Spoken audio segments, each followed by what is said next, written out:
Are you streaming it later as well? Or? It's all Drew. This is not Drew. 6 News endorsed. Oh, what? No, that's okay. That's okay. Look, I'll post it, and you guys should retweet it and share it with your followers as well, because then we'll get more people. It's all right. Too easy. Okay.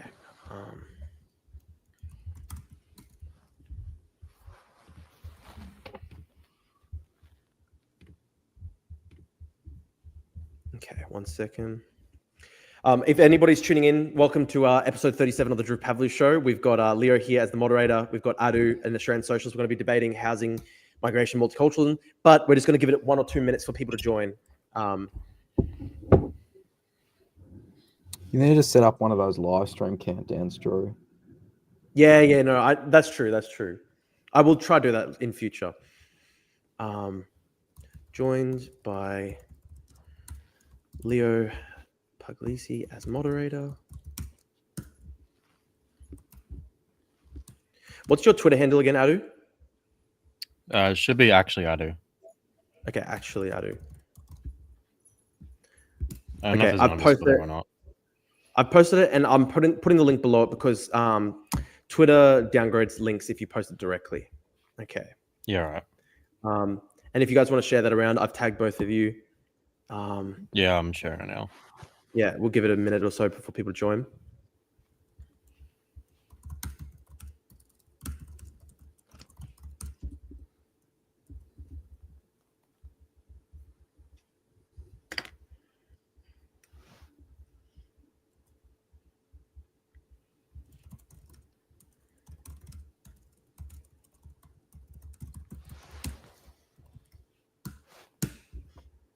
Okay. All right, I've posted it as well. Let me put it on my YouTube post as well. Yeah, you should put it on your YouTube. You've got I think you've got more subscribers than me, so you should share it on your YouTube.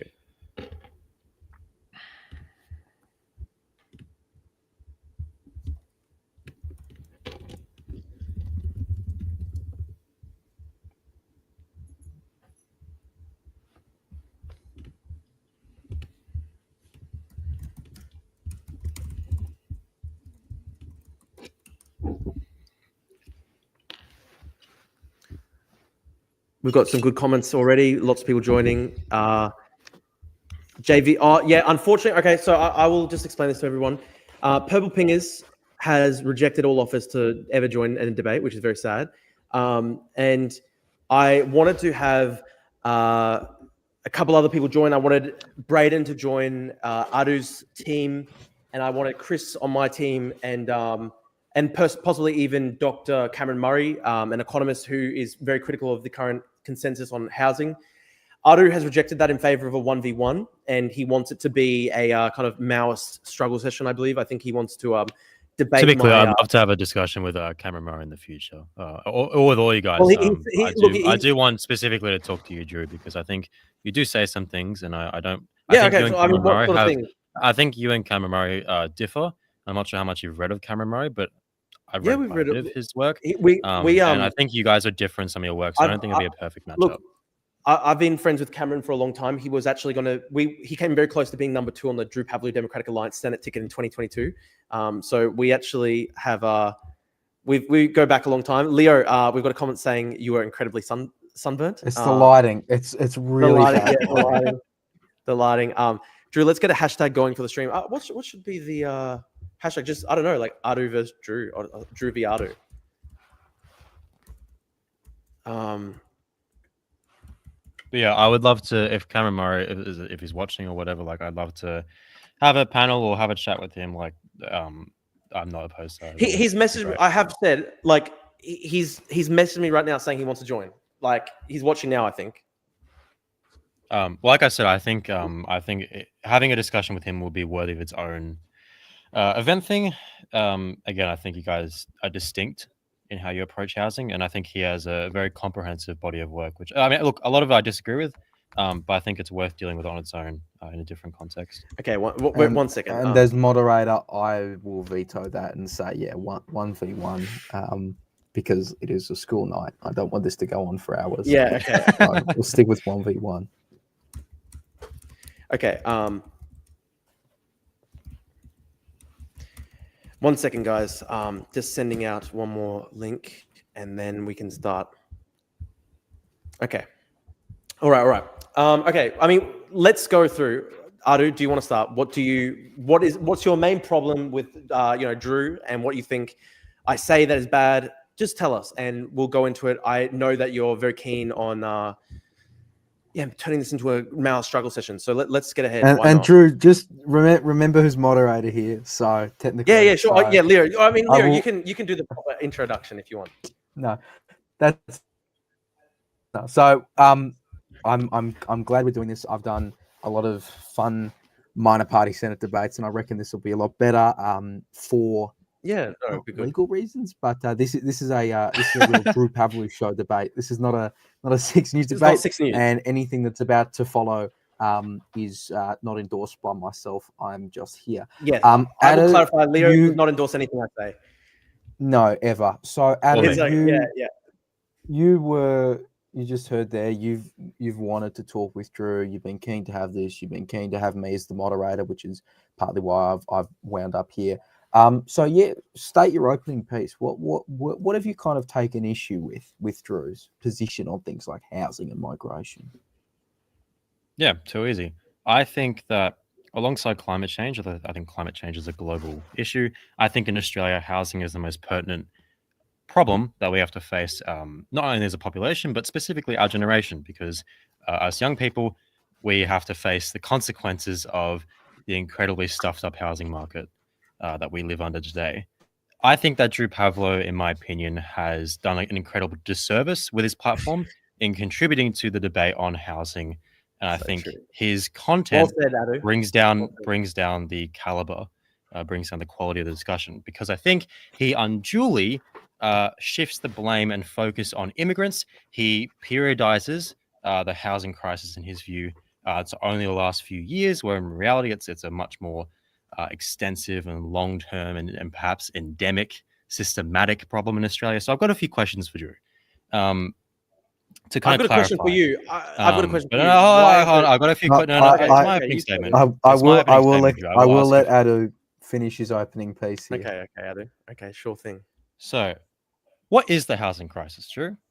What's your solution, or what are some solutions, or if you don't have a central solution, what are some things we can do to alleviate that housing crisis? Where do immigrants Where do immigrants fit in that? And why do you always only talk in spurious correlative terms? Why do you never bring up the academic literature, which has gone in depth in terms of systematically looking at housing and immigration and housing in general? And specifically, if you want to bring up the spurious correlation stuff, why has, for example, the ACT, a territory in Australia, seen similar population growth to other states like Victoria, New South Wales, Western Australia, yet rents have fallen, or in the years that they've grown significantly less compared to other states in recent years? Again, population growth, very similar, if not more in some cases than, for example, Victoria, New South Wales, Queensland, WA, yet rents have fallen in some years or have grown significantly less. Why is that?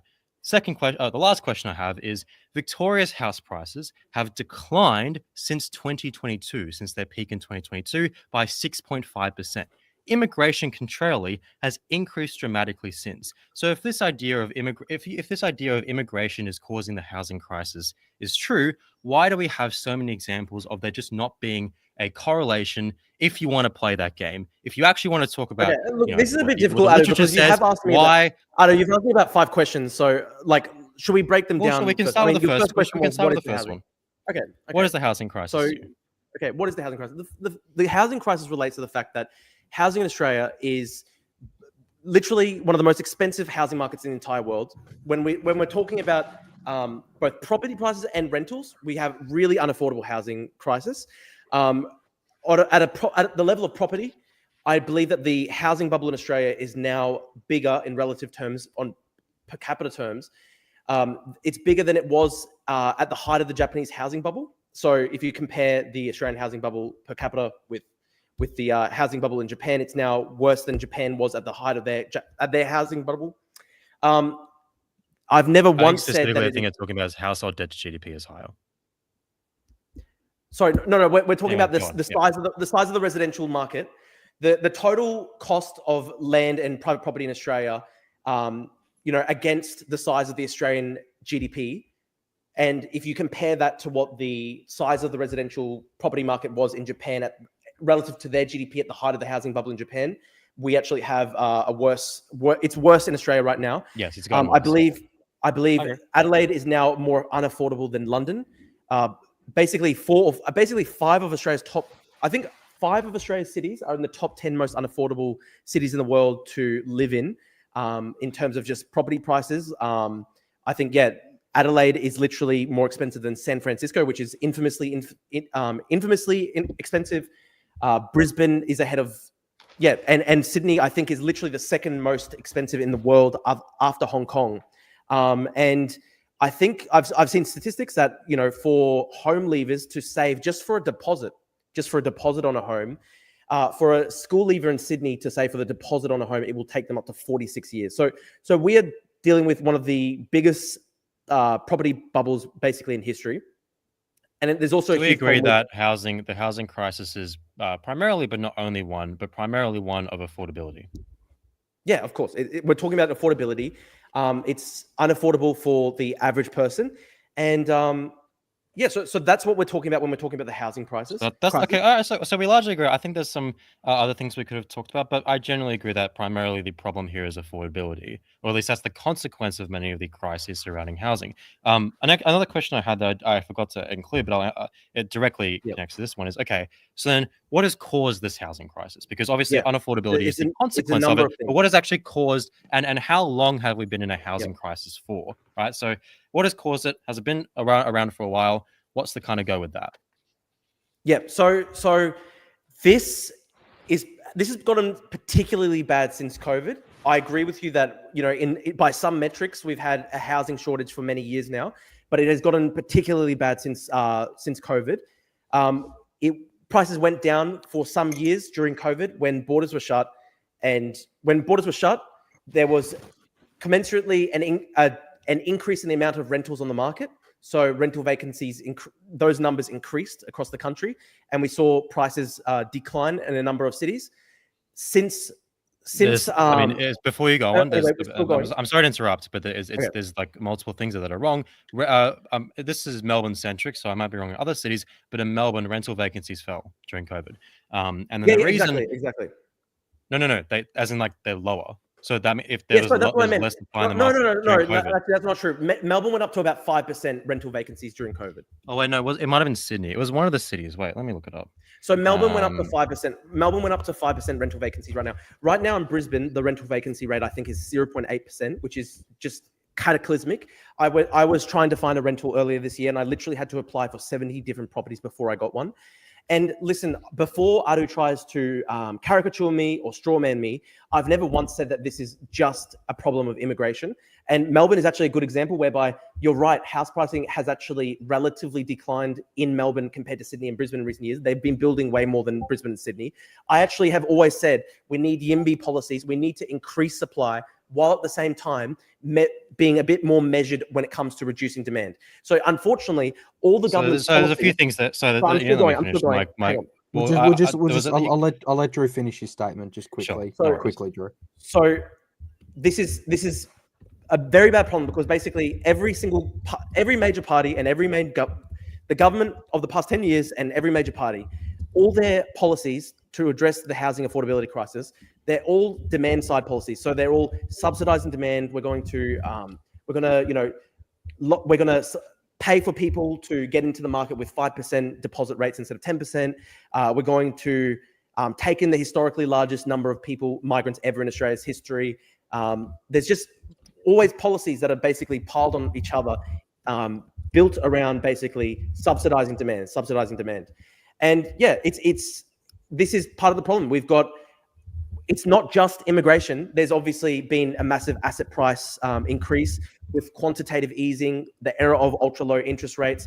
Properties turned into, a speculative asset. It's all about basically the commodification of housing. So I actually agree the commodification of housing is wrong. I'm not some never once have I ever been this hardcore capitalist when it comes to housing. And when you ask me what sorts of policies should we contemplate, I actually think a lot of what we'll get to that. We'll get to that. No, I was going specifically. to say what I actually favor is actually quite similar to what Singapore does. So Singapore, for example, has very high taxes on foreign nationals buying into the market. So that's designed to try and stop these assets becoming speculative assets. There's also mass public housing in Singapore, and I favor mass public housing. I think we should be building mass public housing in Australia. So that's the thing, right? Like I want to increase supply as much as possible. I want to reform zoning and regulations to make it cheaper to make housing. I want to have Singapore-style public housing. And also, at the same time, I want to lower immigration because I think that is obviously something in the short term that puts a lot of demand onto the market. So my approach to this is actually a purely pragmatic one. It's not ideological. I approach this as Deng Xiaoping said, it doesn't matter whether a cat is black or white as long as it catches mice. And that's basically my approach to the property thing. I think there's all sorts of different things that are— there's a lot of things, yeah. If you want, it's the commodification of property. Ultra low interest rates, people turning property into a speculative asset. That's a cultural problem in Australia, where in Australia we actually think of this really in terms of speculative assets. This is people's main nest egg, and everybody's always thinking and talking about the housing market as though it's like a casino. That's a big part of it. So it's a cultural problem. It's also governments always subsidizing demand rather than supply. There's restrictive zoning stuff that's really tough. But also part of this as well, Adu, is when you massively increase demand in a very short time frame. Right now, we have seen the historically large, in historical terms, this is the largest net increase of migrants and temporary visa entries into Australia in the entire history of Australia. Even going back, there's a lot of things here. I don't know if you want to jump in because there's like a million. That is a lot of points. I'll I can go through the important ones. The number one thing I think is really interesting that Drew Pablo, this is the first time, Drew, that you've talked about it's actually not though. I've just looked at your Twitter. It's literally not. No, Drew. When I ran in 2022, I literally had a policy I can't speak at the same time as you. I've just looked up on your Twitter. The word commodification doesn't appear once on your Twitter. I didn't use that a million times a day. Okay, I haven't used that. Okay, Adu, I'm great that you've conceded this. This is the first time you've kind of located the problem. If you type in modification, look at my Twitter. Type in the word bubble. Type in the word speculative. Type in all these things. I've talked about this being a frenzy. I've talked about this being a bubble. So I've obviously talked about all the anti-immigration people who censored about an immigration-centric focus talk about the housing bubble. That doesn't mean they think that the commodification of housing is the fundamental problem here. So just because you may use the terms housing bubble, so does Leith Van Onselen, so does all these other people who talk about housing. But they don't fundamentally think it's a problem with commodity production. They think they want to laser on immigration. So just because you may use the word bubble doesn't mean that you automatically. I mean, now you're admitting it that it's fundamentally a problem of commodity production, but that was one side thing. That was one side thing. I just wanted to get in there because you haven't used the word. There's a comment here. Why is the commodity expensive? Once at all. But okay, let's go through one by one the points that you've brought up. So you said that we have been living in a housing shortage for decades. I think you said, or the last decade. We have had a housing shortage for a long time. But look, this is semantic. Okay for a long time. No. It's not semantic because it's really important and it actually ties in to maybe why I didn't actually want Cameron Murray on this, because Cameron Murray disagrees with you. I don't know, and this is why I say I don't know how much of Cameron Murray you've read. Clearly not a lot. Cameron Murray, in my opinion, one of his best pieces of work that's been published in, I think, Housing Studies, maybe a different journal, but one of his best pieces of work was documenting specifically that we don't have a supply problem, that we have a lot of excess supply in this country. He's written about it in Michael West. He's written about it in these academic journals. In my opinion, that's some of his best work. And so clearly you're not actually very familiar with Cameron Murray's work if you think that that's a central problem of our housing crisis, that we have a shortage. Cameron Murray's work debunks you. He documents specifically how we actually have a significant excess in supply of housing. Well, that actually it's more of a distribution problem. So clearly you haven't actually read Cameron Murray's work, the person you wanted to bring on your own team. So this is ridiculous from you. I think this is insane. It shows that you're not familiar with the source material of people you claim to be friends with. So I think you should, if you want to. I haven't read every single paper he's ever published. It's one of his biggest papers and most cited papers ever. It's a pretty big part of his work. It was in his book. He does say that immigration is a big significant part of the problem. Well, again, I disagree with Cameron Murray on a lot of things, but this is your guy that you wanted to bring on, that you thought I was didn't say on he's your my team. guy. An He is my friend, and we broadly align on a essential lot of part things. of your argument about being a housing shortage is debunked by Cameron Murray in one of his best pieces of work, in my opinion, in his contribution to the literature. So I just find that really interesting. Alan Kohler, and I agree. Alan Kohler And look, January, I don't care in about January, Alan Kohler's Alan a Kohler, journalist. He's not an progressive economist. economist Alan Kohler, said on the I ABC don't that care. demand He's not an economist. He's a journalist. I don't want He's everyone to be economist. speaking over each other because no one's going to hear anyone. And I'm conscious of. I was relatively quiet. We could mention Cameron. We can mention Cameron Murray all night, but Cameron Murray's not here. Adu, I'll let you jump in. I would like the reason why I reference Cameron Murray, not just because I think it's really funny that Drew thought he was on his team on this, but because Cameron Murray has really good work on how we don't actually have a housing shortage in this country. We have a significant excess of housing in this country. We have excess capacity. We have excess ability to build more capacity. So it's a distributional problem, not necessarily a scarcity problem. Now, I bring that up because Drew thought that this would be a good point, a good person to have on his team when he thinks supply is a central problem. But anyway, next point.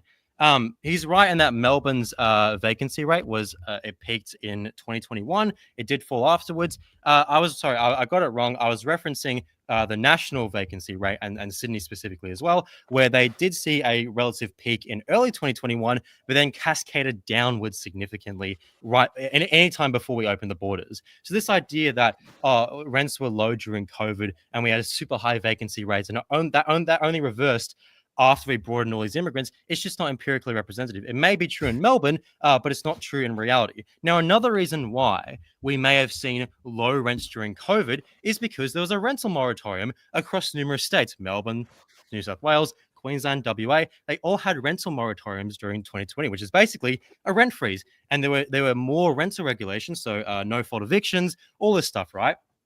These were all regulated. The rental market was heavily regulated during COVID. These all contributed to rents flatlining essentially during 2020. And then when they were lifted in 2021, we see rents begin to uptick. Braden brought this up in your first discussion and you didn't answer it, Drew. So I would like a direct answer to this. No. I'm not finished. I'll let him ask the question, and then Drew, you can get in a nice direct answer. And I've got another point as well after this, but I'll let him answer this specific question. Why do you only talk about again, you've got it wrong on the vacancy rates. You got it right on Melbourne. You didn't get it right nationally or not on Sydney. Why do you only talk the vacancy rates and about immigration and not about the rental moratorium, even when it was brought up to you specifically by someone else? And now I'm asking you directly, do you think the rental moratorium had any effect on rents at all?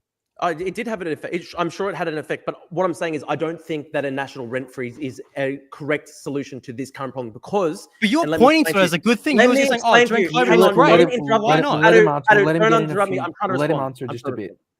Adu. Now, you can say, okay, we've got, it's a distributional problem. Let me explain it to you, right? Just because we have more houses than people in this country doesn't mean that there's excess supply, okay? Because the only way that there's excess supply then is if you're starting to talk about confiscations of people's homes. Is this what you want? For example, we had rent freezes for a certain period during a time. Are you disagreeing with Cameron Murray? A historic crisis. Are you disagreeing with Cameron Murray? Sorry, what did you say? Are you disagreeing with Cameron Murray? Again, sure, maybe I am. I haven't read every single thing he's ever written. I'm not an academic. This is like one of his biggest pieces of work. Okay, let me explain to you. I'm still going. We had a rental moratorium during one of the greatest economic crises in the past 100 years. Sure, that was a good solution during COVID. Is it a good solution now when you're also artificially increasing demand massively by having the largest possible migration increase in the entire 60,000 year history of the Australian continent, the entire 60,000 year of... Thank you for bringing it back to this. I can answer this directly. If you want, I can answer this directly. Yes, we should. And and the proof that it works is the ACT, because you didn't directly talk about that either. The ACT has the highest amount of rental regulations, it has rent control, and it has similar population growth to other states and territories. Canberra is also still really expensive. Canberra is still really expensive. It's expensive, but if you want to talk about growth and proportion, we actually need to talk about not absolute values. You need to talk about growth and proportions. The ACT saw rents fall in some years after COVID, and it saw rents when they did increase, not increase as much. Now ACT, like Melbourne, as we know, doesn't have any councils. Like Victoria, New South Wales. Local councils in the ACT.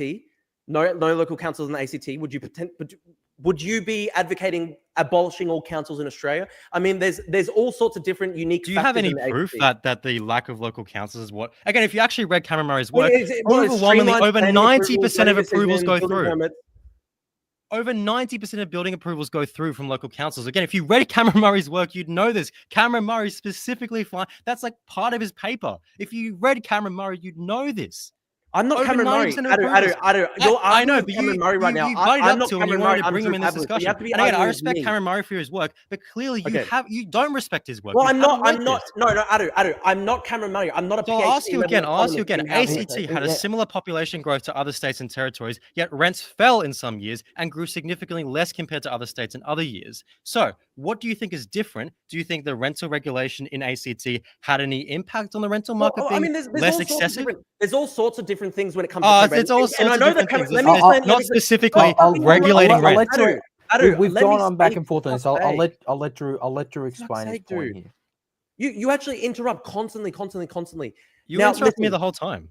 ACT, you know this. There are so many different unique factors when it comes to ACT, and Dr. Cameron Murray himself has written about this. The fact that, for example, in the ACT, all the land is ultimately owned by the territory, not private individuals. There's all sorts of different unique things right now. Look, as a communist now. What do you say? Look, as a communist now. I agree with the land should be public. I'm not saying that's a good thing. I'm not saying that the exact conditions of Canberra should be replicated across the entire country, because at the end of the day, I still support private property rights. Okay, so Drew, if we agree that the ACT has a set of policies and arrangements which make it so they can have similar population growth to other states and territories, let me explain to you. Significantly, hold on, have significantly lower rents that we should implement communism in Australia in response to fucking massive immigration. I'll be happy to him ask grant the question, Drew. We'll let Adu ask the question. I'll be happy to grant that land should be public, that local councils should be less obstructionist, even though, again, Cameron Murray's work proves that local councils aren't as obstructionist that Yimbys often make it out to be. But anyway, I'll grant that, sure, we can reduce the role of local councils and we can make land public. We can introduce all these rental regulations. And clearly the ACT has shown that it's worked, that we can have similar population growth and have lower rental growth. Lower rental price growth. So it's really interesting, Drew, that you want to uphold this ideological idea of private property rights, even though clearly in other states it's led to increases in rents. Let me explain this, right?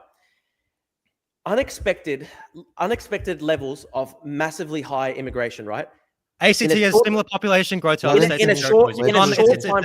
Let me interrupt you. I haven't even made my point yet. Let me explain. It's the Drew Pavlov show. You have to let me talk. We'll let Drew finish his point. Give him 30 seconds. Okay.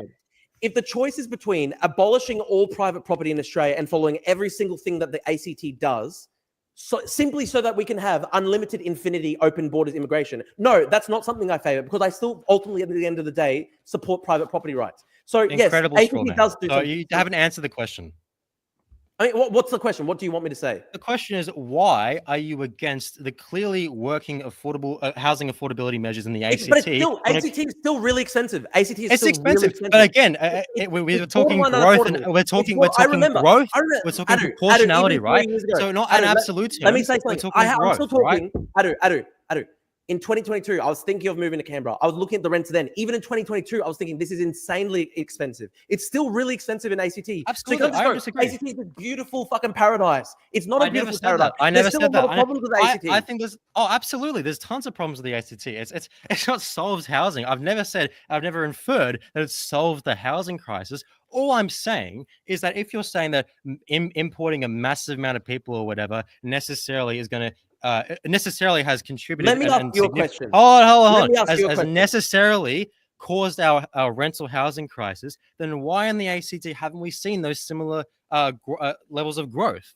Even though we've seen similar population growth, we haven't seen those excessive rental price growth.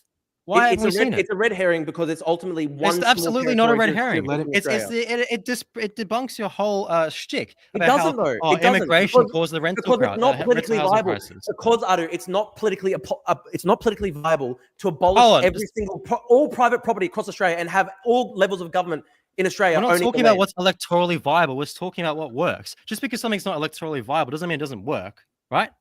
No, but we have to try and think about what we're going to do to solve the housing crisis, right? We're not the You prime. agree You're not that the there's a prime housing minister. I'm crisis not the right now. opposition leader. We're not Doing talking what the into an ACT electorate. is doing I'm is not talking to you. necessarily You're viable talking to for the me. We're entire talking country, about because solutions. We're that would talking about what require- works. We're talking about reality. The that would electorate doesn't matter in this require discussion. the nationalization of all private property in every state and how would you do that? How would you do that, Adu?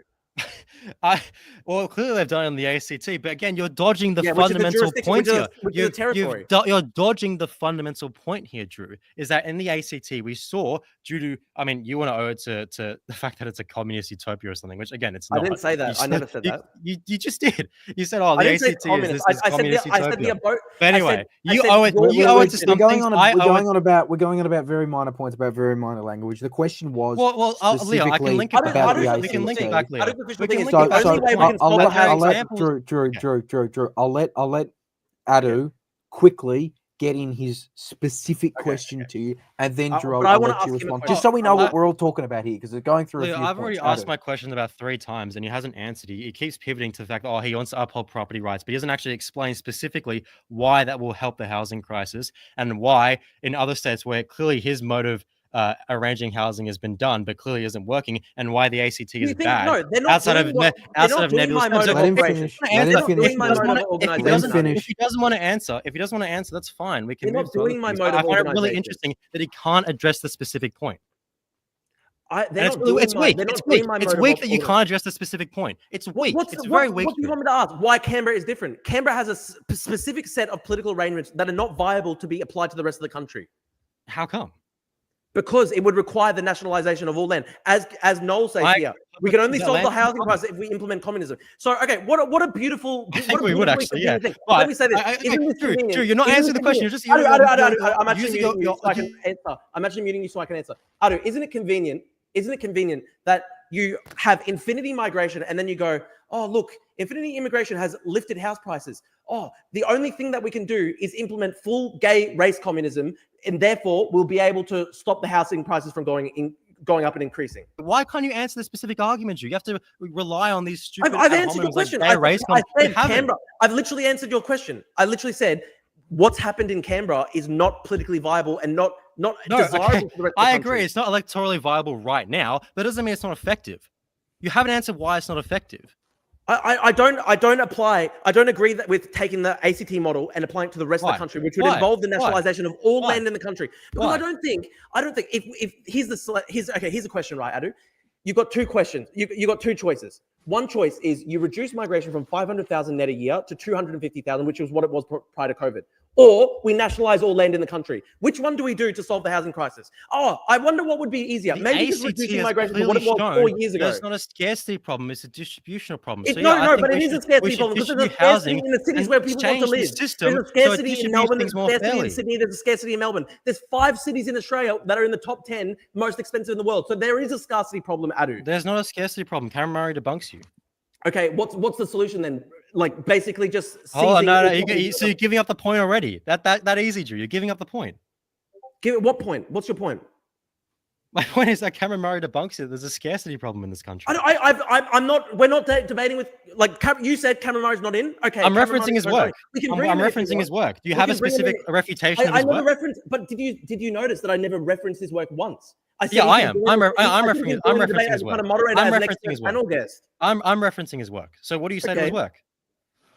There isn't a housing shortage in this country. That we've had way more homes built in the past few years than houses that have formed in the past. Well, yeah, we've got the second highest rate of construction in the entire OECD. That's true. Yet why is it the case that we're still in the top 5 of our cities are in the top 10 most unaffordable in the country? Well, you blame it on immigrants. I think it's the fact I don't just blame it on immigrants. I say it's a whole. I've given you 5 different things. I've said yeah, that's true. So you think it's immigrants? You think hold on. You think it's immigrants? You think it's immigrants? Which we've gone through population growth isn't translating to high house prices or high rents and ubiquitously across the country. You've blamed it on supply problems. Cameron Murray debunks you on supply problems. You haven't specifically refuted his work on supply yet. And you now, for the first time in your career, Drew, for the first time, you've brought up the commodification of housing. Never have you used the words commodification of housing in your entire existence online. Do you think that property should be confiscated in this country? Yes, and it currently is right now being confiscated. Yes, okay. That's currently legal, by the way. We do it for infrastructure projects. Okay, whose property should be expropriated? What should it look like? I don't want to let you get off this. I don't want to adequately- let you. We can talk about this. We can talk about my Oh, solutions. you're not because answering my you're question. pivoting. This is You're actually pivoting. fundamental. This is Because actually you so haven't answered. fundamental. You haven't answered my questions yet, Drew.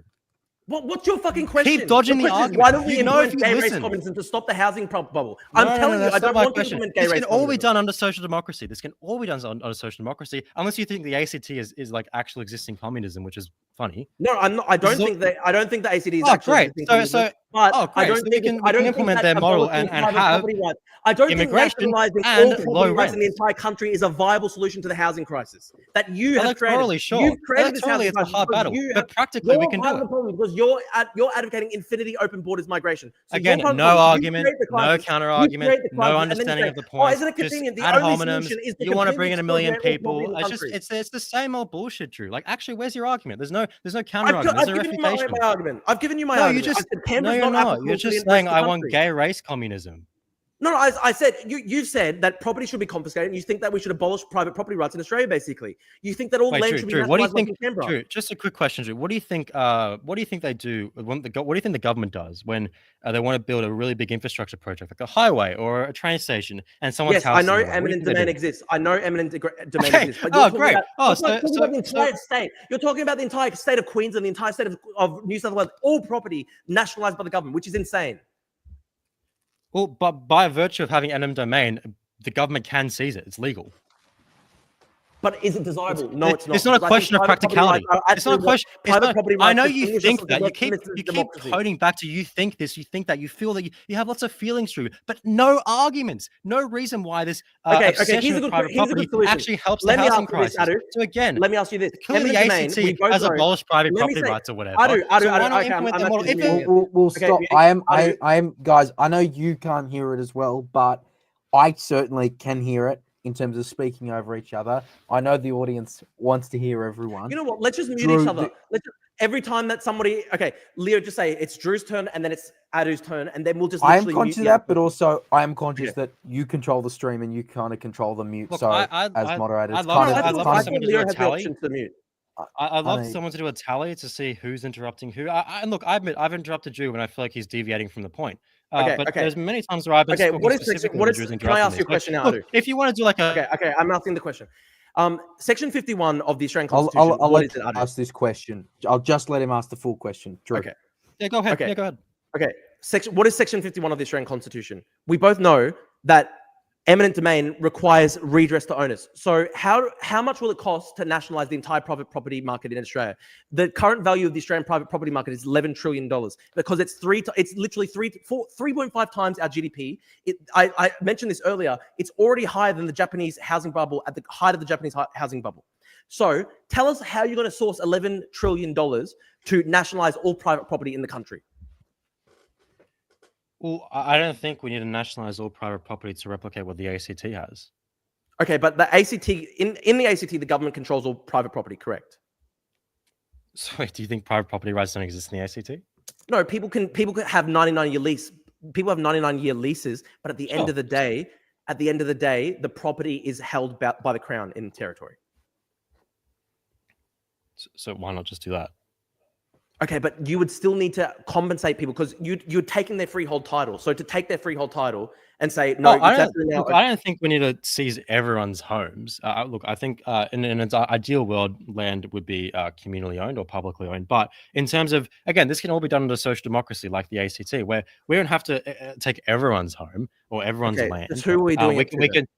How are you paying for this? I think a good start would be taking or expropriating empty properties. There are about 100,000 or so in Melbourne, in metropolitan Melbourne. That's excluding holiday areas that have high concentrations of holiday homes. So we're not taking people's holiday homes, but in areas where there's not a high concentration of holiday homes, there's about 100,000 empty homes in Melbourne alone. Okay, so I think that's a great start. We'd have to compensate the owners for this, correct? Legally, yeah.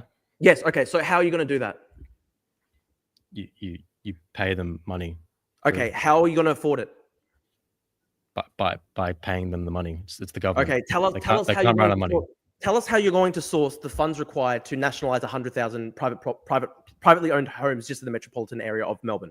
And presumably you would want to do this in Sydney and Brisbane and Adelaide and Perth as well. So you're talking about nationalizing about probably 400, 500,000 homes, right? Let's remember that a significant number of these unoccupied homes actually have big structural issues with them. A lot of them are literally not under. A lot of them are not held in a proper state of repair right now. So how are you going to afford to do all of this? Wouldn't it just be easier, Adu? Wouldn't it just be easier rather than nationalizing 500,000 homes? Wouldn't it just be easier to say, instead of having 500,000 net migrants a year, let's have 200,000, which is what we had 5 years ago. I don't think immigration is the root problem or even a Okay, so how many people should we have a year? How many people should we have a year? No, you can't ask me a million questions, Drew. Okay. So I don't think immigration is the root or a significant. I think it's a measurable problem, and problem in terms of it has measurable effects. But if we reduce immigration, if we reduce immigration to 200,000, I don't think that effect will be really that significant. Particularly, again, if we want to reference the literature, which Drew clearly hasn't read, about an increase in population by 1% increases house prices by 0.9%. So reducing population by not even a percentage would be very negligible in terms of impacting the rental housing market and the home this is actually let me say, this is a substantial multiplier in markets that are already stretched massively thin. Like in a situation where you've got 0.8% rental vacancy rates, 1% is a huge difference. But no, it's not. That's not how that works. No, it is. It is though. We're talking. Okay, no, it's not. Have you read the paper? Have you read that paper that I'm specifically referencing? The Molami and Meister paper. Yes. Yes. So 0.9% for every 1% population increase. So what does the methodology do, Drew? What do they do in the methodology? I don't know. Again, I do. So you haven't read it. You haven't read it. So why would you say you've read it if you don't know? Economist. I'm not either. And I've read it. I know what they do. I know what they do. Why would you lie? Why would you lie and say you've read it, but you haven't read it? Yeah, I read it. I read it like 3 years ago. I don't fucking remember the exact methodology. Okay. This is retarded. This is actually retarded. I read it. I read it more recently than so I can recall the exact methodology. Specific questions that I had for you, and specifically answer your questions as well. I don't think there's an ideal migration. I believe, hopefully, you as a liberal also believe this in the fundamental right of people to exercise their freedom of movement. No, I don't agree with that. Yeah, I don't agree with that. Well, I think there are times that we can restrict it. So during a pandemic, for example, I think it's fine to restrict people's right to freedom of movement. But as like a base, I think people should be able to move wherever. Then there should be like restrictions based on like whatever, right? So I don't have like an ideal crystallized number of immigration. However, I think reducing immigrants, reducing the rate of immigration from 500,000 or whatever it is right now to 200,000, I think that have an incredibly negligible effect on housing. So we have to look for other things. And look, Drew even admitted that this is like a tangential issue. This is not part of the systematic problem of, Drew admitted before, the commodification of housing. So getting rid of a few 100,000 migrants or so wouldn't actually fundamentally address the issue. So clearly you're not actually interested in addressing the issue. We've got 0.8% rental vacancy in Brisbane. So yes, very clearly adding hundreds of thousands of people a year to our major capital cities. We've got five major capital cities and everyone's crammed into them. Yes, it will have an impact. If we're talking about clearly you haven't read Molemi either as well, because Molemi says, yes, there is an impact, but specifically he measures the impact. So clearly you haven't actually read the paper. I mean, I read it. He doesn't say that there's no impact. He says there is an impact. This is the impact. It's statistically significant. We can measure it. But in terms of the overall housing market, it's like relatively tangential. So I think in focusing all this antagonism towards immigration, which you do, by the way, you haven't mentioned commodification on your Twitter once in your whole entire, and you tweet you have like tens of thousands of tweets, not even once. I've hone in on immigration and not talk about commodification. So many tweets talking about the cultural problem. When you yourself admit that immigration is like this tangential thing, the papers that you read admit it's a tangential thing. Cameron Murray says, let me just clarify. I've actually got dozens, if not hundreds of tweets criticizing the sort of cultural problem that exists in Australia, whereby people basically see the property market as their main nest egg in the world. I thought we agreed to be more civil. I mean, I was trying to respond. I was responding to your accusation. I was making a point. Well, no, yeah, but midway my point, right? I mean, I was responding to your accusation. You were complaining about me interrupting you when you were deviating from the point, and now when I'm specifically making a point about you, I was directly addressing what you were saying. I was directly addressing into what you were saying. Drew, why have you not said the word commodification once on your Twitter?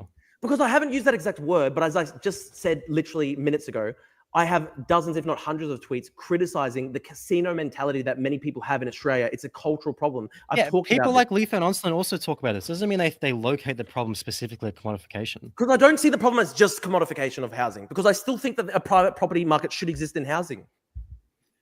But very clearly, this has led to the problem that we have today. Because even if you grant, even if you grant that immigrants, even if you grant that immigrants are part of the problem, which I don't agree with, but even if you grant that, right, their role, immigrants' role, is still in the context of a heavily commodified private property market, right? So they're aiding and they're used as a tool to increase asset inflation under this worldview. I don't agree with this, but under this worldview, they're used as a tool to increase asset inflation. So clearly, the problem is you should locate the problem at commodification, at asset inflation, or all this stuff, right? But you never talk about it. You overwhelmingly only talk about immigration and housing. What are you talking about? I've got dozens of tweets talking about asset inflation. I've got hundreds of tweets talking about that. And when I ran in the 2022 election, I literally had that as one of my major actual platforms here. You've tried to create a caricature of me that basically says that I'm the only person, the only thing I ever talk about is immigration, which is just categorically untrue. Because I said at the only time you bring up things like asset inflation is in the context of immigration. I'm reading you so I can finish my point. I said at the start of this debate that there are multiple issues feeding into this. But fundamentally, it's a problem of commodification. No, it's not just fundamentally that. There's multiple issues feeding into it. But the reason why, like, for example, immigration is under your worldview is used as a factor to drive up asset inflation. The reason why lowering interest rates, the flow of credit in the economy is so gargantuan, particularly with quantitative easing in 2021. The reason why is fundamentally those things wouldn't impact the housing market if houses weren't an asset, if they weren't private property, right? Well, I still think that housing should be private property. Fundamentally, then that's the issue, right? No, it's not, because the issue isn't the fact that housing exists as private property, because there are so many countries in the world where houses exist as private property, but they don't have the same housing crisis that we have. Why is it the case that Australia in particular has this? Let me ask you, Adu, why is it the case that Australia in particular has five of its major cities in the top 10 most unaffordable in the entire world? Are we the only country on Earth? Are we the only country on Earth that has a commodification problem when it comes to housing? Of course not. Oh, absolutely. It's a global problem. But I think Australia is unique in its history and how it's applied commodification, for lack of a better term, to housing. I think that we have in terms of history, we've always been a country of homeowners. We've always located home ownership as like a central tenet of the economy. And I think home ownership is a good thing. I want more people to be able to own their own homes. What happens to not interrupting each other? Okay, sure. What happens to not interrupting each other? Go ahead, I think home ownership, going back to colonization, the fact that our very first economic crash in like 1820s was derived from a liquidity shortage caused by speculating in pastoral land, our worst depression on record was caused by a crash in the property market in the 1890s. Like, our economy is so inextricably linked, uniquely in the world, to the commodification. We're the only country in the world. We're the only country in the world that has a housing bubble. That's absolutely not what I'm saying. I'm saying we have a unique connection to it. Other countries have obviously, every country on Earth has commodified housing, has commodified land. Every country on Earth. China has it. China has it as well. But maybe not North Korea, but China. Yeah, China, absolutely. But I think we have a unique connection and a unique history. Based on what? How do you say hypercommodification in Australia? What do you base this on? Where does this unique connection? Where's that coming from? I've just explained it. Just colonization. Australia had colonization, therefore it's a unique. You're clearly not very good at listening. You're not very good at reading. You haven't read Molemi. You haven't read Cameron. You didn't listen to what I'm saying. I'll say it again very clearly, okay? Australia has a unique history of colonization and land speculation, right? So part of there are many countries that have that. Oh my God! There are many countries that have that, bro. Let him. I'm sorry, Leo. Please let him finish his point.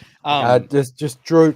I'll let Adu finish this point, and then Drew, you can jump back in. But I just want to make sure this full point gets clear, because as will, I'm sure, be repeated for hours. No one can hear either of you if you're talking over each other. Adu. Okay.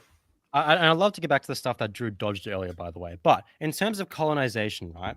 The ways Australia did colonization is basically in, for example, in New South Wales, you have the governor who would basically, under Terra Nullius, all land was declared as Crown land. And so technically the governor had jurisdiction over it. So what the governor did was allocate parcels of land for literally free or very low prices to free settlers who came and convicts that then became free settlers. And then very quickly, banking institutions arose in Australia.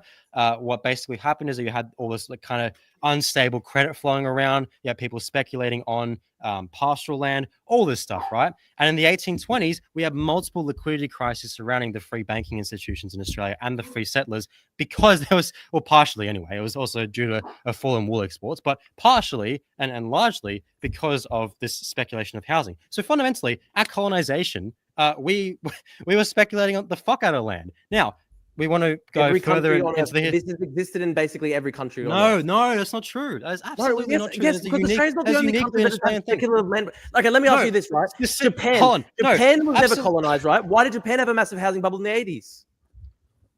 Because the housing's also commodified. Yeah, exactly. So we don't have a unique specific. That didn't happen in Japan, but other things did happen in Japan, which did, right? So, for example, and then the reason why in Japan it was a big problem is because they massively deregulated their banking institutions, their financial institutions in the 1980s, right?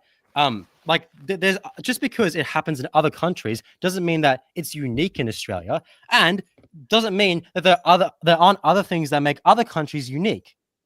They're not mutually exclusive, Drew. I don't know why you think this. Sure. And for one, and for the last, I just disagree with you. You aren't making specific counter arguments as to why Australia has a unique history of housing speculation, inextricably linked with colonization, and then later capitalist industrialization. Okay, muting so I can ask you this. Why is it the case that I'm sorry. Sorry, Leo. He's muting me so he can interrupt me. I'm sorry that you can't complain about I'm muting me to interrupt me. That's ridiculous. I think and I'm saying this as the moderator who doesn't have control of the stream content, which was probably a bad idea in hindsight. There was no mention of muting prior to discussion. So, Drew, I am as moderator going to enforce the power. No one's moderating anyone. I'm going to ask people not to interrupt each other, but you do have the power while also debating. So I'm asking you, please don't exercise that and just continue. And Adu, just please let Drew get his point out here. Yeah, or just one more final thing, because Drew kind of admitted this as like he before said that we have a culture of home ownership in Australia. Yeah, we do. And I bro, shut the fuck up! Oh my god, I agreed with you. I was agreeing with you. You can't complain about interrupting. Adu, just quickly get your question out to him. Sure, I'd love to. You said that Australia has a culture of home ownership and I'm inferring here, but I'm assuming that uniquely has contributed to the housing crisis in Australia. Now, if you let me finish my point, that culture comes from colonization. Like there's a direct through line there, because Australia had uniquely high home ownership rates in the 1890s. This is a uniquely Australian thing compared to other cities like London, Paris. We had uniquely high single home ownership rates, and we had a uniquely very suburban and sprawled out cityscape compared to other cities like London and Paris, right? So like this is a uniquely Australian thing. That doesn't mean that other countries haven't had their own conditions or their own ways of hyper commodifying housing, but it just means that Australia has a unique history of it, and that's why we're seeing, in my opinion, that's why we're seeing a significant inflation in home values for the past 30 or 40 odd years. So why did it get really bad, housing affordability crisis and rental affordability crisis? Why did it get particularly bad post-COVID once we've had this historically large level of migration to this country? Why did it particularly get bad? Was it just in the past 4 years? Was it just 4 years ago that everyone remembered, oh shit, Australia has a colonial history, let's all fucking jack up the prices? Or did it potentially coincide with the largest historic migration rate to Australia? Is that seriously your counter? No. Why did it particularly get bad 4 or 5 years ago? Oh, we have a colonial history. Let's jack up. No, I'm saying that we have a history and kind of embedded in the national psyche, and you yourself admitted it. That they have a culture of ownership. I'm just periodizing it. I'm saying where it comes from. You agree, and for some reason you have to be so contrarian because you can't refute a specific point. So you have to be contrarian on every little point, even though you agree with it. I'm just asking you. Ask me what? Why did it get particularly bad 4 years ago, 5 years ago? Well, I think there's a number of reasons why I think the rental market got particularly bad. I think the housing market generally has kind of been on a steady trajectory of being fucked. It spiked, yes, but rentals have gotten particularly bad the past 4 or 5 years, and there has been a spike over just the past 4 or 5 years as well in property. So just explain that to us. Why does that happen? Why is it the past 4 years? There's different answers there because clearly, the rental and housing market are different. So, well, the home buyer market are a bit different. So the thing with the home buyer market is in 2020 and 2021, the Reserve Bank decided they're going to quantitative ease, pursue a policy of quantitative easing, which basically, in layman's terms, is when you increase the amount of credit flowing around the economy. Now, it's a bit more complicated than that, but fundamentally, that's what it did, right? It increased the amount of credit flowing in the economy. We had no immigration in this country in 2021. Yet house prices increased, I think, by double digits at some points. So there's a reason, and again, in states like Victoria, for example, we've actually seen house prices decline since their peak in 2022. So again, it's not like a ubiquitous story of just since COVID ended, we've seen a massive upshoot in prices. No, we've actually seen variation. And because then the reason why we've seen variation is because housing is an incredibly, fragmented sector. It's a very volatile sector. It's a very boom bust sector. So some markets will see booms, some markets will see busts. That'll be influenced by the amount of credit flowing in the economy. So it's hard to kind of predict specifically the way in which our highly commodified housing market will go in specific states. However, there's not a ubiquitous story here of house prices just inextricably going sky high after COVID. In fact, during COVID is when they went their highest under quantitative easing. Now, in terms of rents, one part of the story of rents is that we stopped the rental moratoriums, we stopped the rental rental controls, and that's why in the ACT, for example, we're seeing rents falling compared to other states. Another part of the story is that interest rates have increased. And so a bunch of cost inputs have increased. So obviously interest rates is one, but obviously electricity is another one. And so landlords have seen, okay, look, costs on my end are going up. I have to pass that on. Otherwise, I'm not going to make the same amount of exorbitant, profits from rents that I'm making. So I'm going to increase rents to my tenants. Now, another side of it is, although it's not the central part of it, but another part of it is the lack of rental supply, or lack of rental, or I should specify the lack of affordable rental supply. And part of that, part of the story is I'm being very specific here. Part of the story is population growth. However, if you only take away population growth, the impact will be negligible. Okay, particularly because why is the impact negligible? Well, I just explained there's a range of other factors here that do contribute. So obviously the increase in inputs for landlords, the fact that I ask you this? The rental market was deregulated. So there's a bunch of inputs here. Why is it that we restricted? So obviously we talked about quantitative easing before. In recent years, the supply of credit has been restricted a bit in Australia because obviously we've had interest rates going up. A lot of people were under mortgage stress. But for some reason, prices keep going up and rental affordability keeps getting worse. So why is it? In Victoria, they went down. Well, no, you're conflating two things. Not even that much. I mean, like in Victoria, it's kind of been flatlining as well. No, it hasn't been flatlining. It's been falling. The property industry has been fucking going crazy about it. It's been falling. But you're conflating two things here: house prices and rent prices. These aren't the same thing. These are caused by two different things, right? So house prices, yes, in some cases they've fallen. Because of the restriction of credit, but the restriction of credit and the because we have variable mortgages in this country, so landlords, when their mortgage increases, they have to up rents. So that's why rents increased. Sorry, say that again. So decreasing the supply of credit will, in some cases, decrease house prices because people borrow money to go buy a house. But in the case of rentals, when the landlord already owns the home. When they own the home and they're paying off, not necessarily. Like a landlord might still, for example, have to be paying mortgages on it.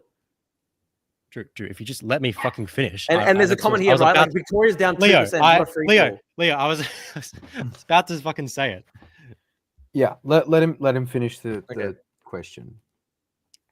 If you actually let me finish, I was going to say when landlords own the property, they're paying a mortgage on it. If you fucking listen, Drew, they're paying a mortgage on it, right? And so when the interest rates increase and mortgages increase, they have to pass it on. They have to pass that cost on somehow. And so part of the reason why rents have increased in a lot of states, not all states, is because of interest rates increasing. But interestingly, now that we're seeing interest rates come down a little bit, rents across the board, with the exception, I think, maybe Perth, I might be wrong, but across the board, across every city, rent price growth is going down. So prices are still increasing, but price growth is decreasing in every city, or almost every city in almost every state. The ABC did a good article on it. But now that credit is, interest rates are coming back down, rent price growth is not as excessive as it once was. So clearly, it's not necessarily a problem of immigration. Immigration, again, has an impact. Yeah, it has an impact.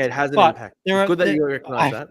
I've literally, you can go to every one of my videos on this topic. I will always say that immigration has a measurable impact, a statistically significant impact, but it's never a central problem, a central tenet of our issues with the housing market. And it's not certainly one of the major issues right now. When absolutely you have not, absolutely not. Okay. Can I just ask you this again? We have to talk about this. Would you agree right now that the current rate of migration to Australia is the highest in the entire 60,000-year habitation of the Australian continent? Yes. Yes. Sorry. So hold on. In absolute numbers, yes. In terms of population growth, no. I know, but what we're talking about, obviously, we're dealing with absolute numbers here, though, right? Well, no, because absolute numbers, everything everywhere is increased in absolute numbers. So it's better to talk in proportions, right? It's like talking GDP versus GDP per capita. GDP per capita is more representative of the population because it takes into account the proportion of the population, right? Whereas if you just thought, India has a bigger GDP than us, but India is not more prosperous than us, right? So, in terms of absolute terms, absolutely, this is the highest amount of immigration Australia's ever had. In terms of proportion, absolutely not. It was much higher during colonization. I think it was a bit higher. In the 50s, although it might have been similar. I think it was a bit higher, but yeah.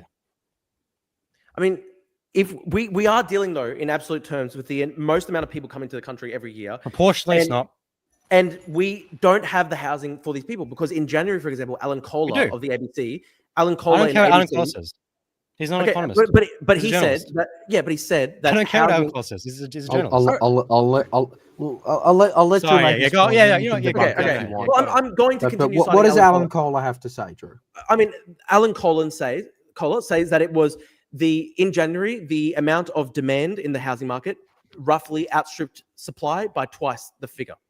So this is part of the problem. There's just simply not enough supply of housing. And Addo's response, Addo's main thing is, well, we've got the houses if we just simply expropriate them. But that's not necessarily an acceptable policy for a number of reasons. One, I think just in general, expropriations are not a good thing. We want to actually have, we want to have private property in this country. I don't believe that we should just completely eradicate private property market. And furthermore, I mean, sorry, I got distracted by someone in the chat. But yeah, exactly. It's going to cost a lot of money to expropriate 500,000 homes, 600,000 homes across many different cities in Australia. Also, and this is another point, a large number of these vacant homes, a large number of them are actually unlivable. Some of them have structural issues with them. Some of them would require massive amount of money to fix the property up. Also, part of this, we've got Purple Pingers, and Purple Pingers loves to cite that figure of, there's 1 million unoccupied homes in Australia on census night. You're not talking to Purple Pingers. Yeah, I know, but you was trying to make me talk for Cameron Murray. We've got he goes 1 million unoccupied homes in Australia on census night. Why are you making census night? Census night is a snapshot. I know we're not on census night, but Leo, can we get on the actual topic? Somebody could go interstate for one night and their home is counted as vacant. Leo, I'd love to actually we're talking to me. So I'd love to talk what I say because I've never said that. I think bringing up the census numbers is problematic. I'm very conscious of not wanting to make this discussion about Purple Finger says this, or look at some level. I get he has economist stuff, and we could again debate all night about. Alan Kohler. I don't really care what Alan Kohler says. In relation to Addo's specific viewpoint, his specific point, do you have a question or a rebuttal to him and something he has just said just now right here? Yeah, sure. I mean, and again, when Adu talks about, price growth is abating, that's not enough. We actually need to see price falls. We need to see the price actually falling in the rental and the housing market.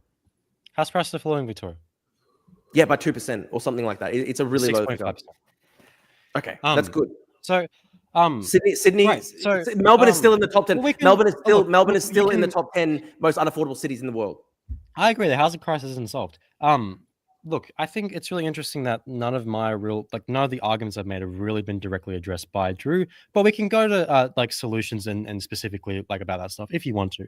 So you say house prices should fall. What by what? How much? I don't know, probably to at least where it What do was you before think? COVID, which may be a 30-40% fall. Probably is probably what's necessary. So you think we would solve the housing crisis if house prices were what they were in 2019? It wouldn't obviously wouldn't solve the housing crisis, but it would be infinitely so much better than the current situation that we're in. So how much? So how much do we need to solve the housing crisis? I mean, we should make it much more affordable. Where it was 5 years ago, it was much more affordable than right now. Right now, we actually have crisis level unaffordability. That's not an answer. How much? I mean, if your solution is, well, we can address okay, here's an easier answer. Here's an easier question. What should the price to income ratio be? I mean, I think it should go back to the levels, we saw. Ultimately, what we need to do is we need to go back to the levels we saw maybe like 20, 30 years ago, where somebody could actually, people could actually afford to buy a home on a couple years of saving rather than decades of saving. So I assume you're referring to the 80s, because in the 90s and 2000s, that's when prices began to spike up significantly. In the 80s, house price to income ratio was 4. Let's go back to 4 then. Let's go back to 4. Which is still unaffordable, by the way, per the actual still metrics. unaffordable. But I mean, hold on. It's a lot better than what we've got right now. Oh my! Right now, it's like 13 I don't want to invoke times. you so much, but like it's. No, please. It is my job that I got into. Adu, if you've got a question, and then I will let Drew get in a full response here, because the specific question was, how do we solve it, and where would you actually like to get prices down to? And I think that's a question that a lot of people here are wanting, and I would want as a young person. I think it's a kind of a defining question over it. So, Adu, if you have a very quick statement, but then Drew, I actually do want to get your full answer to it. Yeah. So I agree. By the way, oh my god! I just said if we can let Adu get in, and then Drew, I will let you get your response. We'll make sure you get it in. But Adu, you have the floor. Yeah, sure. So I agree that house prices are exorbitant right now, and compared to 1980s, I think that still price income ratio 4 is still unaffordable, but it's much better. I agree. So to get down to a price income ratio of 4, house prices would need to fall by above 70%. So is that something you're willing and prepared to endorse? Look. Okay, obviously, obviously that would cause a banking crisis in Australia. I understand that's not feasible. I mean, we've got to somehow do something. What do you say? Sorry. It's not just a banking crisis. Yeah, I know. Yes, I understand. I mean, it's obviously a diabolical problem. And look, this is ultimately at the end of the day why both major parties both say, well, we need to have house prices going up. So, I mean, but you've actually said that 4 times is still unaffordable. So you would actually want to see it reduced by up to, I don't know. You're putting this on me. Don't put on me, Drew. I'm asking you specifically. Don't. No, let me ask you. No. What do you think? Because you haven't answered. You haven't answered. You just pivoted. No, you haven't answered. I gave you an answer. I first gave you an answer. You didn't. I said 4 times. And I'll quote you verbatim here. You raised the point. You raised the good point that would cause an economic crisis in Australia. I understand that. But you actually want to see it even worse. Okay, so I'll quote you verbatim here. You said, yes, it would cause a banking crisis, but we've got to get it down somehow. So in our current capitalistic system, because you love capitalism, you love private property rights, how would you induce a 70% plus Look, okay, then we can't do it then. We can't do it then. Okay. Let him finish. Oh my God. I agree. We can't do it. Okay, I agree. You're right. We can't do it. We can't do 70%. I think with Drew, I think you're still finishing the question. Adu, if you can somewhat quickly finish that question. How would you induce you bring up Japan before. No, it's a good point. Please let him finish the question. Drew, please just let him get to the end of this question. Adu, if you can, don't make it a long run-on question. If you can make it a nice, simple question, the floor is yours. And then, Drew, you can respond, but just let him ask. Okay. How would you induce a 70% plus decline in house prices, a central part of the economy in Australia? I wouldn't do it now. I agree with you. without inducing the worst depression on record in our country's history, okay. arguably making it we can't do worse, that. making it harder for people to buy homes, but not just homes, buy essential goods. Like that'll be catastrophic. Yeah, if we had a I agree with 7% you. You're right. Yeah, there's the You're right. question. We can't Drew. do that. Okay. So you agree? So why were you just saying that that's what we need to do? Because I should have qualified. I think in an ideal world it should be ideally 3-4 in terms of income to income. I think that should be the ratio in an ideal world. I do. You raise a good point that we would have a massive crisis if we actually reduce prices by 70-80%. I mean, when I said an income ratio of 4 times, you said that's still unaffordable. So presumably you want to have house prices fall by more than 70%. You want to see it falling by more than 80-90%. What do you want to see it fall to? Don't feel on a major. How specifically? You have to answer that question. I answered it first. I will. No. I'd love to answer and then when you it. pointed You out that it haven't, wouldn't be feasible to have a 70, I actually am revising my position in real time, right? I said in an ideal world it should be 4 times. You said, So well, how do that we would get there? require. But then you said that would require 70% drop in house price. I said, I think about it. Okay, yes, we can't do that because obviously it would be an economic crisis in Australia. But when I said 4 times, it would be in an ideal scenario. Yeah, you're dodging. I'd love to get into what I think. I'd love to go to the policy prescriptions on my end. However, you still have dodged the fundamental question: is that because you think this is the ideal, how do we then get to that ideal? I know it's a very difficult problem because you're right. So that why if do we you had masquerade as someone who has the answers, as someone who can talk about, who blames immigrants for all our problems in this country? I never did that. When did I ever say that? When did I ever say immigrants were the only problem in Australia? I never said that once. Sure. I'll revise it. You disproportionately put your focus on immigrants in relation to housing. Not even disproportionately. I'd say yes, you do. Anyway, you're dodging again, Drew. How would you get to this idealized 3 to 4%, 3 to 4 income ratio, price to income ratio of housing? How would you get to it without inducing an economic crash? I agree. It's a massive disaster. No, that's not an agreement thing. How do you get there? If I want to kind of just the question is, how do you do it without getting the crash? How we can do it without causing massive economic crash? Cut immigration and increase the amount of supply in the economy. That decreases prices. Yeah. Okay. So I'm asking. I'm asking you. That's not an answer. No, I'm asking you. What will you do to combat the economic crash induced by decreasing prices? And your answer is, let's decrease prices. No, Drew, we're going to have economic crash. I agree we can't do 70% overnight. I agree we can't do 70% overnight. How would you combat the economic crisis caused by a massive drop in house prices? Look, we would have to have a lot of I'm a Keynesian like when it comes to economics, I'm a Keynesian, so we'd have to have some kind of government intervention in the economy to try and stop people from falling into destitution.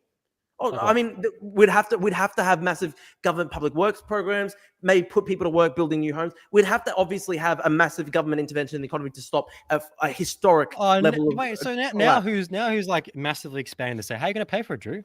Particularly if the economy's gone. But as I said, Kate, as I said, the economy's gone in the bin. If the economy's gone in the bin, you're drawing less tax revenue. You're drawing less tax revenue. How are you going to pay for it, Drew?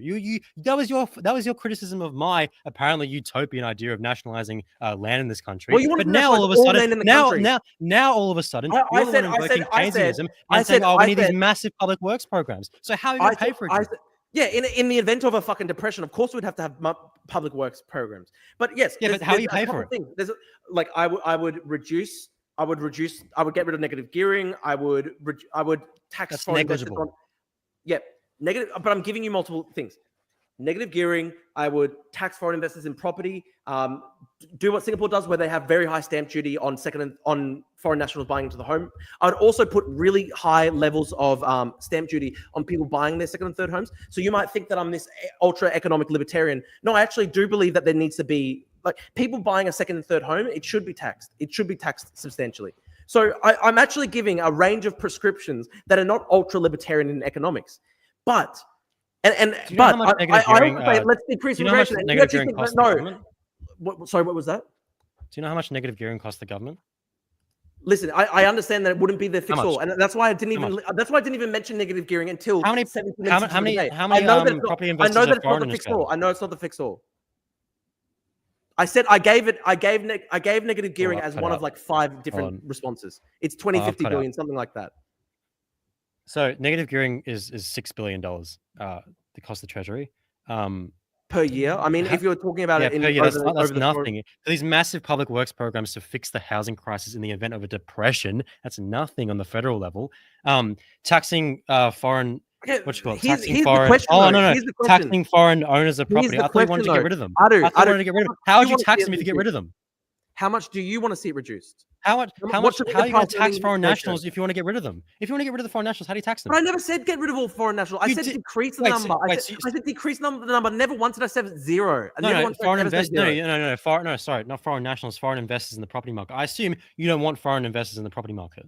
There can be some extent. There can be foreign investors in the property market, but we should. Do you know how many there are right now? Like it is still a substantial thing. I can't give you the exact figure off the top of my head.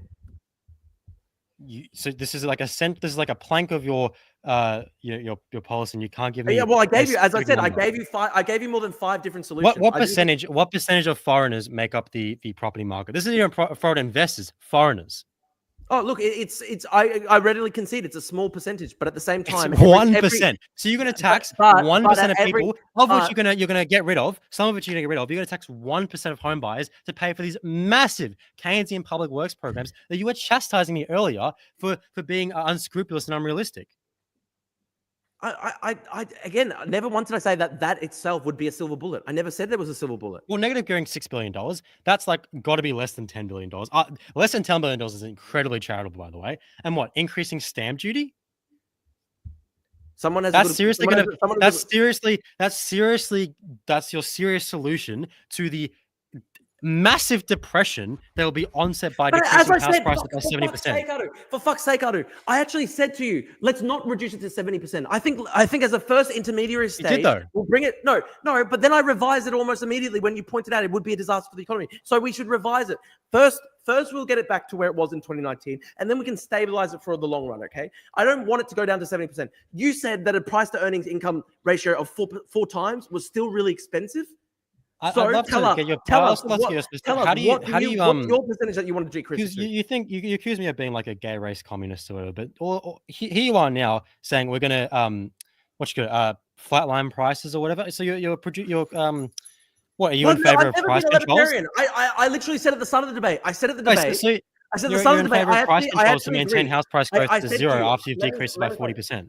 I actually said I have a dengist actual outlook where I'm like, it doesn't matter whether the cat is black or white as long as it catches mice. The only thing that I've said is we aren't going to nationalize all land in the country, which is apparently your solution, which is impossible and unrealistic. You're not gonna nationalize all land. You're just gonna introduce price caps on the Australian property market. No, I'm not going to introduce price caps. I would just have. Well, you just said you did. No. That's ridiculous. I didn't say we're going to put price caps on it. I said it should be a target of the government to try and keep house prices relatively. We're going to see houses go down a little bit and then keep it roughly stabilized instead of seeing massive increases. Okay. And what? I assume you've done the modeling for this. Limit demand. I assume you've done the modeling for this, right? Like you said, okay, these government policies will do this much. The house prices will mitigate it by this much. I assume you've done that, right? Sorry, say that again.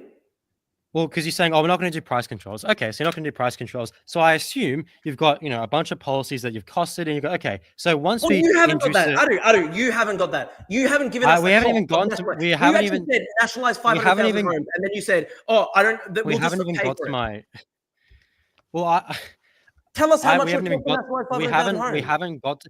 haven't got to my solutions, which, by the way, I've talked about extensively on my channel. You haven't. I've talked extensively about what solutions tell us your solution. Tell us. It's now no, your but turn we're still to talking. No, it's not, because I want to get you on this because you are squirming. You have no real solutions. You're squirming. You want to induce. The ratio of 4 was too expensive. Leo, I can't keep going if you keep interrupting me.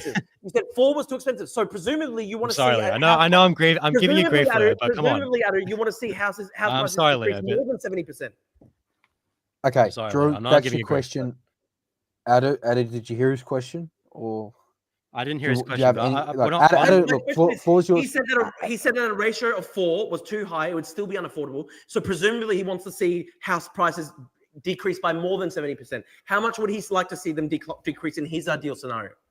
Please let him answer. I'd love to talk about this, but I don't think, Leo, with all due respect, I don't think he's sufficiently answered the question. Do you think he's sufficiently answered the question? You haven't answered a single one of my questions, Adu. Adu, you haven't answered a single. There's been a few questions. I think all our audience is getting lost here.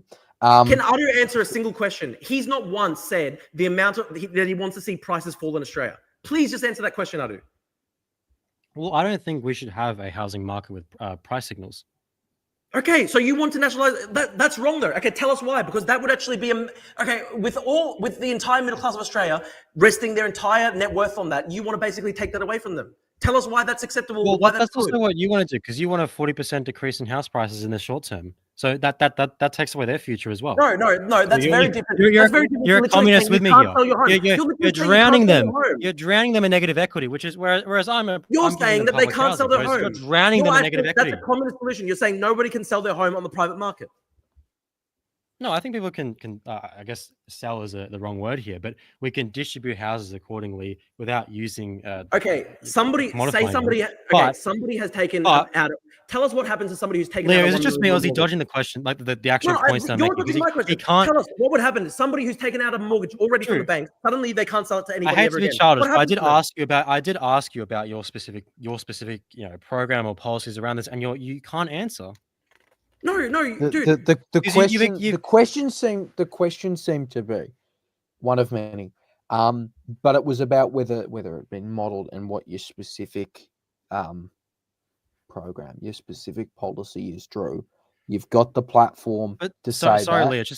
Leo, sorry, just to really quickly interrupt. It's not even about the specific policy platform. It's specifically how he would deal with the crisis caused by a dramatic drop in house prices, whether it be 40%, whether it be 70%, right? That's what I'm specifically asking for. Sure. And Drew, how would you deal with that then?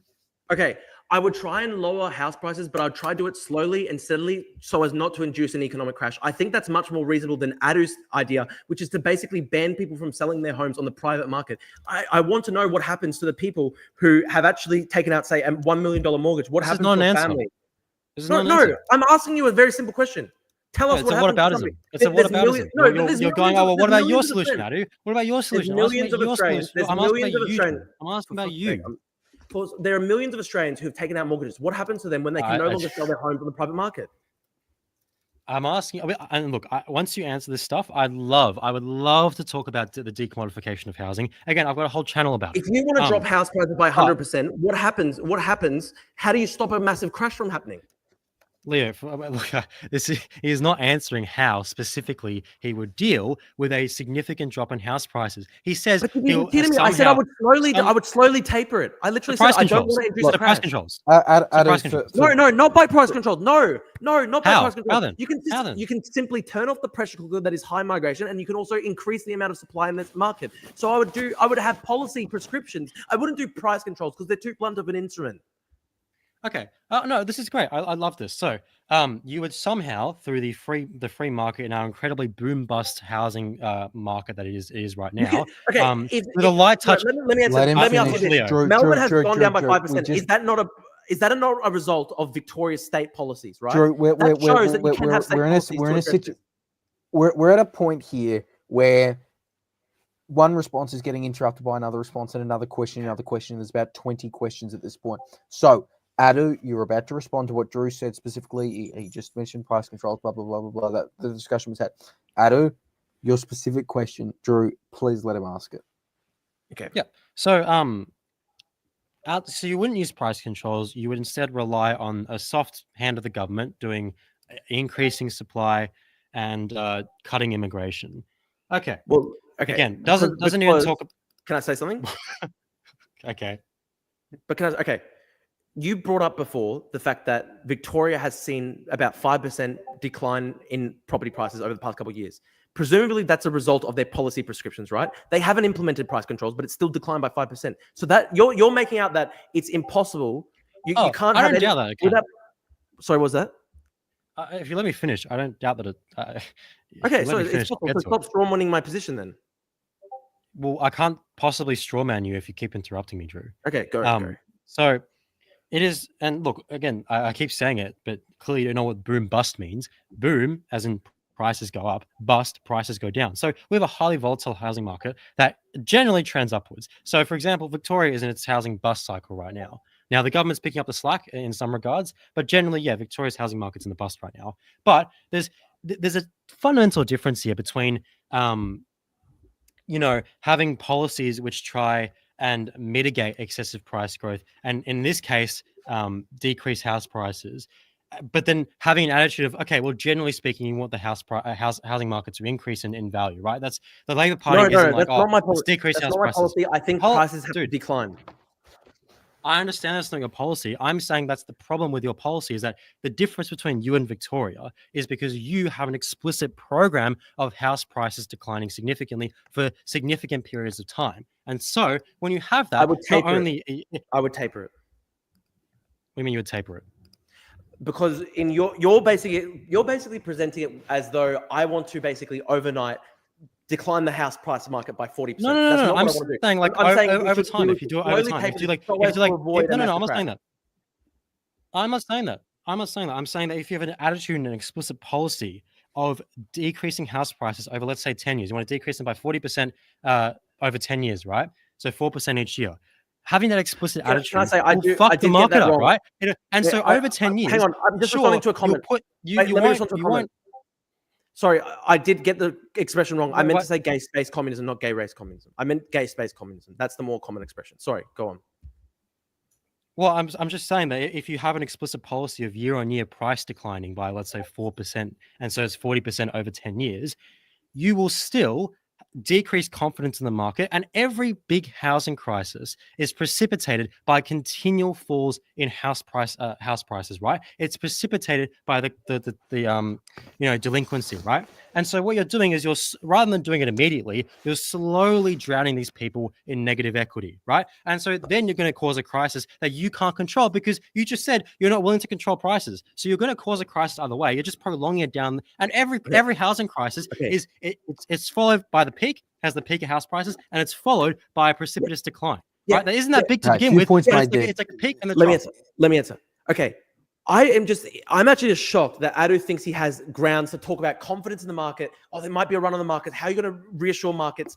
Like, oh, you're going to drown people in negative equity. You just said before, Adu, that you think people should not be allowed to sell their homes. And I tried to ask you, what happens to somebody who has negative equity, who's taken out a mortgage on their home? And you said this, you just didn't even respond. So what about him again? No. I'm actually shocked. I'm actually fucking shocked, right? How does it even make sense? I've asked you questions. Why is it the case that you can ask me questions, I can't ask you questions? Because Drew, you want to actually answer my question with your own question. That's called a whataboutism. You want to confiscate people's main asset. You want to confiscate people's main asset. What's a whataboutism? Can you tell me what whataboutism is? Okay. Can you tell me how you have the grounds to talk about confidence you just did it. And all this stuff when you want to confiscate people's main nest eggs?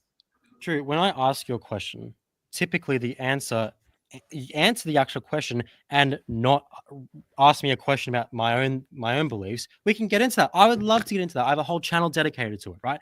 But when I'm asking you specific, well, I'd love to, but we have to get through yours first because I'd love to. No, we've gone through mine. I've said we should slowly taper it off. Haven't. We should have a mix of policies to increase supply and reduce demand. I've literally given you. But how would you maintain consumer confidence in the housing market? When I would do it slowly over time.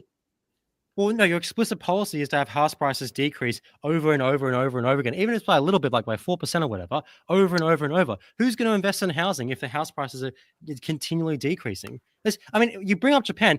Japan's like the classic example of this. Japan's a classic example of home prices declining, yet home ownership rates declining as well, because people don't have confidence in the market. Okay, as I said, we should only. How would you mitigate that? That's what Japan's doing. Say 40% over 10, for example. I didn't even put a time frame necessarily on.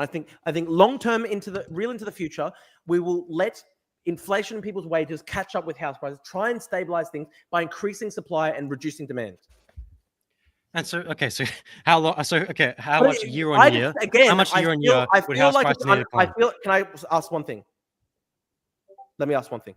Why is it the case that you get to ask me about consumer confidence and investment confidence and stuff like that when your policy literally is to end the private property market?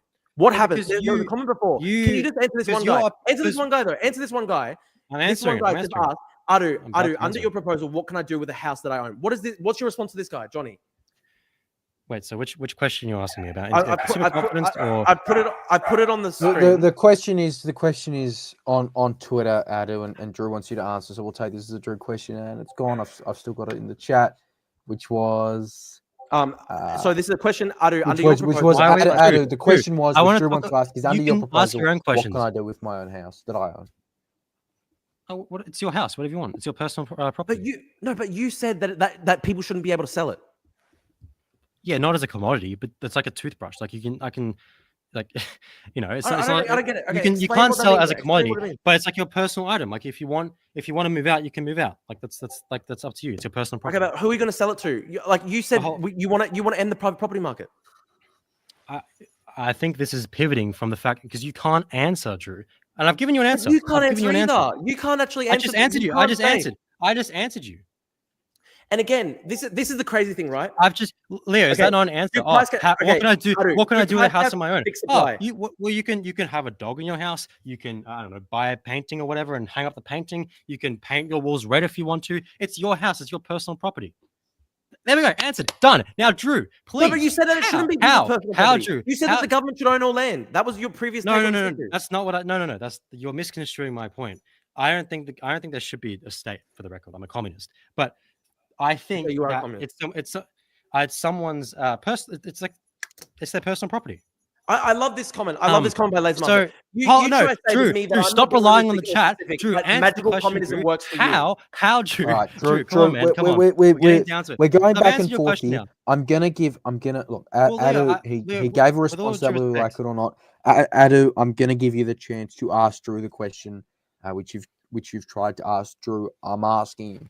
Just let's let him ask the question here, and if we can all kind of agree to stop answering questions with a question, that'd be great. Adu, the floor is yours. Thank you. So Drew, you say, we're going to have a slow, precipitous decline in house prices. Japan has had a slow, precipitous decline in house prices until very recently. And we've seen home ownership, particularly in younger demographics, decline substantially. Now, the reason is Japan similarly adopted a policy where they didn't really particularly care about upholding the property market, and they just built a ton of homes. And as a result, sure, home values have decreased since their peak in the early 90s. But as a result, consumer confidence and investor confidence has dropped off significantly in Japan. Now, in the context of a capitalistic society, you need those things to uphold. I still think Japan is so much better than Australia right now. Oh, it is absolutely not. Japan is a terrible country for housing. No, it literally is a lot better. No, it's not. In what way? I have an academic friend who recently. I don't care about your friend. Objectively, he tried to buy a house. He tried to buy a 4-bedroom apartment in Fukuoka, one of the large cities in Japan, and it was about the equivalent of $200,000 Australian, which was about 2 or 3 times his wage. And the equivalent, a 4-bedroom apartment in Brisbane, was literally like, I think the cheapest I could find on realestate.com was $700,000. So Japan is doing a lot better. Disagree. It's so much more affordable. I don't disagree that Japan's technically more affordable. You as an Australian much can move more to Japan. affordable. It'd be more affordable. I mean, the problem is that wages haven't kept up in Japan. I'm sorry, Leo. Okay, in Japan. Can I just quickly jump in? I'll let Ado ask this, but also someone's got Discord open, and I can really keep hearing it being pinged.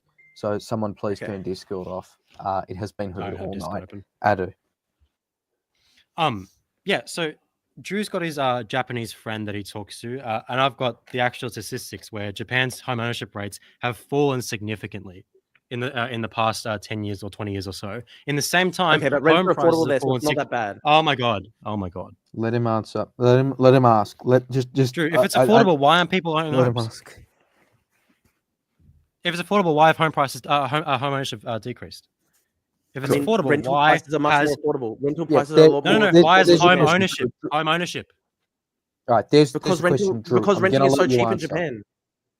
Why would you buy a home in Japan if renting's so cheap and it's much more flexible? Wait, so you think that people would rather rent and live under a landlord than own not their own necessarily. home? I mean, not necessarily, but people have a lot more options in Japan because rentals are a lot more. Is that affordable. the future you want for Australia? Is that so? No, it's not. I want high rates of home ownership. So clearly, Japan isn't the society for you because clearly the stagnation and decline in the home ownership market has curtailed. Hold on, stop pivoting to me, Drew. You can't keep relying on me to justify your shithouse policies, okay? Drew, Japan's home ownership Actually, rate gonna kill has myself. I fallen can't even- significantly over the past You're 20 just a years. slippery fish. You're a slippery fish because your actual policy is renting without any ownership at all. But then you're like, oh, but home ownership has gone down in your society. There wouldn't even be home Dude, ownership in we're your not society. talking. I could be a social democrat right now. My points remain the same, right? So why in Japan has home ownership rates declined It's so because Japan, significantly? as Sid makes the And point, why I'm has answering. house They're prices? pivoting away from commodification of housing. Isn't that true, Sid? Because, why do you care about lower rates of home ownership? Why are you talking to the chat, bro? I'm asking you questions No, directly. it's an answer though. That is actually a funny answer. Like, What? So you need someone else to answer your questions for you? no. But there's an interesting Answer the chat. question. Yeah, I've Answer the answered. question. I don't care about the chat. Why I don't care are about the you? chat. Why, Answer the question, okay, Drew. Okay. You in your framework, it doesn't matter that home ownership has even gone down in Japan. No. because That's but you're your framework. redirecting it That's to your me. framework. In Answer your the framework, question it's not under even your bad because framework, they've Drew. reduced commodification. Under you. What would you do, Drew? Why? Oh, one second. Well, I'm telling you straight up, Japan has actually seen less commodification, right?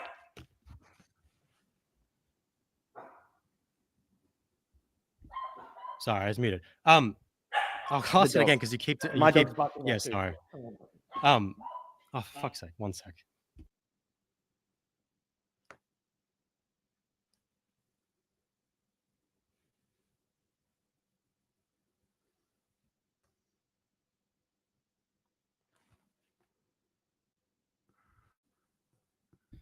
Sorry about that. Yeah, sorry, it's my dog. So why, Drew, why have the declines in in house prices in Japan not translated to higher home ownership rates? And if you say, oh, it's because renting is much more attractive now, well then, sure. Is that the future you want for Australia, where people are mass renting and no one owns a home? Drew, you're muted. You're muted, Drew.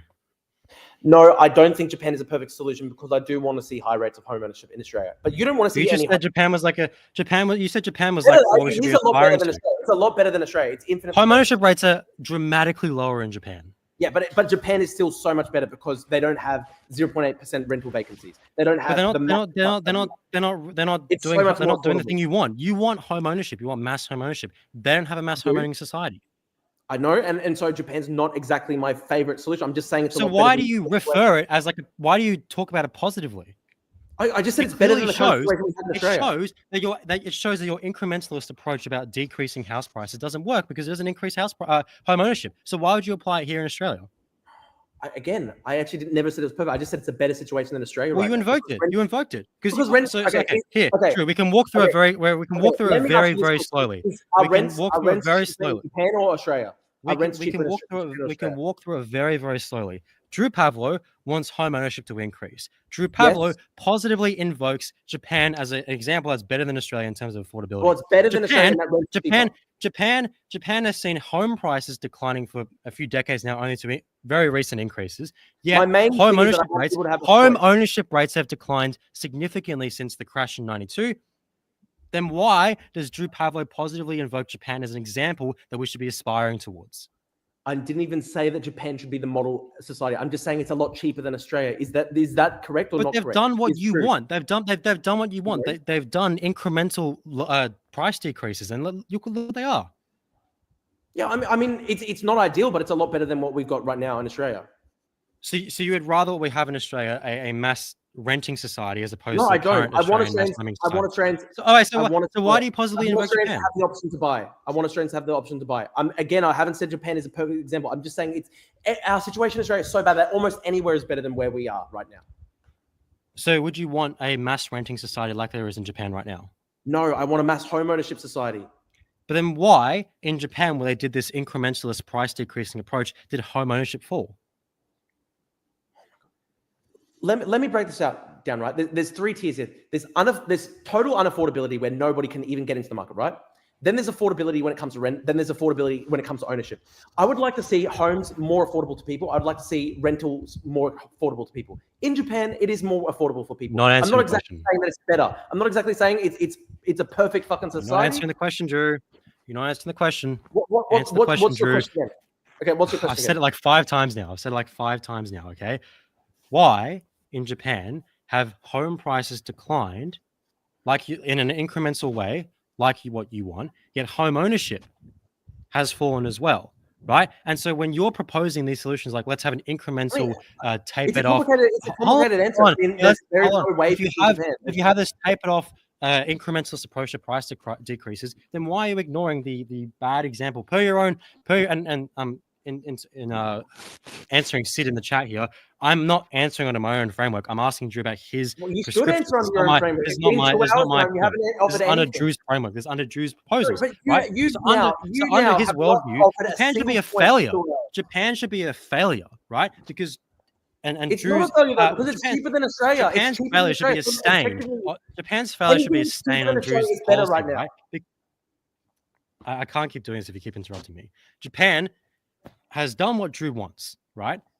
Japan has incrementally cut prices down, but yet home ownership has likewise fallen. So why would we want to emulate that in Australia? I mean, you're just playing games because you're uncomfortable with the fact that you want to Answer the question. You want to enter. I'm answering the question. Can't make an argument. No counter argument. I'm answering the question. Adu, if you actually want to end the entire private property market in Australia, why the fuck do you answer care the question. if Japan has No more answer the homeowners question. rates? Can't defend his own points. Come on, Drew. You can't defend anything, Adu, because I your can. ultimate I'd love to talk about it. your If you- ultimate suggestion, look, Drew, your ultimate Drew, suggestion is to ban Drew, people if from you being able to concede- sell their if own you say this- homes on the Drew, market.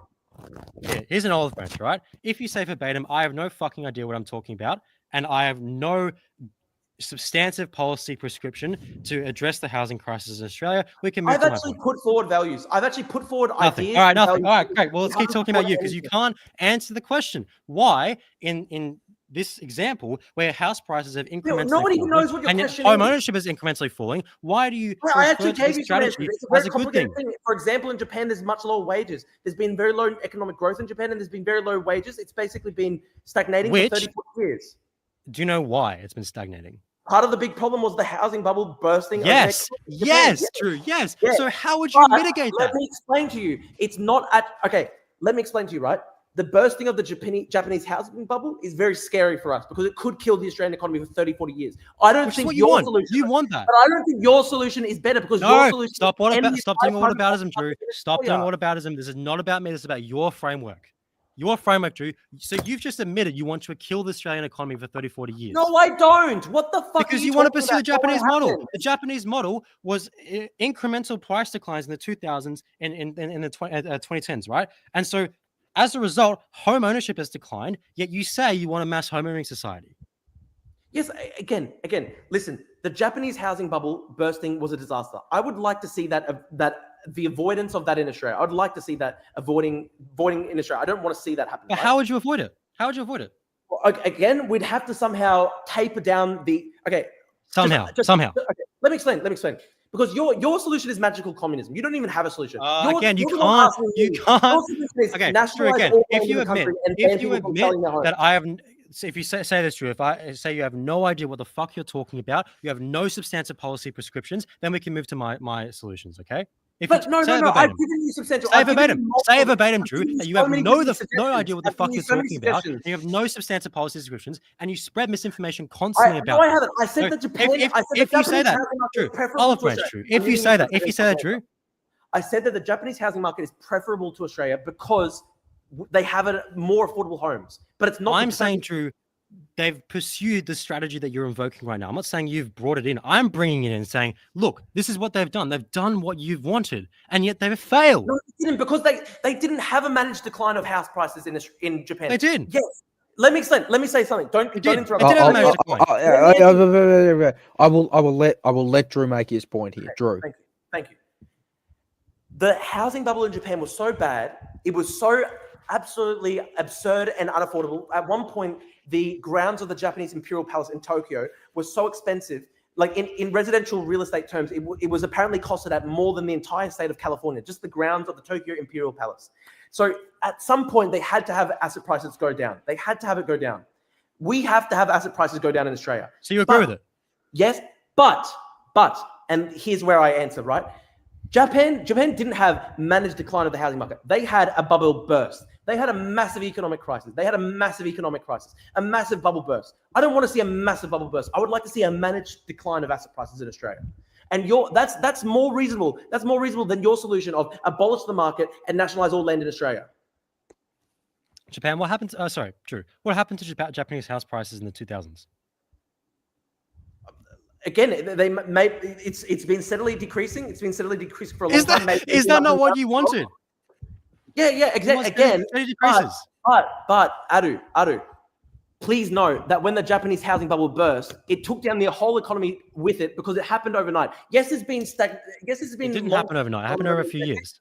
Yes, it's been happening for many years. I agree with you. It's been happening for decades now. But there was also a moment when the entire bubble burst overnight. That's what I want to try avoid in Australia. That's more reasonable. That's more reasonable than your solution, which is magical communism, nationalize all land in Australia, and ban property transactions. Drew, what happened at the peak of in 1991? What between 1989? Between 1989 and 1992. What happened to Japanese house prices? Sorry, say that again. Between 1989, roughly speaking, and 1992, what happened to Japanese house prices? As you said, and it's gone down long term. No. Between 1989 and I can tell you, I have no idea what you're talking about. What happened to Japanese house prices between 1989 and 1992? Okay, you tell me. So you don't know what you're talking about? No, just tell me. Just go right. forward. I'm glad we established that. They plateaued. Okay, right? Plateaued. Good. It's the first image on Google. You can look it up right now. Residential property prices in Japan. Long-term decline and plateau. Okay. They plateaued for a few years and then fell dramatically in the years following. And then between 1995 and I think about 2015 or 2013, they slowly fell. So how would you stop that? How would you stop plateauing prices, causing a massive decline, and then the ongoing precipitous long-term decline? I mean, look, the residential property market in Japan right now, it's still like 25% of what it once was. So yes, what does that do with anything I said? I'm answering you. Yes, there's been long-term decline in the residential housing market in Japan. That's what you want. Had to happen. Yeah, exactly. What you want. What had to happen? That's what you want. No, not necessarily. I mean, if in my scenario, there wouldn't have been a bubble. You still haven't answered. In my scenario, there wouldn't have been a bubble in the first place. Well, you can't just disappear the bubble, Drew. We live in the bubble right now. So what would you do? Yes, slowly manage asset price declines. So they did that in the mid 90s to the mid 2010s. No, and what happened to home ownership? Let's just know within 1 or 2 years, like trillions in dollars was evaporated, just wiped out within 1 or 2 years. So Japan had a massive crisis, right? It wasn't just a managed decline over 30, 40 years, was it? It had a crisis in 1992, but I'm saying that managed decline will inevitably lead to a crisis because people will stop putting their money into homes. And at best, people will stop putting their money into homes, and the home ownership, as we've seen in Japan, will decline. Okay, but again, this is not an argument when you're saying that falling home prices in Australia is what needs to happen to make people buy homes and increase home ownership, correct? Sorry, say that again. I was distracted by the chat just then. Sorry, say it again. Because the whole reason this came up is because you're saying that Australia needs to cut home prices, whether it be over 10 or 20 years or whatever, in order to get more people on the market and make it more affordable, right? To increase home ownership. Sorry, say it again. Sorry, I got distracted. Oh my God, dude. ADHD, it's fucking just... Bro, I know you're a fucking idiot, but come on. Drew. Fuck off, retard. I got distracted for 1 second with ADHD. Just fucking go back to your point. Oh, yeah, whatever. Okay, so prices decline, right? And yes, you're saying, okay, prices decline, home ownership can increase from there because prices are lower. Yet in Japan, we see a long-term wage stagnation. Well, it's not even in Japan, by the way. There's actually quite a bit of literature on this. There's actually a negative correlation if you look across all different countries in the world. And Ahuri, the Australian Housing Journal, talked about this. There's a negative correlation between home ownership and price growth. Right? So when prices decline, home ownership declines as well. And that's not just the case in Japan, though. It happened in Japan as well. And it happened irrespective of the crash in 92, because theoretically, right, over the decades preceding, because the crash only happened for a few years, right? So the decades preceding, right, theoretically, according to your worldview, people should be, okay, homes are cheaper now. Okay, I can buy a home now. Let's go. Let's buy a home. But that didn't happen. Right? Yeah, because likewise, and it's represented in the rest of the literature as well, right? When home prices Japan has also had population stagnation as well. That's a big factor here. Why has home ownership not gone up? There's less people in Japan. No, home ownership is a proportion, Drew. It's a percentage. Yeah, I know, So but overall, absolutely, there's all these things no. That's a null population, point because it's a decline, proportion. everything. So the percentage of homeowners has declined, and that accounts for the population decline. So it's a null point. No. I'm just giving you multiple different examples why Japan. No. It's irrelevant. It's irrelevant. It's irrelevant. The proportion, the percentage of Japanese homeowners, particularly in younger demographics, has declined, right? And that is a direct result of home values declining, right? And we've seen this replicated across the literature. Okay, what do you want me to say? So you admit that your policy is a failure because you want home ownership to increase. Just tell me. I'm about to say it if you stop interrupting me. You want home ownership to increase, yet the things you talk about and the things you want decrease home ownership. So it's a failure. So managed decline of that. Okay, if you don't think that managed decline of asset prices is the right response, tell us what you think is the right response. So you're conceding the point. No, I'm not. I'm just saying we've been going over and over and over. Either what you believe, that you have no idea what you're talking about, that your policies are unsubstantive, and that you're spreading misinformation. Then we can go to my policies if you want. You go on to what your policies are. Do what your policies are. Admit it. Come on, you have no idea what you're talking about. No, you're it's clearly better because you're spreading misinformation. Admit it. I don't even. I think ownership is a secondary preference. The first thing is, should people be able to even afford their homes? In Japan, it's much more affordable. So would you rather in Australia have a mass homeowning society or a mass renting society? I would like, my ideal is a mass ownership society. It's clear that a mass renting society is more affordable. So why would you not want that? Sorry, what did you say? It's clear that under your own prescription that a mass renting society is more affordable. So why would you not want a mass renting society? My ideal would be a mass ownership society. Okay, my ideal. I understand. You've just repeated yourself 3 times. I've asked you the same question. The crisis is so bad. The crisis is so bad that my first priority before home ownership is just allowing people to even afford their rent. Okay, so you want to induce a mass renting society in Australia? No, that's not what I'm saying. That's not what I'm saying at all. I'm saying I have to constantly infer your answer, Drew. I have to constantly infer your answer. We just want people to be able to even afford their rent right now. I have to constantly infer your answer because you simply won't answer the question. You simply won't make it a coherent argument, Drew. So again, if managed decline is the pariah or the best thing you can imagine, right? I would prefer if I could afford my rent on this place. I can barely afford it right now because rental prices are so high. If I could afford to rent, I would just rent right now because the asset prices are so high that I don't think it's even worth fucking getting into the market right now.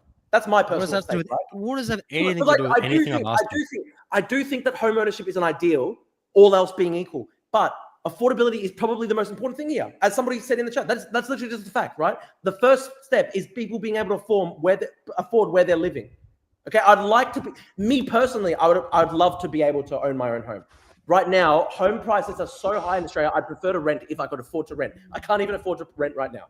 So that's where we are at right now. And then you give me the offer of Japan, and Japan's supposed to be the worst society possible, but at least you can actually afford something in Japan, okay? I don't say that Japan is the ideal. I'm just saying at least in Japan, you can currently afford something.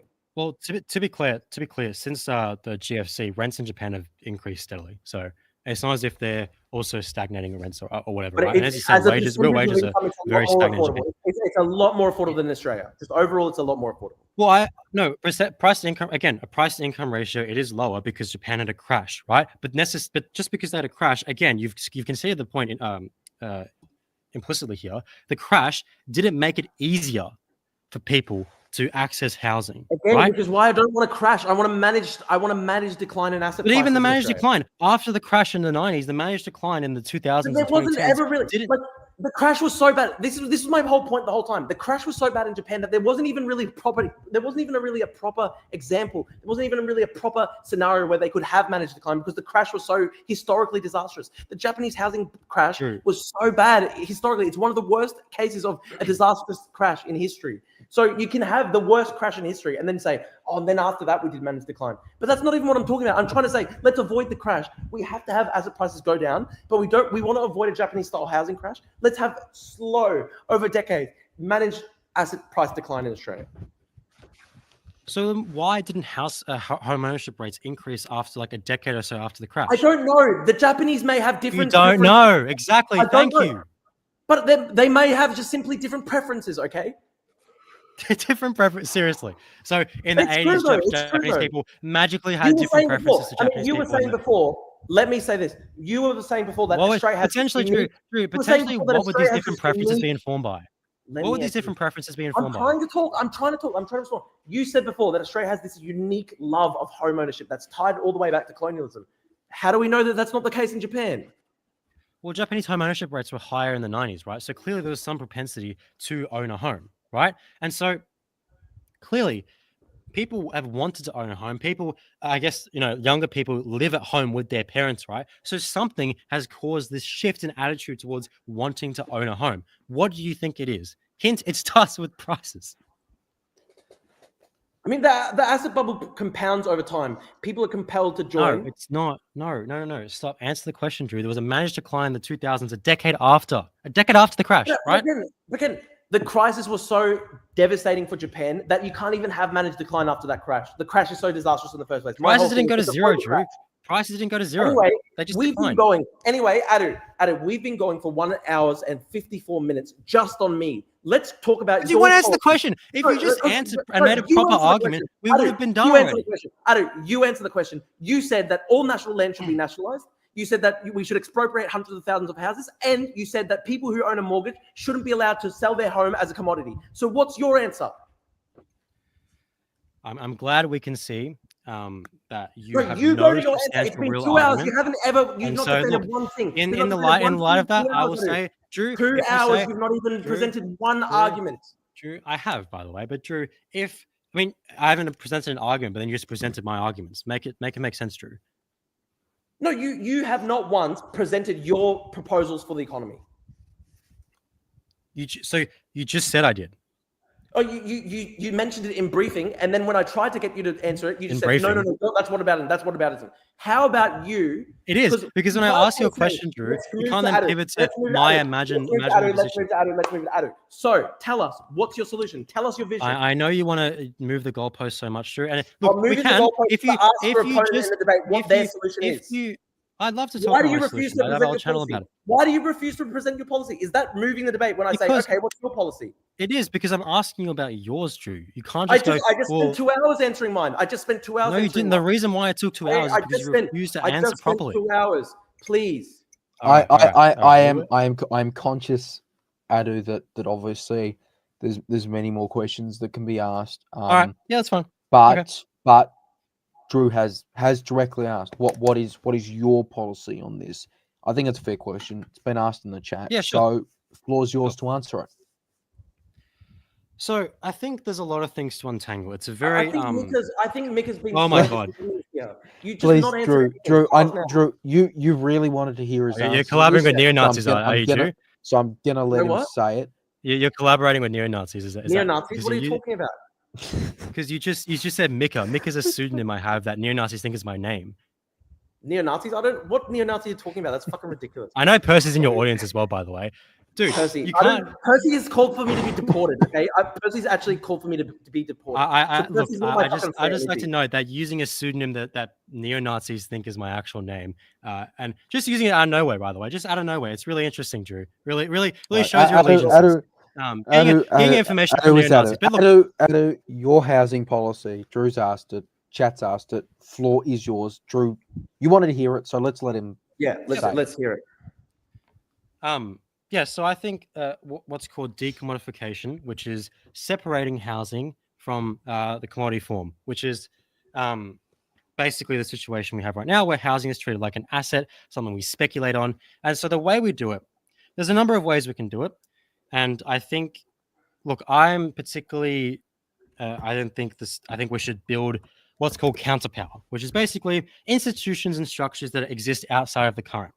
Now, some people think that we should build it with the aid of the state.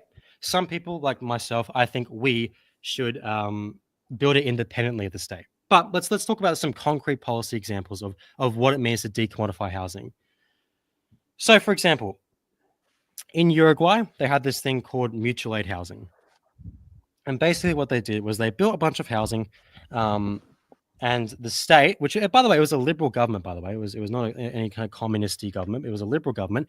They established this thing called a land bank, and they loaned out, very cheap loans to these housing projects. They had advisors, they had staff that went into these communities and helped people build these homes. Now you had two different kinds of homes. You had cooperative owned housing. So you had a housing cooperative where the government lent money, helped out, all that stuff. And that was typically for the more middle class, wealthier people who had the upfront capital to build put the money into the cooperative, right?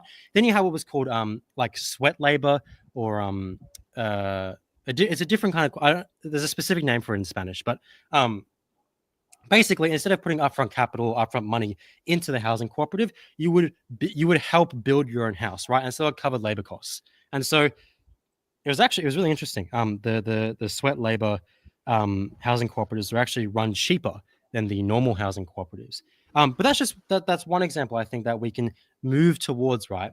Where you have state institutions which are set up purely to help cooperative decentralized housing. And you can do that in a variety of ways, like in Uruguay. But you've also got examples in Germany right now.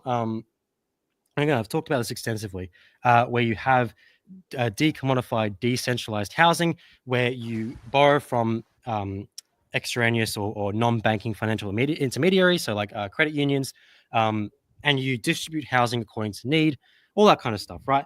And so I think, and look, that's just a decentralized, non-state interventionary kind of way of doing it. Of course, the more popular examples include like Vienna in the 1920s, when after the World War I, they massively increased investment into public housing, despite having a housing shortage, despite having their industry essentially destroyed after a war.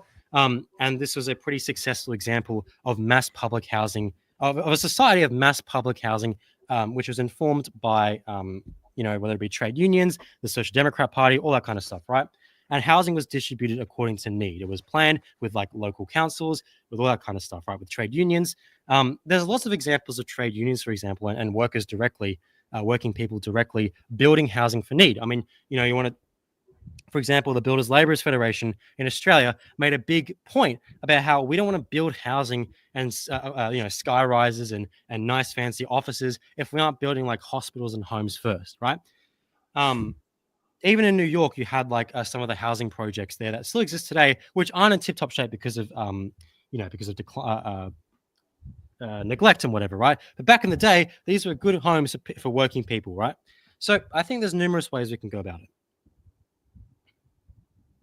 I mean, again, you present the Uruguay model. Is Uruguay the perfect scenario? I mean, this is what you were doing to me when I just said, let's have slow managed decline of asset prices when it came to Japan. I didn't. I brought up Japan because they did what you're saying. I didn't say you brought up very Japan. funny. It's also very funny because you're just going to move past that? No, that's a false equivalency, Drew. I brought up Japan. I brought up Japan because they're an example of managed decline failing. I didn't say that you're bringing them up. Or you did bring them up favorably, but in a different way. But I'm saying, you interrupted me before, man. I'm saying that managed decline in Japan failed, and you didn't provide a successful remedy for it, right? And I didn't say Uruguay's perfect. I'm saying that's a model we can maybe build upon, right? Okay, so in this scenario, I don't think any country is everybody's house. In this scenario, the CFMEU holds nationwide strike, says we're not going to build anything other than residential housing until that's allowed. Like, is this what you think is a good idea?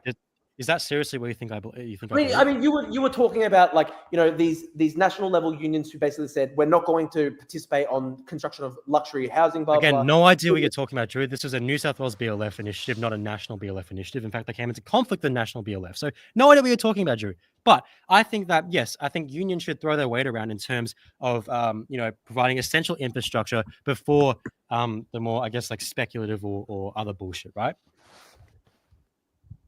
And it's just funny as well. I mean, as well, the sweat labor. Use one example. We can use one example right now, right? Yeah. So, okay. For example, I live in Melbourne. I live in Melbourne. Hold on, no. I'm answering. I mean, you asked me. I'm responding to you. No, I'm responding to you. Let me respond. When we talk about sweat labor in the case of Uruguay, all the people in the cooperative, they're compensating for their building costs. I mean, are we going to be paying them the award rates? Are we going to be paying their superannuation, all this stuff? How are we going to do this in the framework of your cooperatives? So in Uruguay, they don't get paid because they own they what you call it? It's like a sweat. Like when you work for a company, and instead of getting a wage, you get a stake in the company, right? The stake is the housing cooperative, or the house rather. Yeah. Okay. So beautiful. Like, so the people, It's so it's people mutual aid. building homes won't be paid in your scenario. This is going to be cooperatives, and people will be able to. I mean, at the Well, end they'll of be the day, paid with their home. they don't. Yeah, but they don't even own the home though, because it's ultimately owned by They the do. cooperative. No. Well, okay. Well, clearly you haven't The done your members do research, not own their. because that's not I the read case. this. I googled it. Once construction ends, the members do not own their individual units outright, but retain collective ownership through the co-op. Where is this? This is the Uruguay model, the sweat labor cooperatives. What website? What website? Just Google it, man. Once construction ends, the members do not own their individual units outright. They retain collective ownership. What'd you Google? This is the same with kibbutzim. This is the What'd same. you Google? What did you Google? Because I want to see Google specific Uruguay sweat labor cooperatives model. sweat labor cooperatives model. I love this comment. This should be popular. Imagine telling somebody, Hold on, dude, stop referring to the comments. Oh my god, shut the fuck up, bro. You can't stand on yourself. Far out. So the first thing that oh my god, the first thing that came up was a paper. Is that what you're referring to? The exploring the conditions of the emergence and sustainability. Just ask ChatGPT. Do people wait, you asked ChatGPT. Is that seriously what you just did? So what are you referring? What are you referring to? I'm saying to you, if you want to have, what are you referring to? What's your source? I'm just asking. I'm not even. I'm asking you. I'd be willing to concede the point if you just tell me your source. If you just tell me your source, I have an answer outright, right? They retain ownership through the co-op, but they don't own it. What's your source? I'd be willing to concede this if you have a source, because I have an answer to this. I googled it, dude. I googled it. The first thing so it's the paper exploring the conditions. Type in the Fuchs-Van model on Google. The sweat labor model. So now I'm looking up another thing. I'm googling it. I'm trying to find the same thing that I found. Wait, so you don't have an actual thing? You just lied. You just lied. No, you just lied and said I didn't. So wait, so what was your source? What is your source for the claim? What is your? You just said you had it. So what? So you had it, or you're trying to find it for me? Which one?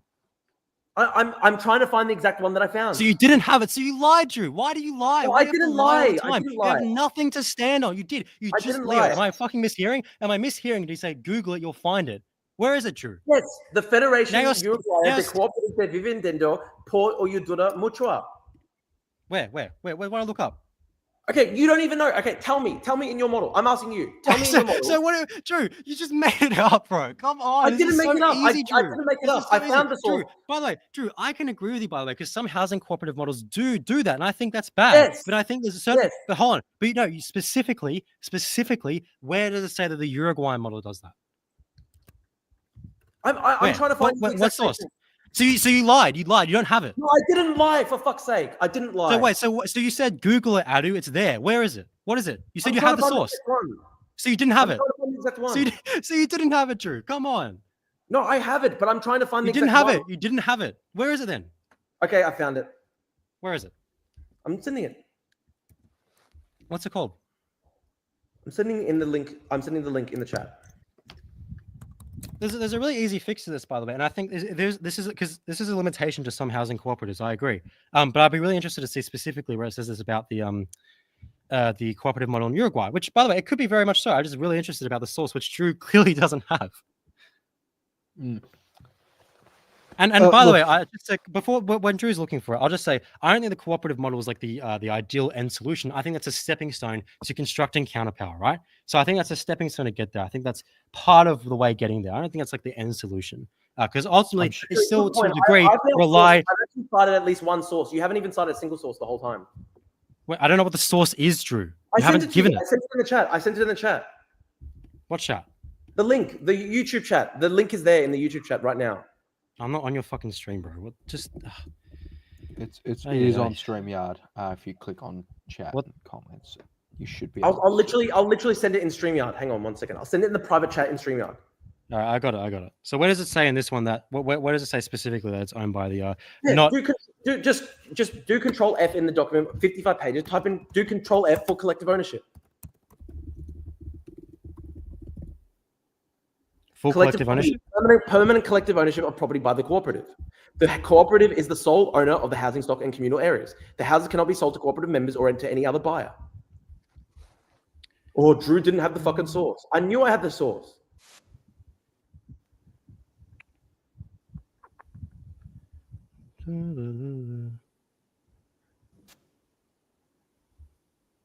So I've actually now provided more sources than you have in the entire 2-hour debate. All right, yeah. Look- So it says here. So yes, hold on. So by the way, I did preface this by saying it could be very well true. I'm just interested in the I know source. exactly. So I don't know why you made the whole thing. You made the whole big Because thing. you lied and then you just No, I didn't. it's lucky I did it. I did a your quick post hoc ChatGPT. rationalization worked. I did a quick. Let me explain. I did a quick ChatGPT, but which actually is so quite it- accurate. Which but- is actually quite accurate because as we found hold here. on. it No. literally is Hold on. You actually you did use ChatGPT. You did use Yeah, ChatGPT. what's the did problem use though? It ChatGPT. actually That's was great. accurate here. It was actually Fantastic. accurate here. It's accurate here, but it's Or you actually have to use accurate. AI to help you in a debate. That's crazy. Yeah, you have to use All it. right, you have to use AI to help you in a debate. guys, That's fucking crazy. Okay, But hold on. I know, How Leo, I'd love to talk about the am I actual supposed the to know model off the top of my head? because you brought it up. No, but you brought up the Uruguay model. I wanted to learn more about the Uruguay model, so I researced it. What am I supposed to do? I don't have the Uruguay You model. Off the researched top it by of my going head. to ChatGPT. Okay. I just No, asked, I mean, I'd love to talk about I just said. because there's two counterpoints that I'd All I asked, I literally just said. Leo, there's two counterpoints I'd love to go into. All I said is. There's two Uruguay like model. direct counterpoints. I literally just asked. There's When it comes to the Uruguay model, is there individual ownership? And it said no. And then the source account literally backs me up. Drew. Leo, All right. sorry. Just. I Leo. was not anticipating this to go for what are we at 2 hours 10 minutes.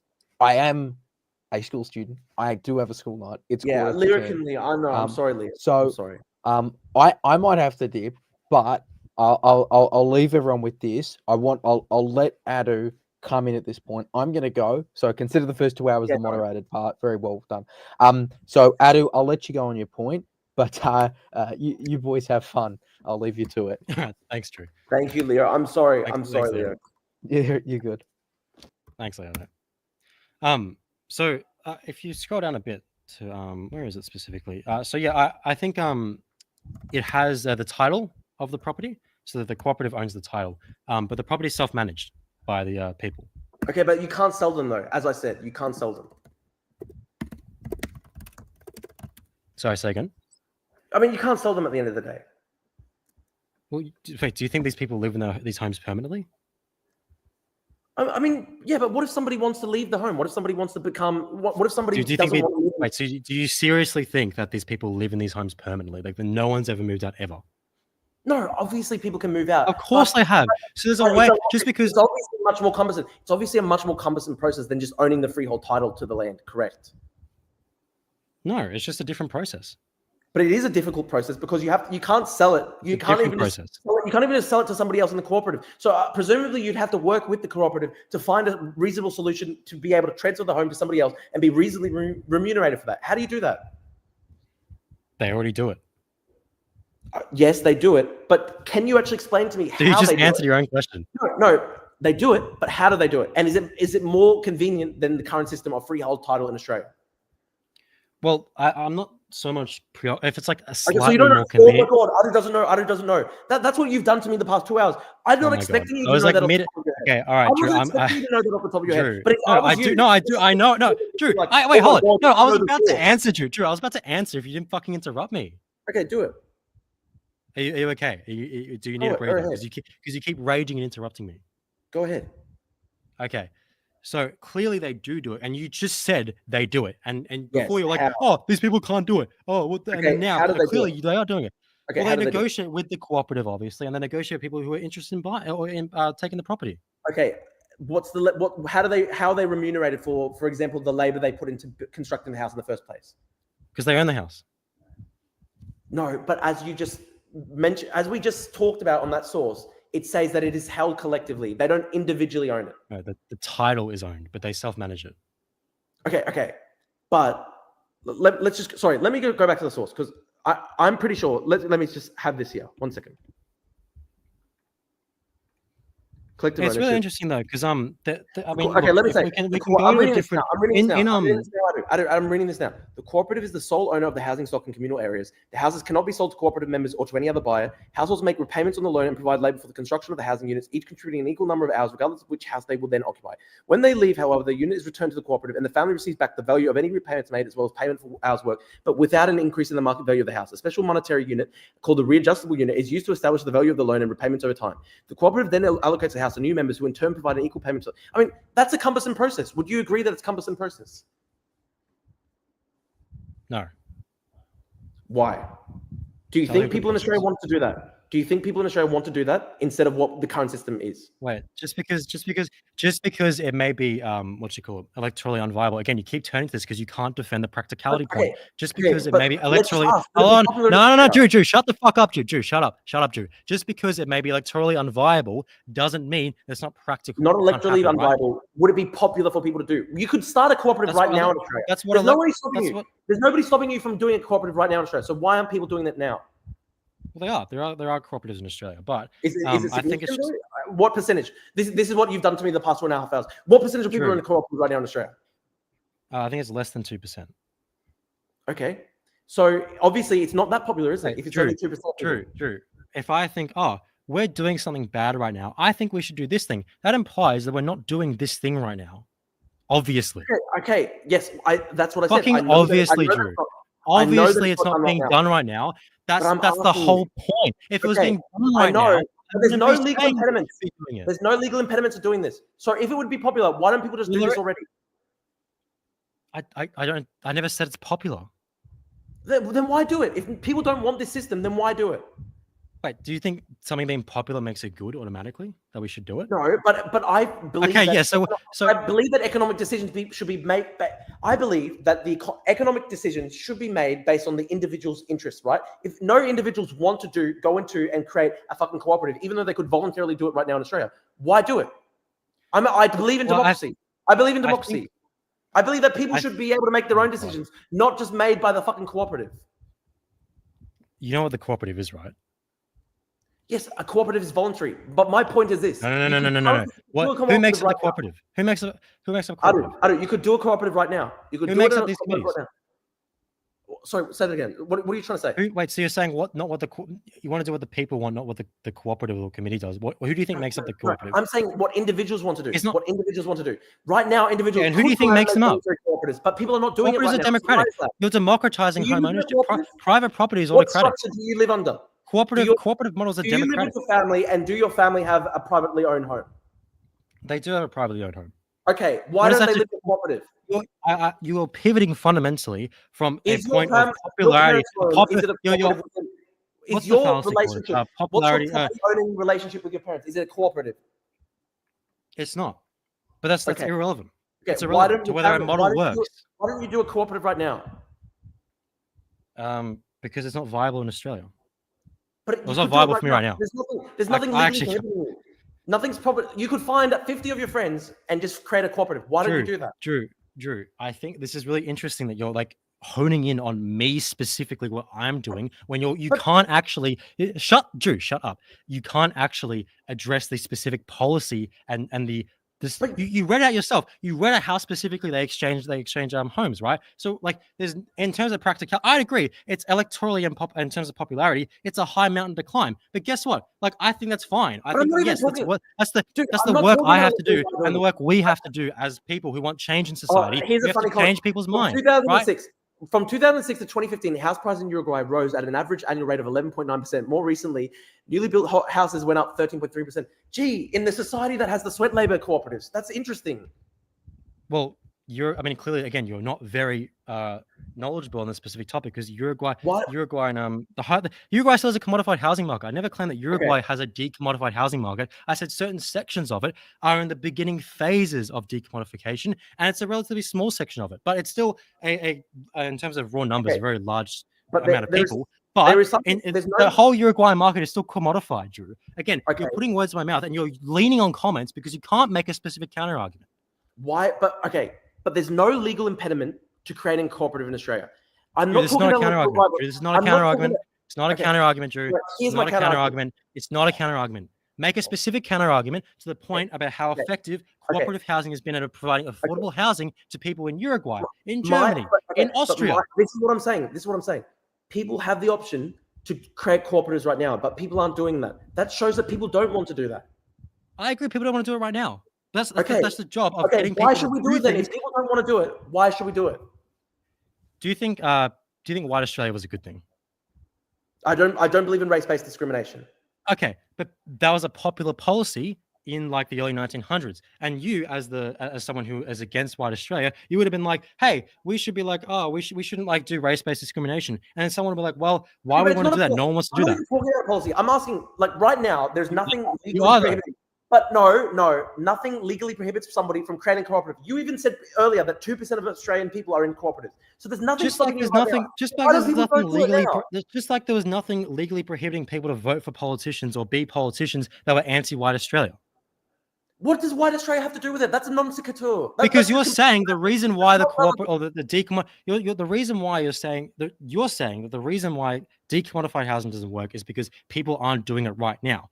Transport Drew Pavlo back to early 1900s Australia, and they would have been like, well, This is people don't a want to dead do it cat right argument. now. This is Even a though dead it's cat perfectly legal, it's perfectly legal for you to campaign against, to be a politician against white Australia, right? There's It's perfectly nothing legal for you to do prohibiting that. people from Yeah, doing cooperatives right now. You're there was nothing. comparing to There was race-based nothing. discrimination. There There's was not race-based there's, discrimination there was stopping people from nothing. doing There was cooperatives. nothing prohibiting people like you to campaign against race-based discrimination in the early 1900s. But the vast Australia majority is of the people same. thought it Let me was a say good this. thing.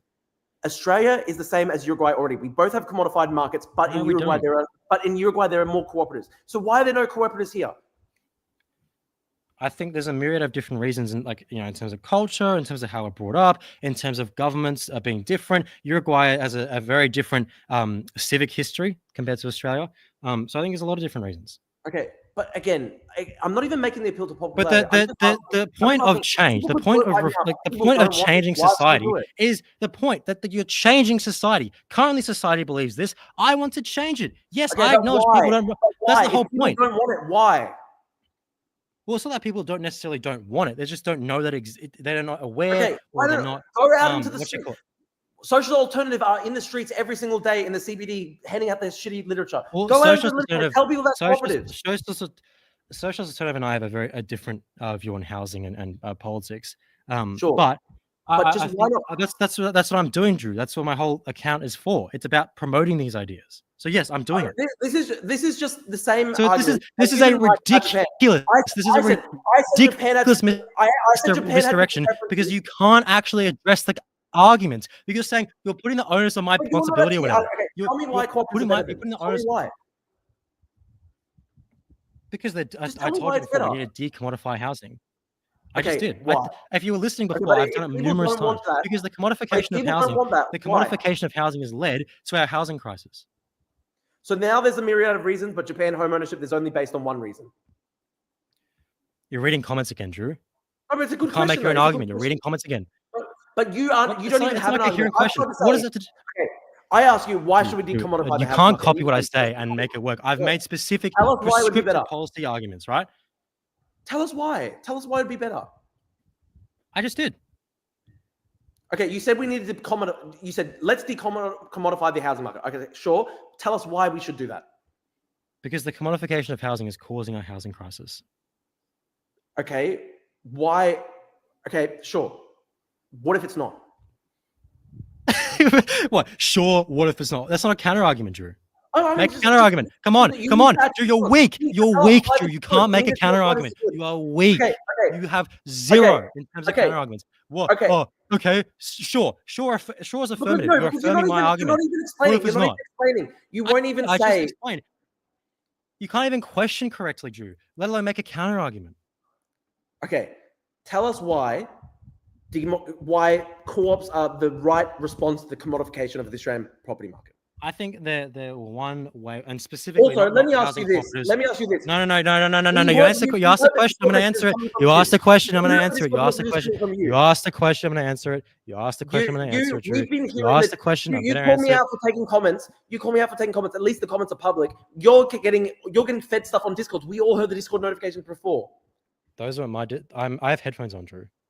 Sure, even if I was getting Discord notifications, you wouldn't be able to hear them because I have headphones on. You fucking idiot. Okay. Anyway, you asked me for 4 or 5 different policies. Tell us your 4 or 5 different policies. I've been trying, but you keep interrupting me, Drew. Okay, tell us. Tell you what. Tell us exactly why co-ops are the right solution to the housing crisis in Australia when they're not popular. I think specifically. The type of housing cooperative that I'm proposing is a step towards a better future because you're constructing a new society, one of mutual aid, one of decommodification in the current, and hopefully at some point we can move that towards a kind of like a counter-structural, counterpower. That's the word. And eventually, hopefully, we can incorporate and develop enough people into the counterpower to then hopefully dismantle the current power. You're giving examples of market economies, like Uruguay is still a market economy. No, I was referring specifically in certain sections of the Uruguayan housing market where a model is something. Why can't we have it in Australia? I'm invoking specifically certain parts of the Uruguayan housing market, not the entirety of the Uruguayan housing market, because obviously it's still a commodified market, right? Here's this question by Sid. Decommodification entails.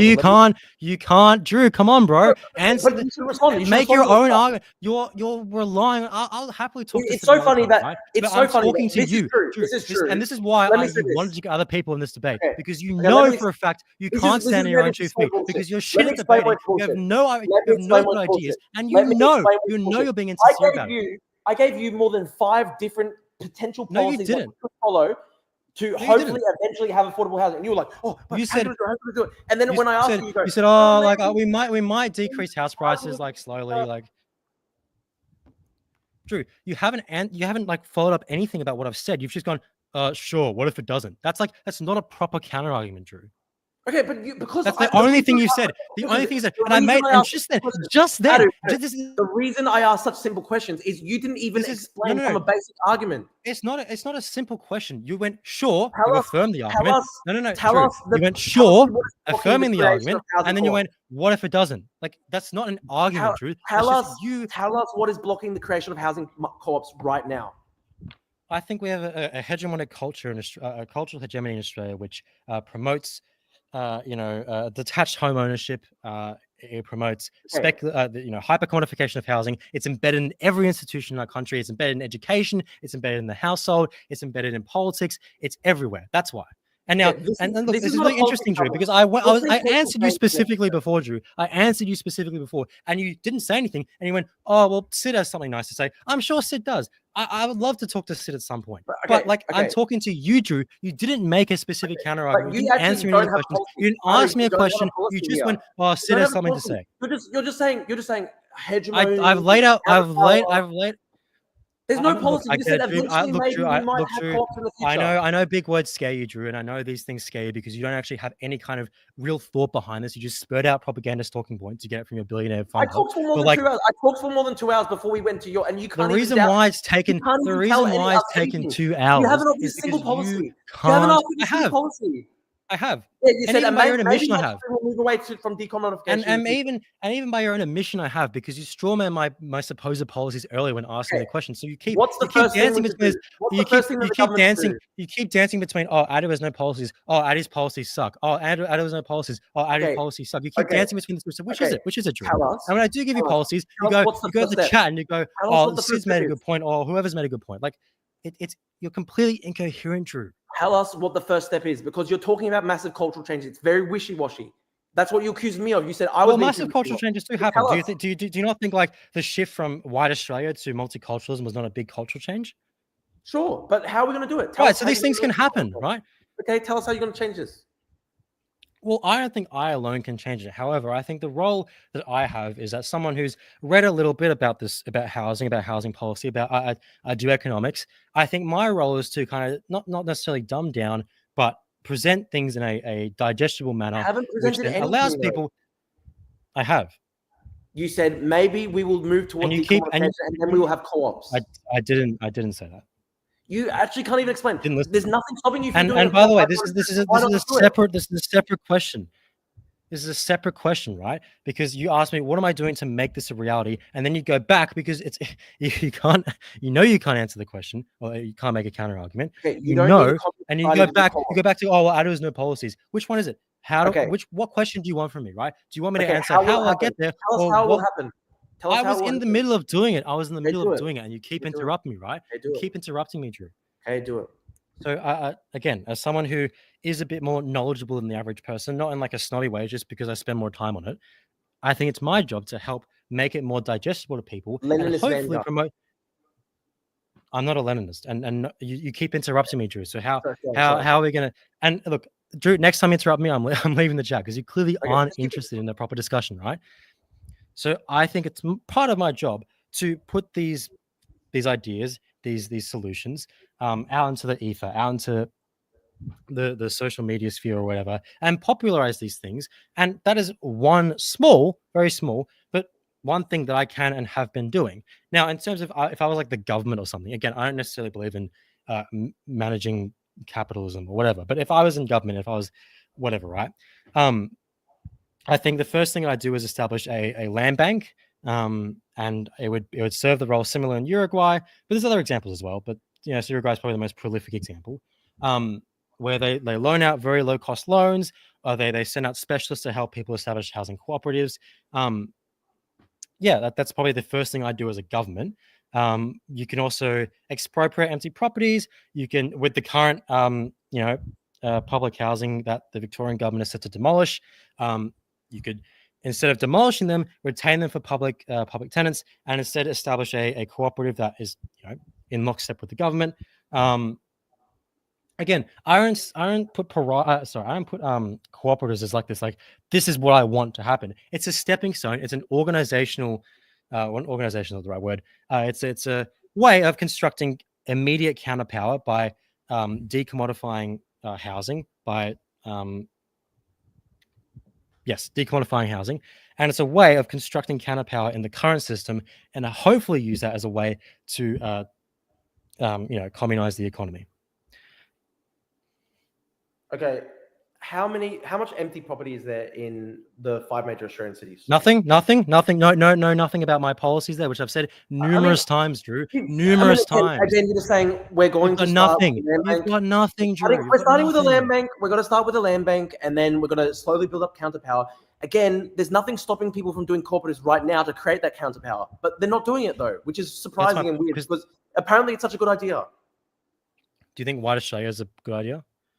No. So then why do you think people didn't do it for most of Australia's history?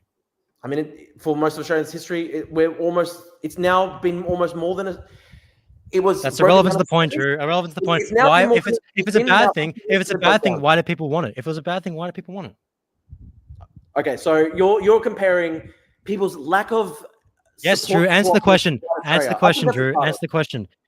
No, answer. I just think it's retarded. What do you want me to say? You can't. So you can't make a counter argument. No counter argument, Drew. Again, come on, Drew. Come on. Ridiculous. You're an online figure, Drew. Policy was a government policy. It wasn't about. Okay, here's the actual counter argument. Answer the question. Oh, here we go. Here we go. I'm answering. Okay. White Australia policy was an official state policy that prohibited non-white people from entering the country. Correct. You agree with that? Was it legal for someone to run in Parliament as someone who was against White Australia policy?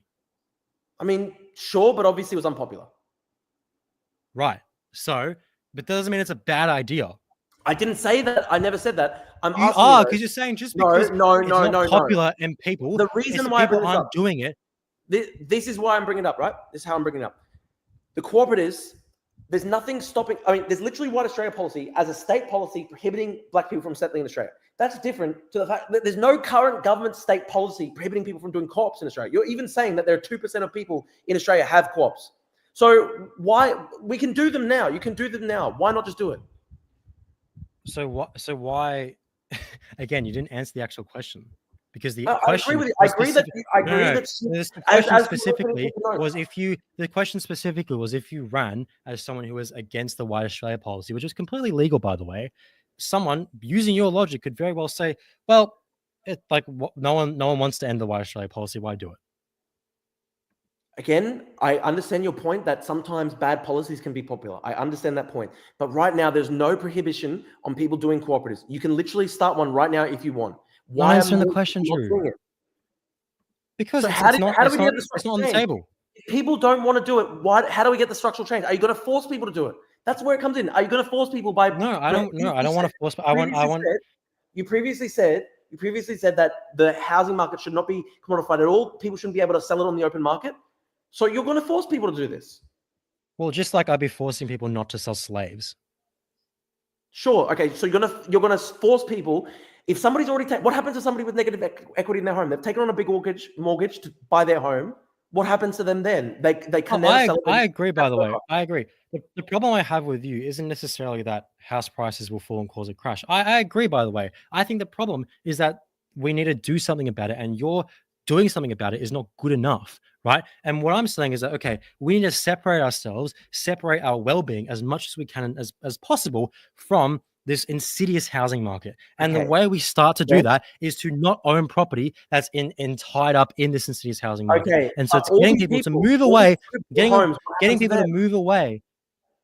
I don't know. I'm not saying this happens overnight. I'm saying this is a long, you don't know. You don't know. cultural change. You don't know what's going to happen. I never said I don't know.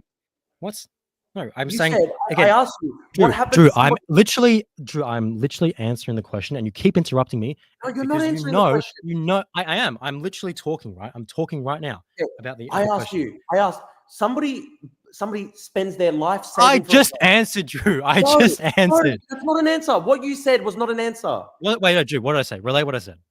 You say it again, then. Say it again. So you don't even know what I said. Drew, listen. What did I say? What did I say, Drew? Come on. If I didn't answer, what did I say? You were deflecting. Just say it again. What was I saying? So what was I deflecting to? What was I saying?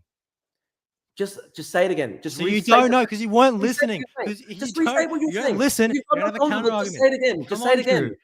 Just say it again, dude. Come on, Drew. Get your thinking hat on. Come on, open those ears up. Just say it again. Just say it again. Well, what how was I dodging if I was deflecting? If I was deflecting, how? If you don't know what I was saying, how would I be deflecting? I'm going to ask you a question. Okay, I'm going to ask you a question. What happens to somebody who's eaten the cost of a lifetime mortgage on a house? They've paid off the mortgage for fucking 30 years. They've contributed their entire life savings, and now you're saying you can't sell this house overnight. They wiped out overnight. Why is that fair? And you said, oh, well, that's fair because it's like selling slaves. Drew, you don't actually know what I was answering with. I literally just answered your question, Drew. And you don't know. Say it again. Say it again. You interrupt me and you don't know. So okay. So get your thinking cap on, Drew. Come on. So I agree with what you were saying before that a decline in house prices is unfortunately necessary.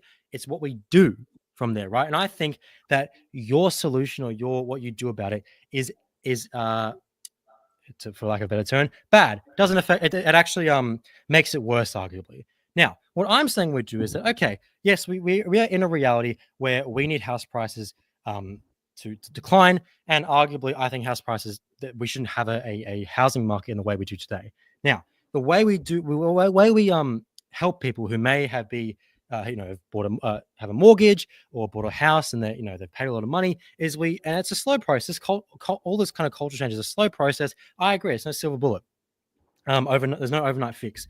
Is we get people, however fast or however slow, into these counterpower structures, right? Counter structures, and that means people they enter cooperatives. And this is the same thing as the trade union movement, by the way. This is what happened with the trade union movement. It was a slow process, and it exponentially got bigger and bigger and bigger. It's the same kind of process where slowly you build the organizational capacity to, which basically is the form of counterpower, to affect change and hopefully some kind of I want to say revolution, but because that has different connotations, but essentially in a way a revolution, right? The funny thing is, this policy would actually gut immigration to Australia because no one wants to come to Australia if it's a communist fucking cooperative. I don't have a prescriptive immigration policy. I think people should be able to come here if they want to, so I don't really care. Okay, that's interesting. So you agree that it might make Australia just a very it would just make us a very undesirable country for people to want to live in. Well, if they don't want to come, they don't have to come. Cool. Okay, I agree with you on that. No counter argument, nothing. Come on, Drew. Come on, Drew. Come on. Where is it? You're so arrogant for somebody who hides behind a screen. You're not even willing to show your face. There we go. Come on. Let me ask you this, right? How are we going to, with the cooperatives, how are we going to compensate people for all the suffering that they've already gone through? People have invested their capital. People have invested their time and their capital for many years. People have literally poured their life savings into this, and they all just get wiped out. And you just say, "Oh, it's a long-term solution." This is really your long-term solution to a short-term crisis that's been spurred on by mass migration over the past 3-4 years. Wait, you seriously think the housing crisis is a short-term crisis? It's been significantly so worse it's a in short, the past 5 years. It's the housing significantly crisis worse is a since the short-term last crisis. 4 or 5 You years. yourself admitted, Significantly worse you in the yourself past 4 admitted or 5 it's a years. long-term crisis. Oh, I thought it was a Long-term decade problem, but it's crisis significantly worse. to do A with the long-term commodification of housing. Oh, a long-term problem can I love the significantly slippage worse to the than in master, 4 to Drew. 5 Come on. years. Why is it a short-term crisis? It's a long-term problem, but it's also gotten extremely worse over 3-4 past years. Do you agree sure. that housing has become more unaffordable over the past 4 to 5 years? Yeah, but it's also become more unaffordable in the past 30 years. Yes, but do you agree that over the past 4 or 5 years, there's been a particular explosion in house pricing and a particular problem when it comes to rent prices? Rent prices, yes. House prices, no. But anyway, this is completely off track because you have no counter argument to the policy prescriptions I have. All you say is, "Oh, well, what if people don't want to do it?" My counter argument. I've got a counter argument. The point is, we get people to want to do it. Do you want to hear it? I think that private property rights are good, and I don't think that we should wholesale abolish them long term for cooperatives. Normative claim. That's not a counter argument. You're just saying what you think. My counter argument is all these people would be wiped out. All these, it's so people would be they die. Isn't this funny, guys? Isn't this funny? For an hour, you tried to mouse struggle session, torture me over the fact that you're going to decrease people's house prices. It's going to be so unfair to all of them, and then straight up you're just saying, oh yeah, long term, we're just going to make sure that nobody can fucking sell a house ever because it's the same as selling slaves. Drew, how do people in Uruguay and those cooperatives distribute housing?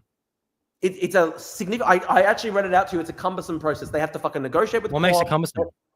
Because they have to fucking negotiate with a co-op if they want to sell the house. How do you sell a house in real life, Drew, right now in Australia? You decide you want to sell the house and you go out and you sell the house. You don't have to negotiate with 50 other cooperative members. What do you do to sell a house? You list it on the market. It's relatively much easier. That's it. You just listed on the market. Well, how do you list it on the market? Mate, it's much easier than having to negotiate with 50 other cooperatives. True, you're 25 years old and you don't know how the housing market works. Come on. How do you sell a house? You actually can't even tell us. How do you sell a house? How do you sell a house? You think how do you sell a house, Drew? And how is it more cumbersome than what they're doing in the cooperative world? Which, by the way, I don't think it's like the be-all and end-all model. I just think it's not. It's like especially cumbersome. I mean, generally, you go through a real estate agent. We all know that shit. But obviously, it's a lot easier to go through a real estate agent than having to negotiate with a fucking 500 people on a fucking cooperative. True. Have you ever sold a house? Yes, my family have sold their home before. Okay, how long did it take? 2 months, maybe. Right, so it's a pretty it's a process, right? You wait for a buyer.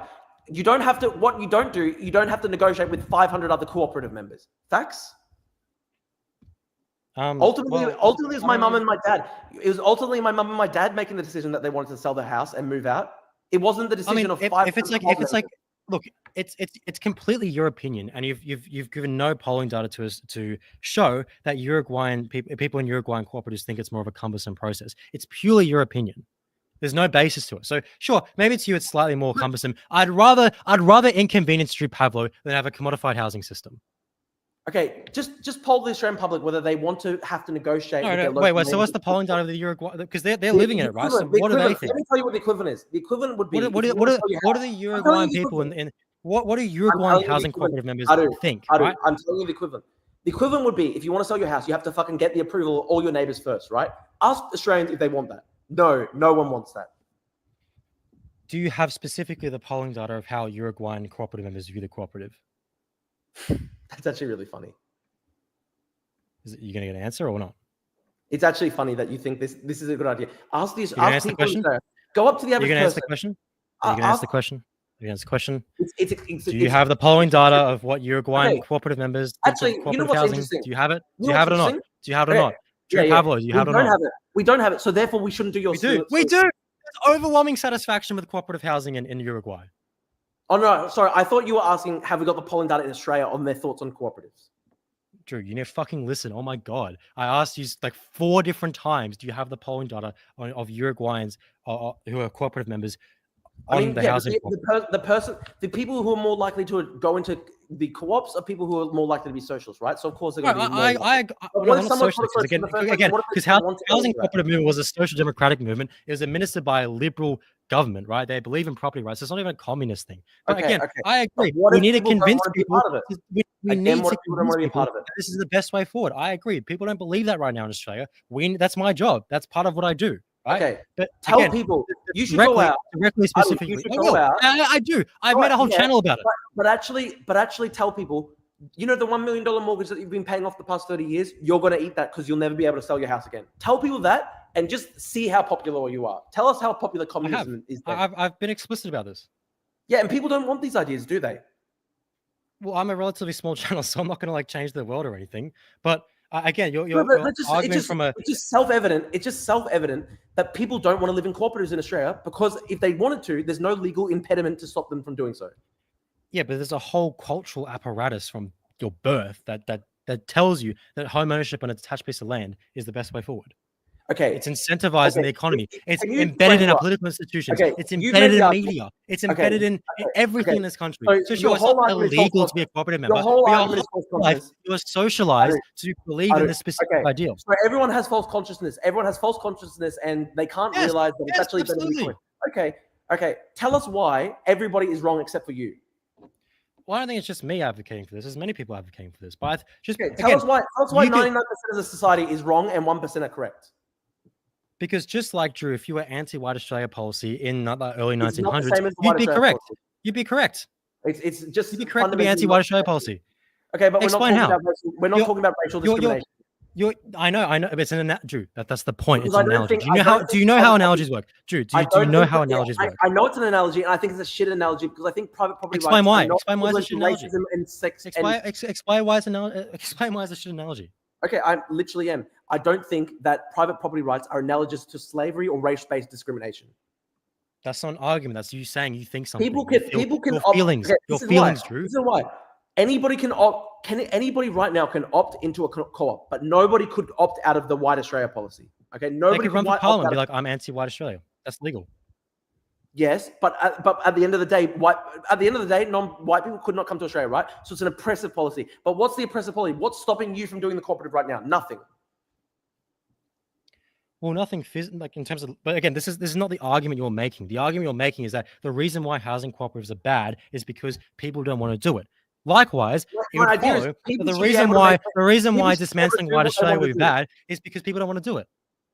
But I think that people should be able to make their own economic decisions. You don't think that's the case. You think that people making their own economic decisions are subject to false consciousness. Do you think someone buying a slave is an economic decision you should be able to control? I don't think buying a house is equivalent to buying a slave. That's just fundamentally an incorrect decision. Again, it's an analogy, Drew. It's not supposed to be the same. That's the point of an analogy. The logic is there. And it's a retarded buying analogy. A slave, it's retarded. Drew, is buying a slave an economic activity? This is a retarded argument because is buying a slave an economic activity? Slavery is immoral. Private property ownership is not immoral. Is buying a slave an economic activity? I've just told you slavery is immoral, but private property rights. I know that's what you're saying, Drew. I'm asking you: is buying a slave, whether you think it's immoral or not, is that an economic activity?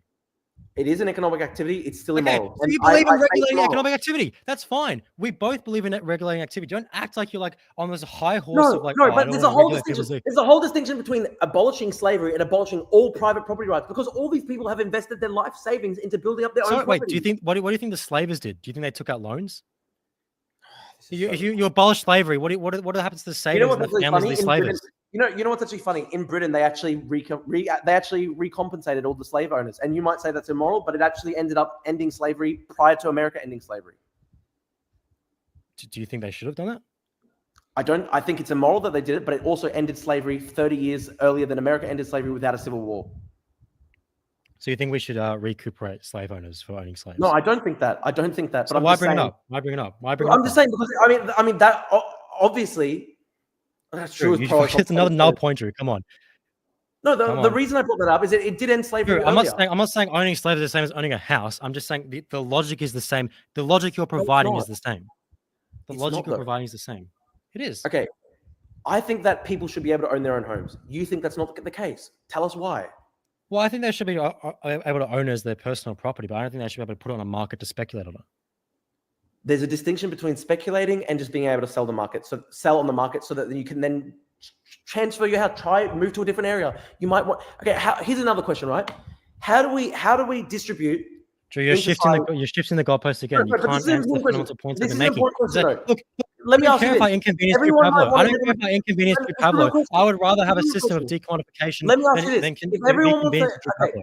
let me ask you this: if everybody wants to own a beachfront property, how do we distribute that in society? How are we going to decide who owns what in these cooperatives? If there's no market, if we can't adjudicate slavery, if we can't adjudicate scarcity through price signals, how do we decide who gets to stay by the ocean? Are we just going to do what the fucking Bolsheviks did and just go, oh, if you're a party member, you get choice property? Well, I'm not a Bolshevik, so I don't believe in that. But Okay, I but think how are we going to do it then? How are we going to distribute this scarcity in society? if someone wants to live there, they can live there. Okay, but what if there are a million people who want to live on the beachfront in Surfers Paradise, and it's just impossible to supply that, right? So how do we do that? What do you mean? Like what I'm saying is, how do we? There's obviously scarcity. Dude, you've already gone over how houses are exchanged in a semi-decommodified manner. So we already went over this. Okay, but let me ask you this, right? If you have co-ops, so you agree that somebody should be able to transfer their home, that you agree that they should be able to leave their home even though it's not going to be on the market, right? Do, yes. Okay. So say somebody is living in the outer suburbs of Brisbane and they decide they want to see change. They want to go live in Surfers Paradise. They want to live right on the beach. They want to live in a beautiful apartment right on the beach. In our system right now, that's more expensive because more people want that, right? That's a way to try to adjudicate scarcity, right? If we get rid of the price signals, how do we determine this in society, right? Like if somebody really wants something, how are we going to determine that in society? First and best served. Okay, is that not an argument for the colonization of Australia then? First in, best served? Well, if they're not harming anyone, then sure. But the colonization of Australia harm people. Okay, but what if somebody goes, okay, I want a beachfront property. These guys already live on the beach. I'm going to just take their home. Like how do we adjudicate scarcity? That'd be harming them. Okay, then how are we going to manage scarcity in society? Because obviously everybody wants unlimited things, basically, but we don't have unlimited things. I want to live in a mansion at Adu. I can't afford that right now. I'm renting. Cool, that's good for you. But a lot of people do want to live in nice houses. A lot of people want to live by the beach. Well, I think most people wouldn't want a life of complete opulence. I think most people not opulence. I'm not talking. Let me explain. I say exactly. So people, our wants and needs, or our wants rather, not necessarily our needs, are to a degree socialized, right? I want to have a big house, right? Let me ask you this, right? You want to live in a big house. You just basically say you've read line by line how the exchange of housing would work. Okay, but how do you transfer? And the only counter argument you have to it, the only argument you have against it is that it's cumbersome. Are you serious? Okay. I don't care that Drew Pablo thinks it's cumbersome. I care about the decommodification of housing. I care that our system has made it so hard for people to buy a house and access a need, right? Let's assume. I don't care if you feel personally with no basis at all that it's cumbersome. Good for you. I don't care, Drew. Let's decommodify the housing market. Okay, let's assume that we implement your system 100%. Good for you. You've won. Okay. Somebody wants to go live on the Brisbane River. There are only X amount of homes on the Brisbane River. You can't You've build literally asked this a million times. No, but you don't have an answer though. You just said first in, best served. I answered it. Yeah, that's my answer. Okay, so if someone wants to go there, you can go, hey, to the local council or whatever kind of committee, hey, I want to live here. You can wait in line. That's how it'd work. So we're going to have, this is beautiful. You finally come around to it. We're going to have Soviet bread lines. That's how property worked in the Soviet Union. No, everybody could get a home, you would just have to wait for it. Everybody could get a fucking car. You just have to go into the lottery for it and wait 8 years to get one. The exact same thing happens right now. You just have to wait for someone to list it. You don't get to walk into someone's house and go, hey, can I have this house for money? If they're not listing it, you have to wait for someone to list it, you fucking idiot. Okay. But in our system, not everybody can afford to live on the Brisbane River, correct? Sure. But the same thing would happen, right?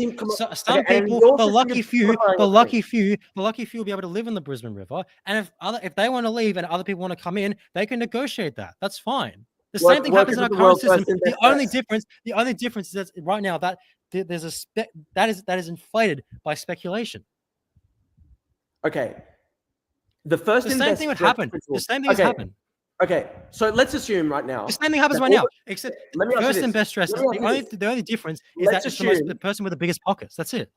Okay, Adu. Let's assume that the people who are living on the Sydney Harbour are really rich, correct? Right now, yeah.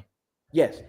Okay. In your system, they just have the property forever, right? Because it's first in, best dressed. They were already there. Say the workers of West Sydney want to go and live on the harbour. How are you going to deal with that distributional issue? I literally just told you, Drew.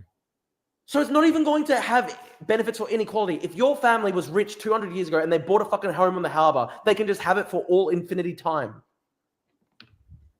If they want to live there, that's fine. I don't see a problem with people living where they currently live. Okay, the same thing again. The same thing happens in our current system, Drew. The same thing happens. The only difference is that people list the property. You can't go into someone's house and say, "I want to live here," if they don't list the property.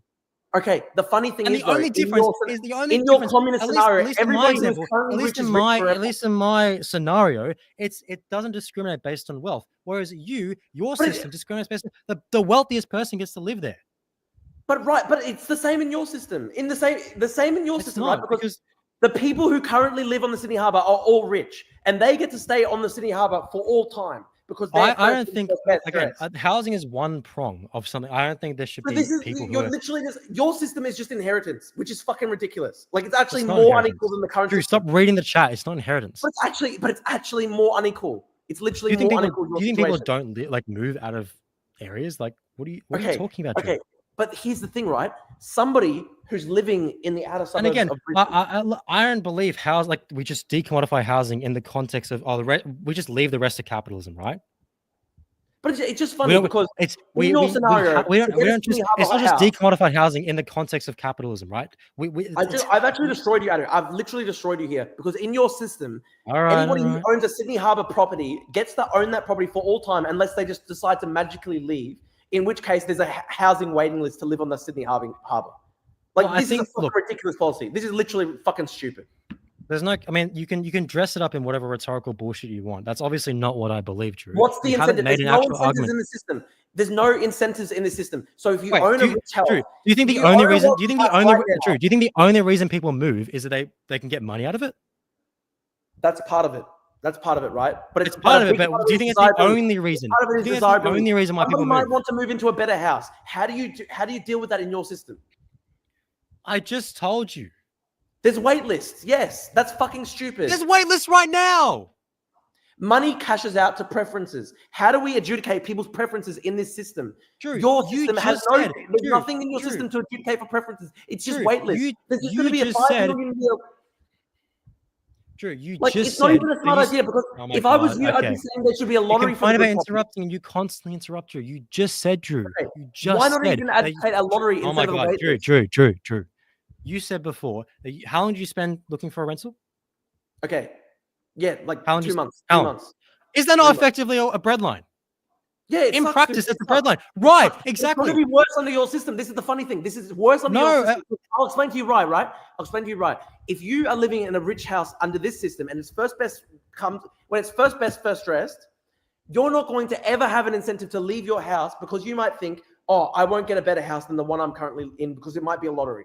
So therefore, it's just literally the current distribution of property in society is literally locked in forever. It's literally insane, dude. It doesn't even make sense. I don't think decommodifying housing is, and by the way, I do think wealth should be expropriated. So I don't understand this fantasy that you're going to steal the homes. Operate on it. You're going to steal the homes, and then you're just going to, have a lottery system for who gets to live in the nice ones. Well, specifically, you were asking me specifically what my an ideal would be, right? Not how I get there.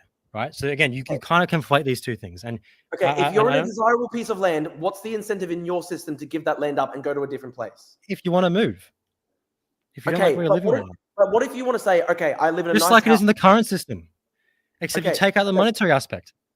Okay, but if we take out the monetary aspect, then it's just lottery and waste lists. It's the same thing right now.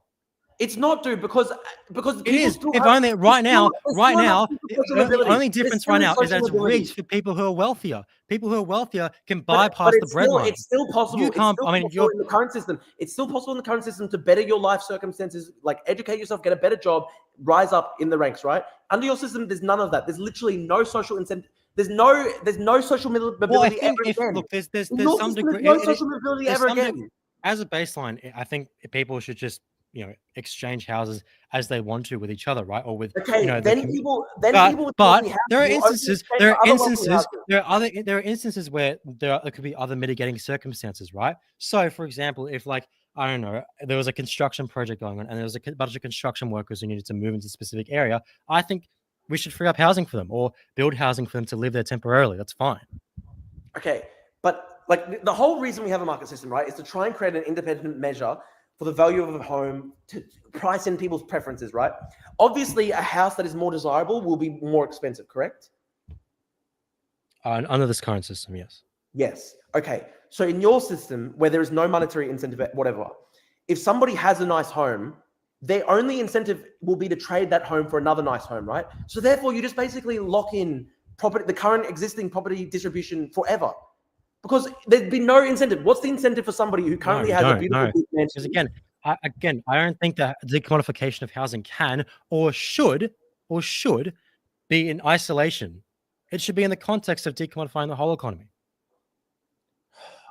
Again, though, I'm just wondering though, like how we and you how keep we trying. And look, I've let you kind of direct the conversation a bit, but for the past like few 30 minutes or so, you've kind of weaseled your way out of actually answering specifically about the effectiveness of the policy. Because you haven't. I mean, if you looked up the Uruguay stuff, you'd see it's highly successful. If you looked up the Germany stuff, it's highly successful. Dude, you can't explain without price signals how you're I going have. to deal with scarcity in society.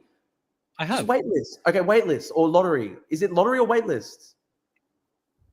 I mean, look, it could depend. I think waitlist could work. I think lottery maybe in some circumstances could work. Can you But I think can you understand? But look, can you and understand I why will say, this stress? isn't. Look, and this gets a bit utopian. I think that it isn't just a negotiation between the homeowner and the potential buyer or whatever, but it should be done in what you call it in fuck. I was trying to thought. Can you give us an example? Oh, it should be done in alongside and in lockstep with the the local community. So what match people's needs in that community. I know a society that abolished the price signal and decommodified a large amount of society, right? What do you think of Pol Pot's Cambodia? I don't think Pol Pot's Cambodia decommodified housing in the way that I'm saying.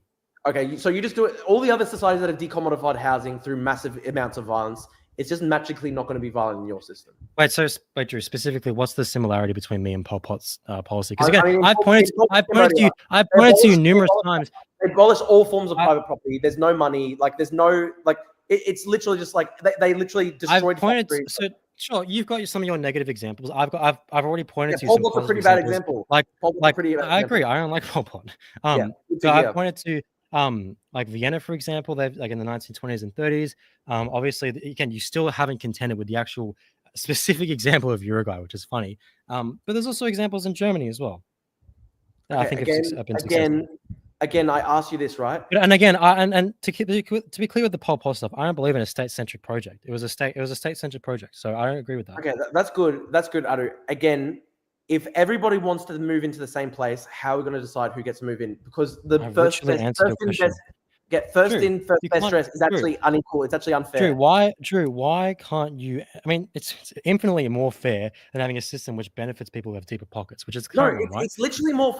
Our system right now is more fair because if I want to get a better house, I can work harder to get it, and it is still possible. But in your scenario, are you seriously saying that in our current system, it's more feasible for the average young person to outbid like a property investor because they can work harder?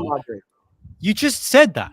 No, I'm saying that because in the long term, in an auction, for example, you're not the sole buyer. You're competing with people cashed up with capital, right? You're competing with all these different people. At least, and look, I'm not saying mine is the perfect system. You're still competing with everybody in your system because it's just a lottery. Yes, but it's fair. It's fair, right? It's less fair. It's less fair because people should. It's objectively fair. Not only is it democratic, right? But it's also fair because it doesn't take into consideration the amount of capital you're willing to put up front. Whereas in your system, if someone owns a fuck ton of money, they can outbid everyone there who may be a potential first home buyer. Why should it So be okay? no, that's literally by definition more egalitarian and more democratic than what you It's propose. less egalitarian because No, everybody just saying it doesn't make it so, Drew. Argue why everybody has an specifically it equal is. chance of getting nothing. In your scenario, everybody has an equal chance of getting It's nothing. absolutely, the same with the lottery. absolutely not true. We all go It in is the lottery. We all absolutely go not in the true. lottery for the house And of the again, Sydney Harbour. specifically, we have examples. And for example, I mean, I hate to hone on it so much, but Uruguay, right? You haven't you read out specifically Uruguay is a commercial. what they. You literally said yourself. You said it No, yourself. the specific, Uruguay still has the specific sector, the specific cooperative sub strawmanning. It's the specific housing What's the cooperative sector, strawman? which you yourself read out how they distribute and exchange homes. Yeah, And I still all don't you think it's a said, good idea. all I you still don't think said, it's a good idea. all you said was that's cumbersome in your opinion. That's not an argument, Drew. That's your feelings because you can't actually muster a counter argument. My feelings are this. Drew, I don't care what your feelings are. I'm trying to what answer your question. I'm trying to answer your question, Adu. That's not my question. My question is your feelings. I don't give a fuck about your feelings. I care about your arguments. Yeah, I'm trying to give you an argument right now. No, you're saying, oh, this is my feeling. I don't care about your feelings, Drew. Make an argument as opposed to saying, oh, I just feel like it's cumbersome. I'm literally making an argument. I'm about to make an argument. No. I was going to say the revealed preferences of Australian society is that people don't want to live in Uruguay cooperatives. I don't care. Cool. So you want to force everybody to go back to the fucking land like Khmer Rouge? No, I don't know. I don't care about your stick. You want to force that's not answering the question. They don't want. That's not answering the question. Nobody wants this. Nobody wants this. I literally Nobody wants to live in your fucking I told you, I don't believe in a state-centric project, right? Okay, nobody wants this. Nobody wants this. So you think you have to force it on people. Drew, what do you think change means? What do you think changing society means? I agree. People right now don't want it. That's the whole point. I want to change that, Drew. Cool. Good for you. And you haven't, and you, no counter argument, nothing. Again, you read out specifically, and this is you yourself, right? I want to own my own home. I don't want to live in a cooperative. This is you I don't yourself. want to live in a cooperative, Adu. I don't want to. That's my preference. I don't care what you think is inconvenient. People don't want to live in cooperatives. I agree. Right now, they don't. But I think it's an overwhelmingly, by the literature, by the available evidence, I think it's overwhelmingly a positive example of what we can do to move towards a decommodified system. Okay. And you yourself read about this cumbersome way of exchanging and distributing homes. Explain how it's cumbersome. What if people don't want that? I agree. Right now, they don't want it. If you live in a cooperative and you decide, I want to leave the cooperative and go back to owning my own house, you can't do that. No, but in the cooperative, you self-manage your house. You own the house. But in your system, if you want to leave the cooperative and go back and own your own house freehold, you can't do that. You can. What if 10% of people don't want to live in the cooperatives? What happens then? Do they get to still have a private market? Say you cut out. No, it's the same as slavery. Sorry, you cut out. What'd you say? Okay.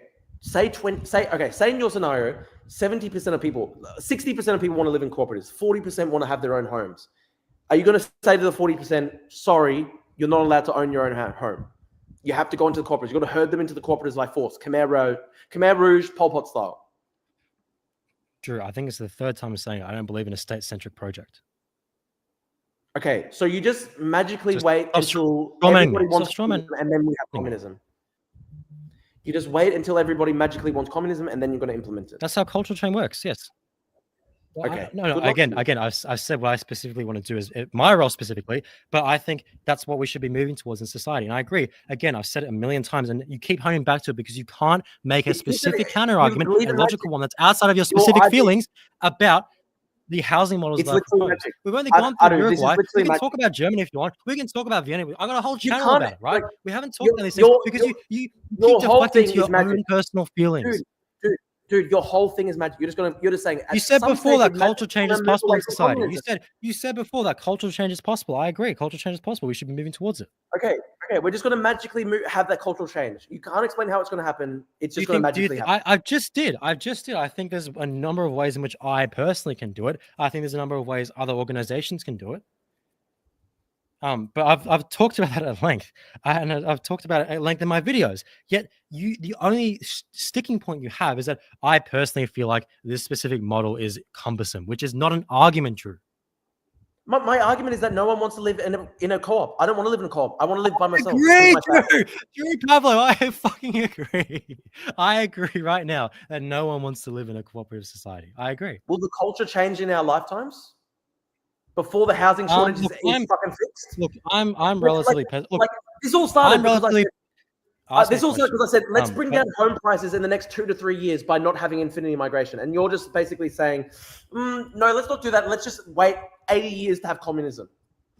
Well, to be clear, I think there's social democratic solutions to these problems. I mean, you asked me me specifically what I want, but I think this is perfectly manageable. Not perfectly manageable, but there are ways we can mitigate this crisis within the context of a social democracy. But you asked me specifically what I want, so that's why I've answered the way I have. But again, Drew, you haven't actually answered specifically. You keep asking me, well, how can we have a decommodified housing system if no one wants decommodified housing? I agree. That's the change we've got to we've got to be the change. Do you think it's more likely? Let me ask you what's more likely right now, right?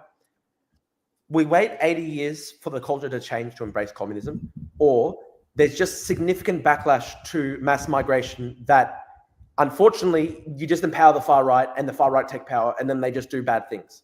Because I'm actually a pragmatist. I don't want the far right to take power. The only person here that empowers the far right is you, Drew. Waiting 100,000 years for communism, I just say the only person here who's empowering the far right is you. You're the one that's you're a neoliberal. No, every single one of your ideas is empowering the far right. Every single one, because you're saying it's absolutely not. You're the one who is using fake doxing information from far right people. You're the one whose system produces the far right. I'll explain to you why. I'll explain to you why you're empowering the far right. Your policy is let the current housing disaster continue forever, infinitely, because we can't ever reduce migration. Just have infinity migration forever. And then 100 years from now, there'll be enough cultural change that we'll have fucking communism and cooperatives. You're empowering the far right for that because you're not accepting real. Like, seriously, what's more realistic? I gave you 5 different policies. I said let's limit migration, let's end negative gearing, let's increase supply of housing, let's regulate and rezone and everything. I gave you multiple solutions, and your solution is let's not do any of that. Let's just wait for the culture to change, and then the culture will change, and then we'll have communism. Who's going to do more to stop the far right from coming to power? It's literally me, because I'm saying instead of waiting for the fucking disaster of the entire population to go fascist, let's just reduce migration to where it was 5 years ago, and then there won't be such a crisis in the economy, and then the people won't feel a rise. Then people won't. At no point have I said that we wait and do nothing. That's exactly what you're basically saying. Because you're saying you've said multiple times. Really bad at listening.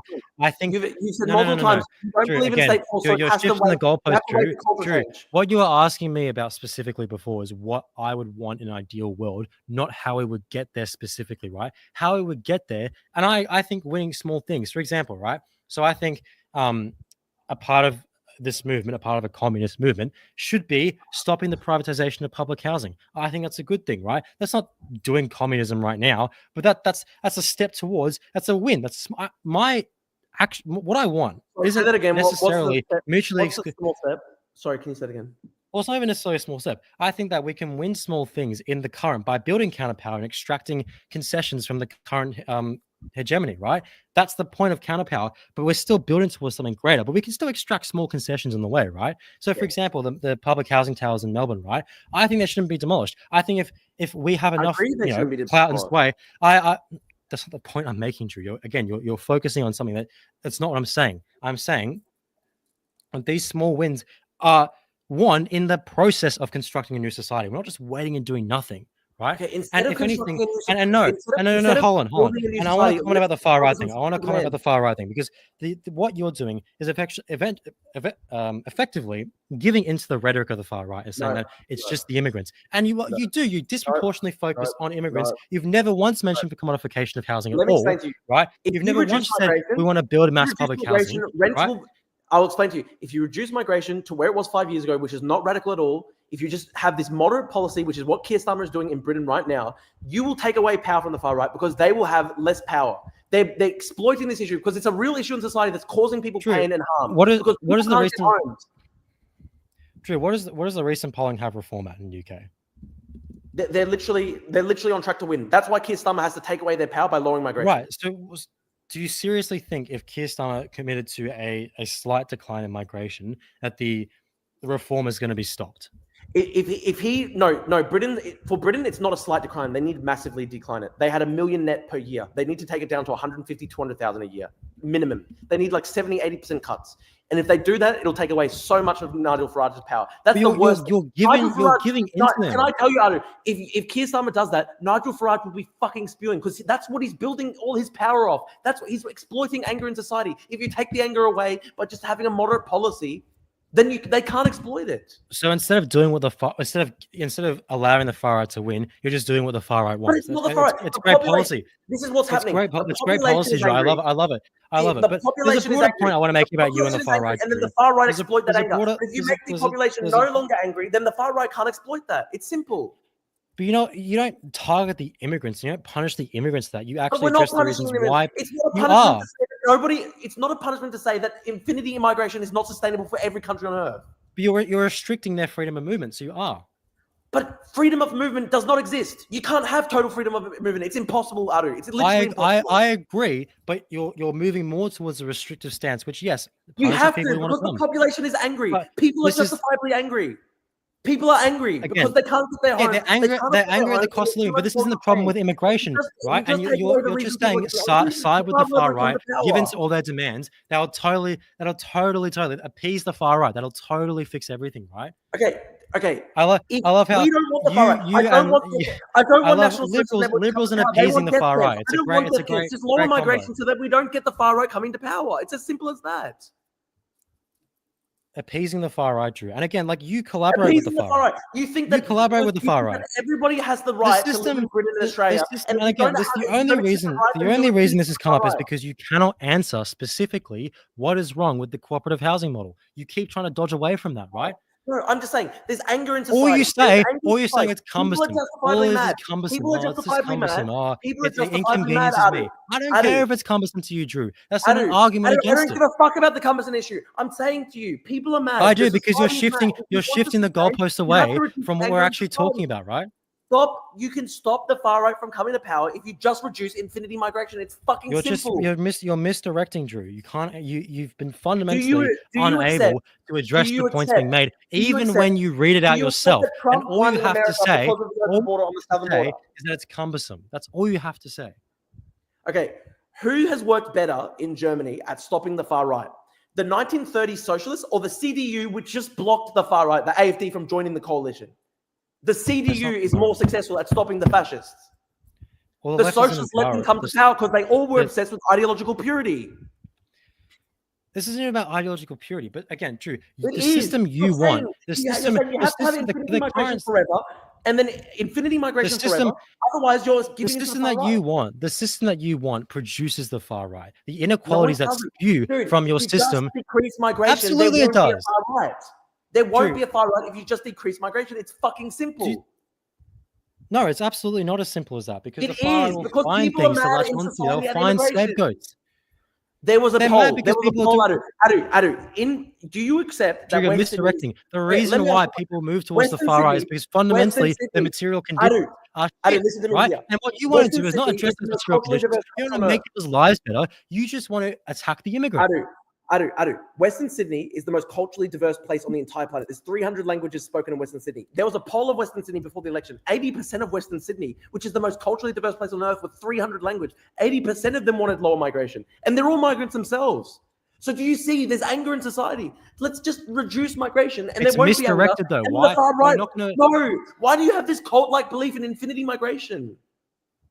Drew, the far right didn't win the election in Australia. The far right lost. Dude, it's not looking good, is it? Because on the current with how bad the economy is in Australia, what far right party won in Australia? But look at the rest of the developed democratic world. The economic conditions in Australia are really bad right now. In 5 to 10 years, do you accept, Adu, that in 5 to 10 years the economy in Australia could get so bad that the far right come to power? I think that's a genuine danger. Yes, that's not to do with the immigrants though. I don't think it's to do with the immigrants, but I think we need to be pragmatic and we have to say, okay, instead of doing infinity migration, we'll slightly lower it. Therefore, there won't be as much anger in society that the far right can feed upon. Look at But then look at people's look at like all the the actual form. reasons Look why at where people fascism exists. are Look at living in terrible living conditions. Oh no, okay, all right, look at where fascism exists I look, in Drew, I know America. you've had fun interrupt me constantly, and you can't answer the question. So I will leave if you continue to interrupt me, because I know you can't actually address any of the points I'm making, because that's why I have to continue to interrupt me. So if you let me actually speak, I would love to. Yeah, sure. So instead of actually addressing because you just admitted it yourself, like you just admitted that immigrants aren't the reason behind people's declining living standard. So it's not the sole issue, but what it we is a should part of do, it. what we It is should, a part of it. you just admitted that you just said, so you're contradicting yourself now, because you just it's said not the sole you image, it's just not the said sole thing, but it is part of it. you said that it's not because of the immigrants, and I agree, it's not because of the I immigrants. agree, So it's not solely because of the immigrants. No one poses one thing. Instead of actually addressing the reasons why people might go to the far right, you are caving to the far right and just dealing with one scapegoat. One scapegoat, Drew. Okay. Do you think it's ever legitimate? Why do you think people go to the far right? Do you think people just fundamentally hate immigrants? No, I didn't say that either. Right. So if there's pressure in society. We If there's pressure in society on housing, people will go to the far right. And I want that to stop. I don't want that to happen. So let's stop it from happening from before it happens. And the way to do that is to improve people's material conditions. Okay. Do you think it's ever acceptable to limit migration in society? Ever? Yes, I literally opened the conversation by saying that. Okay, so why not just do it? If immigration is feeding into the housing crisis and making people angry in society, we don't want the far right. It's not though. It's not. It's misdirected anger, and I think you're overstating how much. You have a cult-like belief. For some reason, you have a cult-like belief in infinity migration. I don't know why. Over 80% of people in Australia think that it's fine to have they're fine with immigrants. Over 80% of people. Dude, 80% of people in West Sydney said migration needs to go down, and West Sydney is the most culturally diverse place on the entire planet with 300 languages spoken. And even they were saying 80% said lower migration. Drew, you're looking at one area. One area, Drew. It's literally the most culturally diverse in the entire fucking planet. Look at the whole country. More and more the polling says. More and more the polling says that people want migration down. What polling? The polling says limit migration. One poll in Western Sydney. No, there's much more. There's much more. There's poll after poll after poll saying that migration is a big issue. Let's Google immigration poll Australia.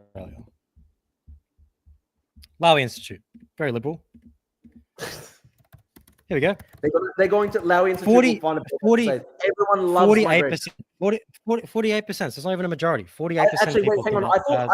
I thought polling's not a convincing argument, Adu. I thought that you thought that nothing should ever come down to polling.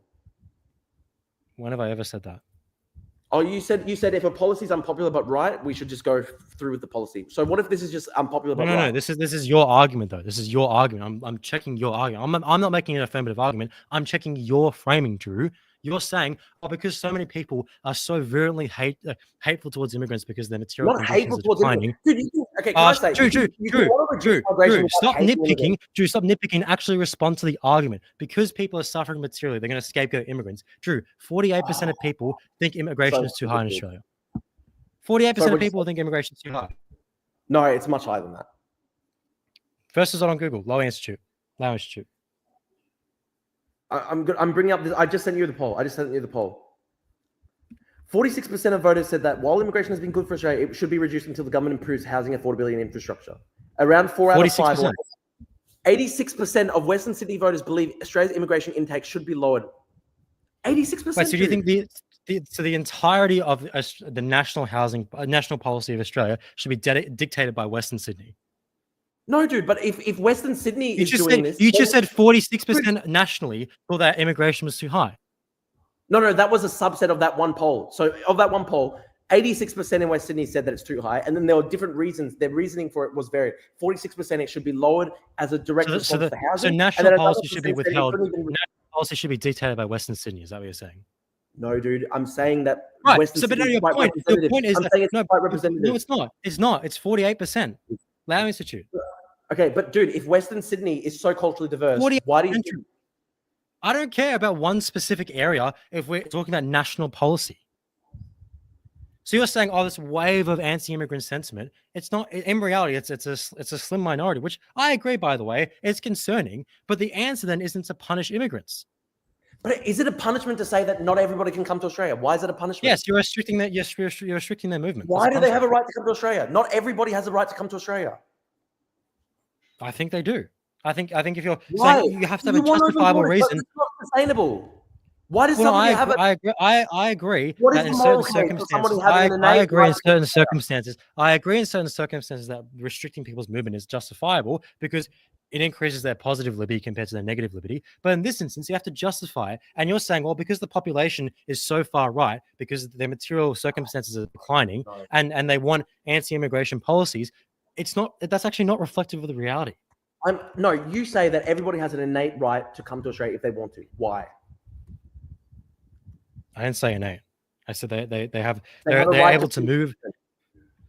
They do, yeah. Do you not have a right to freedom of movement? Why? What gives them that right? Do you not believe in the freedom of movement? I don't believe in an innate right to freedom of movement. No, I don't. So you don't think so you think that the government can regulate like whether you can go from your house to a bathroom? No, that's obviously so different. That's different So your to bedroom talking to a about bathroom? infinity. No, that's very different to infinity migration policy. No, I don't believe in infinity migration. I believe in people. I think people should be allowed to come here so long as that there isn't a I think overwhelmingly Australian negative citizens should effect on definitely have Australian freedom society. of movement. I think Australian citizens should definitely have freedom of movement within the country, 100%. But why is there a right for every single person on earth to have a freedom of movement right to live in Australia? That's not true. Well, it's a neutral Who thing. gives There's them no that right? it's someone. So I'm here and someone moves to Australia or whatever. I'm not like you have to make an affirmative argument to block their movement because they're moving, right? So Restricting right immigration is now, an affirmative argument. no, dude. I want you to argue. I want you to justify why somebody has an inherent freedom of movement right to move to Australia. Why? Again, I don't think that. I just told you what I think. Drew, But you think everybody, you're so you think dull. everybody has Like, a right to freedom. Okay. X person living on the other side of the world wants to move to Australia. Should they have that right? they can right now, yeah, Why? Why should they have that right? if they want to. But what if we don't want to have that much immigration in the country? Shouldn't our preferences also be considered? Well, shouldn't the preferences of Australian citizens be held to a higher standard than the preferences of people who have no citizen connectionship to Australia? Well, sure. Well, but they don't right now because 48% of people think that immigration is too high, which is not a majority. So you lose. Well, look, I'm sure that smugness is really going to help you into the future, Adu, because honestly, it's getting so bad. No counter argument, just feelings and no facts, Okay. just feelings. Come Okay, on, if people, that smugness is really going to get you far out. Yeah, dude, come on, make a counter argument. okay, the counter argument is that no, you don't have not everybody has a right to move to Australia. That's just simple, just obvious. You have to agree. You have to That's an affirmative argument. You have to justify. I'll give you a list of things that you have to. I'll give you a list of things that you have to comply with to be able to move to Australia. One, you have to agree with the laws of Australia. Two, you have to support the right of Australia to exist as a country. True. Three, The far right lost the Australian election. People overwhelmingly are pro-immigration in Australia. But it's not. So we don't need to decrease. No. The polling shows it's increasingly unpopular. It actually doesn't. It actually shows it's stagnated. I'm going to bring I'll link it in the chat. Flower Institute immigration rate. 48% of people think immigration is too high. 40% think it's too low, and 10% think it's about right in 2024. Which is actually people thinking it's too high is actually down from 2018, which when the far right wasn't actually that big back then. So again, we don't actually need to. There's no need to placate the far right. All we need to do is satisfy people's material needs. But you're so concerned with scapegoating immigrants. You just have this obsession. You have this obsession that everybody who wants to come to Australia should be able to be crammed in. What if that's not the case? Drew, I've mentioned it like a million times, like literally so many times that I think in certain circumstances, restricting people's movement is all right. Okay. But you have to justify why. Like during Drew, are you deaf? But what if it's not a pandemic? What if it's not a pandemic and right now we want to restrict migration? We don't want it to be 500,000 a year. What if we want it to You have to justify. You have to I think you have to justify why. Okay, my justification is I want it to go down to 200,000, not 500,000. That's not justification. That's you reiterating your statement. It's the preferences of an Australian citizen. And you have to justify why it's your preference. Okay, because it's hard with housing. We don't have enough housing right now to fill up. But you couldn't actually. I mean, we can go back to housing and immigration if you want, but you haven't actually given any counter arguments to anything I've said about housing and immigration. No, you haven't had counter arguments to it. I've brought up the literature. I've brought up specific examples in Victoria and the ACT, and you've said nothing about how you have a couple property council approved studies. Why is it the case, Adu, as communist, that your position aligns again? You haven't read Moalemi and Mesler. It's not a Why is property it the council case? approved study. Why There's is no it the funding case? from the paper. Why There's is no it the funding from the case? paper. It's not a property I council know paper. one of the recent Stop papers. lying, I know one of the Drew. recent papers Why are that you constantly international lying? I know Drew, what why I know are you the recent lying? paper that everyone trumpeted. That was I didn't bring about that paper out. I didn't bring that paper up. Yeah, I know. I didn't bring. I don't care about that paper, Drew. I didn't bring it up. And by the way, that wasn't funded by the property council. But I didn't even bring that paper up. Yeah, but the property council endorsed it. And what I'm saying though, I don't care if the property council endorsed it. I'm saying why is it? I'm wondering. Why is it the case that your position you're flying in the face of overwhelmingly the academic literature, which says that immigration is a statistically significant but nonetheless negligible impact on house prices and rents? You're flying in the face of all of that, right? And you haven't even read these studies. How would you know? You can't compete on the ACT example. You can't compete on the Victoria example. You have nothing, Drew. You can't argue. You have nothing, and the only way you can argue is pivot. You have to pivot to mind release or whatever. You don't have an argument. You don't have an argument to explain why it's good. Drew, just repeating what I'm saying doesn't actually make it true. Drew, you can't argue specifically. You can't explain it. Do you have a refutation? Do you have a refutation to the overwhelming consensus in the literature that immigration has a statistically significant but nonetheless negligible impact on house prices? Statistically significant, and it's just fundamentally retarded. What do you think statistically significant means? What do you think statistically significant means? What do you think that means? Drew, what do you think that means? Drew, can you explain? You can't pretend that supply. You disagree with Cameron Murray then? You disagree with Cameron Murray. Why do you disagree with Cameron Murray? You cannot. Fine then, I disagree with Cameron Murray. I don't care. Dude, so what's your refutation? What's your refutation of his work? He's done extensive work on housing supply, right? What's the refutation of his work? You cannot argue that there is no such thing as supply and demand when it comes to housing in the country. I never said that, Drew. Stop strawman. I've never said that. I absolutely don't. You act like it doesn't matter. And you're flipping out because you can't make a specific refutation to the literature, which has overwhelmingly documented this issue, including Cameron Murray, who has said that housing supply isn't a primary issue. Moalemi and Mesler has said that immigration has a statistically significant but a negligible impact on house prices. You haven't made specific refutations to their methodology, to their findings. All you've said is all you've invoked is a paper that I didn't even reference. It isn't even funded by the property council. Do you think that the First Fleet had a right to come and set up in Australia? Say again, sir? Do you think that the First It's a misdirection. It's a misdirection. Come on, Drew. They had a freedom of movement right. Provide me a refutation to these papers. Provide me a refutation to these papers. Provide me a refutation of these papers which are consistent with the finding in the literature broadly. Do you haven't answered the question? Come on, Drew. Far right for having a Department of Home Affairs. Come on, Drew. Come on, Drew. Tell us whether the First Fleet. Give me a refutation of the overwhelming consensus in the academic literature about this question. Do you think Australia should exist as a country? Drew, do you think why can't you answer? Why can't you provide your refutation? Do you think Australia should be why can't you provide? Why do you have to pivot to all these other things? European colonization of Australia was a good or a bad thing? I feel bad for your audience. I feel bad for your audience. So you can't provide specific. Do you think that it was a good or a bad thing? Body of literature that disagrees with European colonization of Australia was a good or a bad thing. You have to pivot to these things. You have to pivot to make a bad thing. Please, Adu. There's nothing to do with the points I've made. You're for freedom of movement, but you're against colonization. How does that work? Drew, that has nothing to do with the points I've just made. Where is your refutation of Moalemi and Mesler? Where is your refutation of Cameron Murray? You just go, why don't you cite 50 autistic studies? Is that all they are? They're just autistic studies. You clearly haven't read these papers. You haven't even read Cameron Murray's work. You haven't read Cameron Murray's work. Your friend. I feel bad for Cameron Murray. You haven't read his work. I've read his work. I've read his book. I've read his papers. You don't have to be a PhD level economist to argue about these issues. I'm not a PhD level economist, Drew. Okay, then shut the fuck up. What is specifically your refutation of these papers, their methodology, their findings, whatever, right? That say that immigration has a statistically significant but a negligible impact on house prices. What do you think should be? What is your refutation of Cameron Murray, who says that housing supply isn't the primary issue of the housing crisis, and in fact we have an abundance of housing in this country? How high should immigration go in Australia? I don't have a set number. I don't think it's fair to have a set number. Would it be good if in future 90% of the population of Australia was no longer Australian? If they're Australian citizens, they're Australian.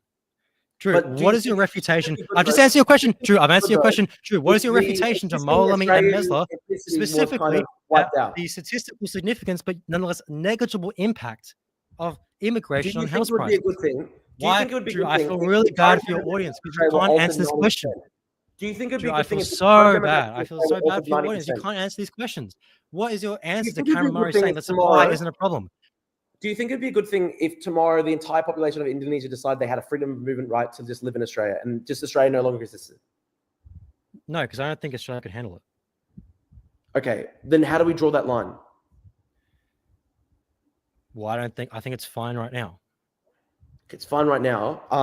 I mean, at this current Again, rate, we still if have the people- highest historical levels of migration in Australian That's history. fine. You still haven't fundamentally addressed the conclusions and methodology and findings of Molami, Mesler, of Cameron Murray, that's just- who that's- this is directly actually refute Homo your economicus. understanding of the This is housing Homo crisis. economicus. Have you heard? Cameron Murray says supply isn't.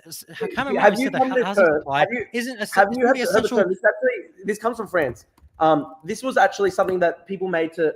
They were talking about this in terms of they were mocking. Why are you misdirecting? Drew, it's the constant economics. misdirections. Constantly. We talk about the cooperative models. All you have to say is cumbersome. That's weak, Drew. I talk about the academic literature. Are you aware of You first can't source actually system? refute Are it. you aware of this? So there's somebody who says that if you just view the society only through economic studies and economic lens, it's actually you're failing to address the social side of human beings. And this is actually a term from France. And keep in mind, the French term autisme has an older meaning than the English term autism, and it signifies This is not a counter argument. acceptance of fantasy rather than reality. Would you agree that, like Steve Keen, for example, the Australian economist, he says, Bro, Steve Keen agrees with me. Bro, Okay, yeah. Steve Keen agrees with me. Do you agree with this? Neoclassical economics has the characteristics of an autistic child. I don't think that messaging is particularly great, but I'm sure I mean, he meant that's how- something. But when he's Again, I'm not talking about- Steve Keen.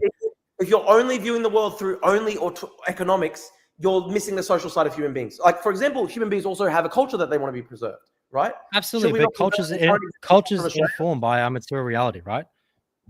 No, I don't think that culture is just informed by material But reality. so you think that like we have some kind of ideal that we uphold in our heads? No, because I'm not like a sort of vulgar materialist. I don't think that I'm not a vulgar materialist I don't think either. that we are But just the again, sum I of think a atoms. big part I of don't think we're the just the housing sum of crisis is atoms. the hegemony I of don't think we're home some of ownership, atoms right? in I a think meat that's a sack big cultural floating on a thing. rock. I'm not as a vulgar materialist as you're making me out to be. And again, this isn't a counter argument, Drew. Make a counter argument to specifically the fact counter-argument. that I'm There's no- addressing right now So your you're- insistence on you're these not- you're autistic not re- papers where you view human beings only as economic No. creatures. No, Drew. This is not. We're not on the social question right now. We're talking specific because you made the claim that immigration has a large effect on the housing market, right? But I So we're also not start talking talking about about. social questions No. as well. I also- We're not talking about how people perceive gonna that. talk about the We're talking about social whether it questions is. as We're about not the social talking about whether questions as well. people perceive that. We're Do not you talking. think that social cohesion is Drew, something okay, that the all right. government should actually try to uphold? Come on, Drew. I'm gonna leave. Okay, because you keep Because, interrupting me, for 'cause you can't- example, because All right. Malemi and Moron, I'll catch you Malemi later, and Drew. You Moron can't replaced answer. 29% You can't of all answer. of the You immigration. can't refute the papers. You can't refute Cameron Murray who disagrees with you. You can't address the actual arguments. Cameron you're Murray making to you. agrees with me. You have Cameron no. Murray agrees with me No, in he so far doesn't. he thinks that short-term massive spikes in migration have a noticeable impact. Cameron Murray literally said that to me. I also agree they have noticeable impact. That's why it's statistically significant. But you don't know what that means, Drew. Anyway, I'll leave you to it because obviously Yeah, it's we're going to taken end it 3 because hours 3 for you hours to and not 45 answer. minutes. But I would like to do a bit of a panel if you want to. We to need do that in we the need to do a future. panel. We need to do a panel with Cameron Murray, and we also need to go beyond just economics, and we also need to talk about social cohesion and the social element of migration and multiculturalism. Well, I mean, we've kind of delved into it because I spoke about the culture of home ownership that has plagued this country, which That's you not- initially it's- agreed with. Then you initially agreed with, and then you're like, no, that's actually not true. And then you Well, you're saying re-agreed later culture of because home you got ownership plagues because the you country. I had don't no think it's actual right to have a culture substantive of home backing ownership. behind it. But anyway, look. Anyway, Last question. Last question. be from happy- Mitchell. I'll be Last happy. question from Mitchell. No. Why no, did no. collective All right, ownership of all right, housing produce better outcomes? Say again, sir. Why is it the case that collective ownership of housing will produce better outcomes? That's the last question. Dude, from why are you reading from the chat, bro? Why? Question, You're, though, it's a you're question. so weak. You're such a weak weasel, Drew. Come on. You need your own. question, dude. You It's need a the question. chat. You need the chat to uphold you. Okay, dude, it's over. Terrible debate because you can't even talk. We'll do a panel discussion Alright. with Cameron Murray, and next time we have to talk about multiculturalism and the social element of Because migration. I know you'll give it. You can't argue the housing point. I'm glad to talk about multiculturalism, but you can't argue the housing All you point. I'm did was glad. read from the Discord. Let- All you let did the- was read from the Discord. It was horrible. It was horrible. You read from No, the Discord, and you just no one's just messaging me on nitpicking Discord. forever. Goodbye, Adu. Very weak. Very weak. You have to. Why do you have to steal what I'm saying? It's just sad. Goodbye, Adu. Goodbye. Very sad. Well, I said very weak. I said you gave him counter arguments. That's all you've been saying, Drew. It's very you're floundering. I feel bad for your audience. When I asked you how we're going to change society Drew. without violence, you just said magic. We're going to fucking cast a spell. Beautiful. That's what you said, Drew. Good luck with your magical. Good luck with your magical kingdom, Adu. Next time we'll talk about good luck with the far right money. I hope you get a new stipend. Next time we have to talk about. Say hi to Percy for me as well. Percy, wait, can you ask Percy? Percy said that I should can you ask Percy a question for me? Can you ask Percy a question? Percy's not my friend. Great. Can you ask him a question for me, please?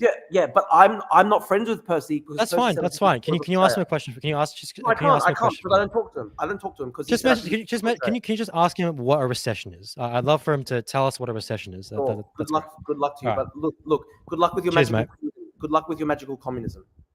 Holy fuck, what torture. Fucking hell, guys. That was actually like a new form of torture devised by the CIA. Oh my God. Adu maybe is a CCP operative. Maybe Adu is a CCP operative, and maybe Adu was sent by the CCP to fucking mentally torture me for 3.5 hours, like a fucking Maoist culture war session, Maoist struggle session. Literally, I was literally tortured more than I've ever been tortured by the CCP, just by that torturous argument. My God. I zoned out when he brought up colonialism 2 hours ago. That was fucking torture. That was endurance. That was a fucking endurance marathon. Is Adu xenophobic of Greeks like Drew? You need a debate moderator. We tried to have Leo, but Adu spoke over Leo all the time. Oh, God, guys. That was torture. I honestly think that was a fucking Maoist culture war session.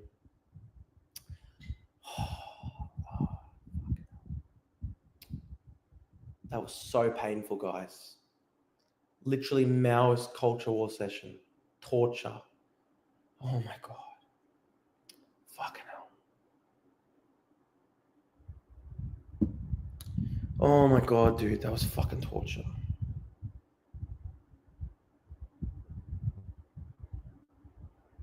Hang on. Chris is going to join the stream. It was fucking miserable. It literally was fucking miserable.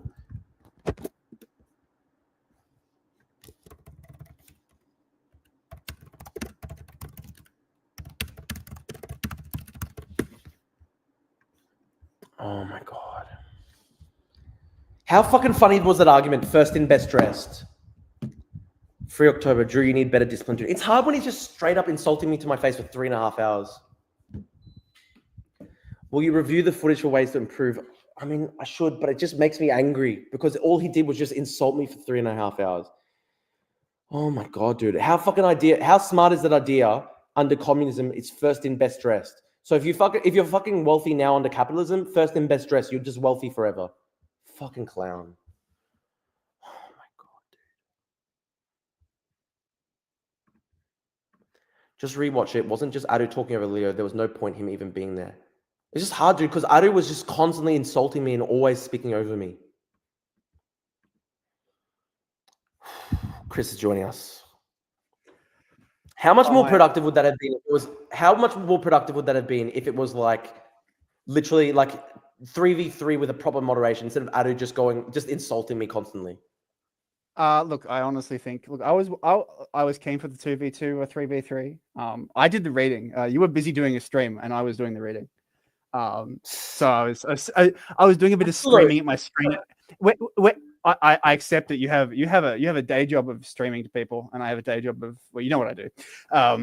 But also on my lunch break, I might have read through that paper. I do have significant points to pick in terms of his argument. I'm sure he may or may not be still watching, which is unfortunate. Because I actually reviewed his work, and I've actually read some of the papers.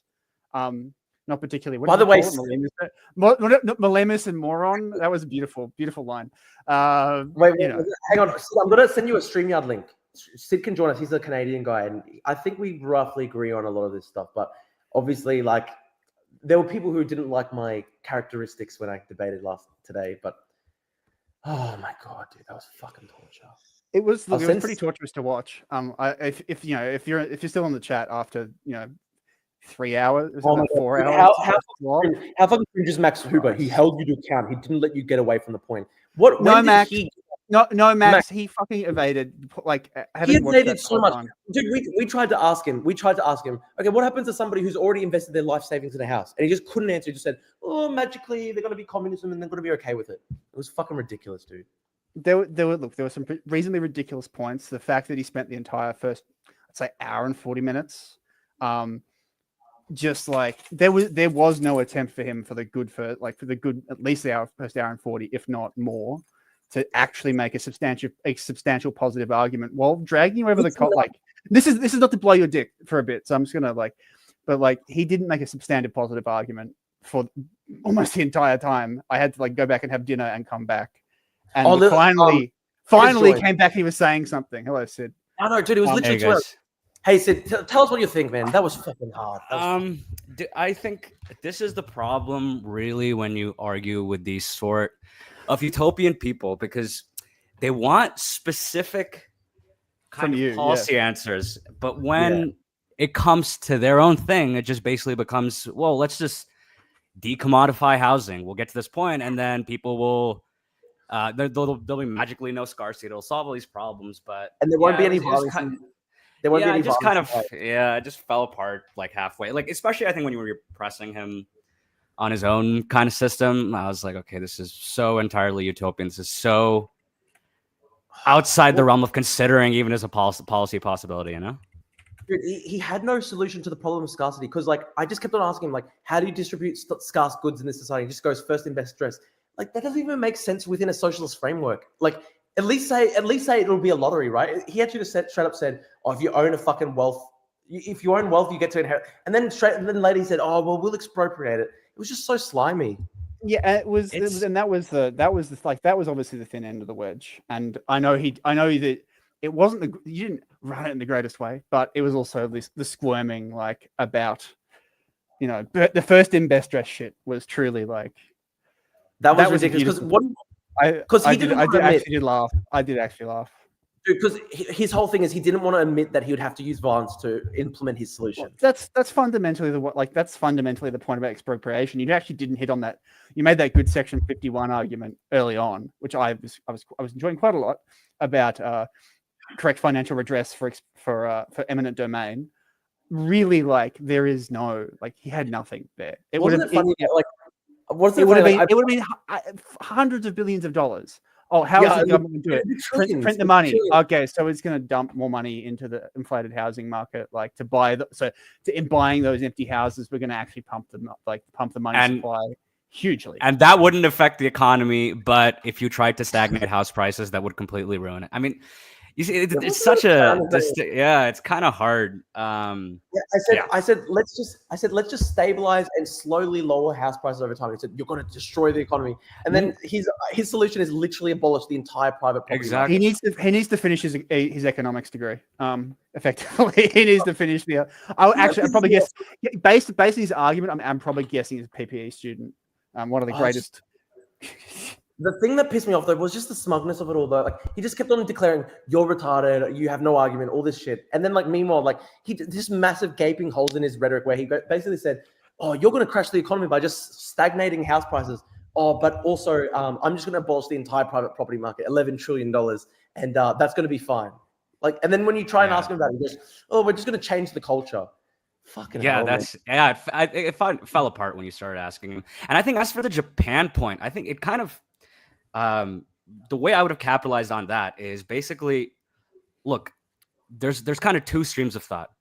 We want to encourage home ownership, but we don't want to encourage home ownership because owning a home is an asset that generates return for you, right? So if the distribution, if it's going down in Japan, maybe because fewer people are buying houses because they don't see it as an asset worth buying, maybe and then that's a good thing. That doesn't mean that on net it reduces the amount of people who want to buy houses and that actually do get houses. Because you and I, we don't have a problem with people actually owning housing as an asset. Housing as a thing to live in. But if you want to have it as just something that is the only way for you to kind of pass wealth throughout your kind of lineage, then then you get into some pretty like dicey speculatory areas, which we're against. So like that's the kind of way I would have handled that point. Yeah. The other one It's you so handle, there Yeah. is one I thought you handled well, which was that white Australia point. It's just like the whole time, like whatabouting, and then like whataboutism. To bring that up, it's like they are fundamentally different contexts. And then to slavery, it's like, dude, he was literally property doesn't have rights in the way that people have rights, which dude, it's so ridiculous because he literally he compared private property to slavery, and then when you call him up and it's like it's an analogy, it's not supposed to be perfect. It's like what the fuck, man? He was saying it's the same as slavery and white Australia policy, and it doesn't matter if his communism is unpopular now; it one day will be, and it'll be looked at as the same as. Oh, look, he can wait for another 1,000 years, being I don't know, living in his parents' fucking house or something. That's the thing that killed me as well. We have just a couple of policies that we could implement right now, like just lower infinity migration, get rid of negative gearing, like just a couple of different policies, right? And then even some small, even to borrow his point, some small substantive wins there. But he's would have an impact. No. Like no. Let's just wait 1,000 years for people to get ready for communism. Like what a fucking joke. Look, this is classic. This is Trotsky. This is classic. Trotsky. Well, I don't know. He's not a Leninist, so he might. Did you say wasn't a Leninist? He's probably an ANCOM. I'm thinking Bakunin. He probably Yeah, I don't think he believes in like state power. Vanguard. Much. Yeah, he seems pretty uncommon. He's not actually in it to win it. He's in it to get crushed. Many such ANCOM cases. Well, every single time the anarchists help the communists in a revolution, the anarchists all get slaughtered by the communists. Like literally every revolution. That's what Mao did. That's what the socialists. That's what the Soviets did. Hey guys, how's that Petrograd Soviet going? How's Kronstadt going? Not so good, guys. Another funny point was you were talking about how you would trade houses when you live in this kind of co-op system, and he said, "Well, you go to the local council." And my question is, but if I'm an immigrant and I go to a country and I have to go to an all-white kind of like, let's say predominantly white local council. That is significantly worse for me than if I could just come and pay money for a house, Yeah, like I don't, it's muddled at the end. Those studies. I should have brought this up. This is now coming back to me. Those studies that basically show that, whenever people abolish like money in a co-op or whatever, then just innate prejudices come back and people get valued based on their attractiveness and all these other things. And it's actually very oppressive in its own way because in its own way, obviously money sucks, but at least it's an objective arbiter. Whereas if you just abolish money and you have a social co-op, it literally just becomes high school bullying, dude. That's how social status gets divvied up. He thinks that's a good idea. Drew, what we should do, we should have a social status indicator that encompasses all the metrics of a person, and you can actually assign the house part of this value. It's like a social credit system, and then by going to work, you can earn some social credit, and then you can maybe based on your social credit, you can trade your house for the social credit, and we can and based on the characteristics of the house or the land, its location, it will have a different social credit score rating. So then you can, we can recreate a market society just, with extra steps from first principles. Yeah, we can do markets with extra steps. Remember, I had a debate 2 weeks ago with a communist guy, and he literally was saying the same thing. He was saying that instead of he'd abolish and he would, what was it? He was like everyone would have vouchers, and then he was saying that, but he literally had just invented currency again from first principles. That was a beautiful debate. I know this guy doesn't have a funny hat though. This guy didn't have a funny hat. Dude, it also sucks as well. There's also somebody's made this point in the chat, and I think this is actually true. Dude, it's unfair if I'm going up against a black screen because everyone looks at Drew getting pissed off, and everyone goes, "Oh, Drew's flailing" and stuff like that. But he gets to just be the fucking Chad behind the screen. Whereas, remember what happened to Captive Dream? I'm going to say, based behind the screen, Chads. I'm happy to sit here and actually pick apart his points behind the screen too. So I too can get Discord points from the Rahu Discord, which I'm guessing they're coming from. Yeah, because remember ding, ding, ding, ding. Remember Captive Dreamer? Like everyone was like fucking fearful of him on Twitter, his reign of terror or whatever. And then suddenly he releases his face and he sounds like Cam from Modern Family, and all the aura is gone. All the aura is gone immediately. So I was so disadvantaged arguing against a fucking black screen for 3 hours. That is so fucking, honestly, I know there's a lot of people, I know Max was putting shit on me going, Drew's retarded. Drew didn't have a single argument. Drew's a joke. But seriously, you try arguing for 3 hours against a black screen, 3.5 hours. And like this guy was just constantly insulting and smug and just kept on also trying to fluster me because he'd always go, oh, so tell me the detail. Tell me the exact methodology of this paper published in this time. And it's like, who fucking talks like that in a debate, dude? Max, I don't need the other two to trash this this child. And he is a child. You can look at his YouTube videos, which I have reviewed. When I thought I was actually going to go on tonight, and yeah, I don't know. I suspect we're from the same part of Melbourne, actually. Dude, the funny thing about him is he actually comes from a really rich background. I've read my stuff about him. Of course. He probably look. His parents probably live in Beaumaris or Brighton or Kew or Toorak. Like, I've met these people. I mean, I spent my entire teenage life around these people. It's not surprising. I was one of them. Maybe I still am. But yeah, no, it's very, very sad. Very sad. I told you. I said beforehand. You should have in your communist society, you're gonna have to live in Frankston, and it's just gonna be not as nice. I'm sorry. Like, you're gonna have to live in Frankston Heights. Maybe you're gonna send you to Doveton or Cranbourne. He's gonna have to go to Cranbourne in one of those disgusting fucking housing, like the disgusting Metricon houses that live out there. Ugh. Dude, I drive through there and I cringe. I bet I'm sure he goes out there at least once every 5 years season. Dude, how insane though? Seriously, how insane was the first in best dressed policy? Like, as a communist, just like if you have a house, incredible, you just have it. I think that's like the one area where like I really mogged him, because seriously, like that's just fucking ridiculous. How do you base that bit? I was, when you said that, I was worried I was going to get a noise complaint in my communist signed cube, where I'm paying, I don't know, like 600 social credit points a month or a week, 600 social credit points a fortnight to exist in the commune.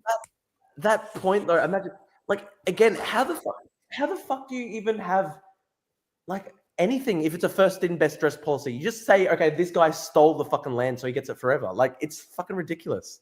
So true, King. So true. I'm good with, I know Drew, you may be less good with that, but if we do it by right of conquest, I mean, I'm thinking that's okay. That's very right wing, actually. Sid, Ve Victus. You know this thing, Sid. They never have a solution. They never have a solution when it comes to the problem of scarcity. Like, how are you going to divvy up who gets what in this society? Yeah, they had no solution. They never do, because I mean, none of them will ever bite the bullet that even though markets are imperfect, there's a lot of distribution problems with markets for sure.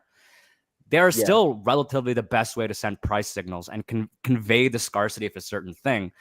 They can't bite the bullet on that. I don't think. It's just anathema to their whole kind of way of thinking. So, I mean, even looking at this, like, co-op thing, right? You live in a co-op, you make democratic, like, collective decisions. I mean, you've basically just reinvented homeowners associations, a thing that is so widely reviled in North America. And even though you can say, like, oh, look, your house is your personal property, HOAs still dictate what you can do on your own property. And that's one of the things that Yimbys hate the most. And you're just kind of like recreating it just from a more left-wing way. So, I mean, it's just very muddled. It would be so unpopular. Who wants to fucking live like that? With people you have to go to the fucking community association to be like, oh, I want to like fucking paint my house. And the longhouses said that you can't cook curry after 7 p.m. because it needs to air out. Like, that's true. And again, we come back to this problem before. When you abolish money, it's literally just high school bullying, dude. It's literally just going to be this person in the fucking group bullies everyone else. He's got the social status. It's high school bullying with like old women who have nothing better to do than just like figure out how to bully you like most efficiently and beat you over the head. Yeah, beautiful geriatric society. Where it's literally NIMBYism on steroids. It's NIMBYism infinity. Imagine infinite NIMBYs crushing your face forever with the fucking jackboot. That's his fucking society.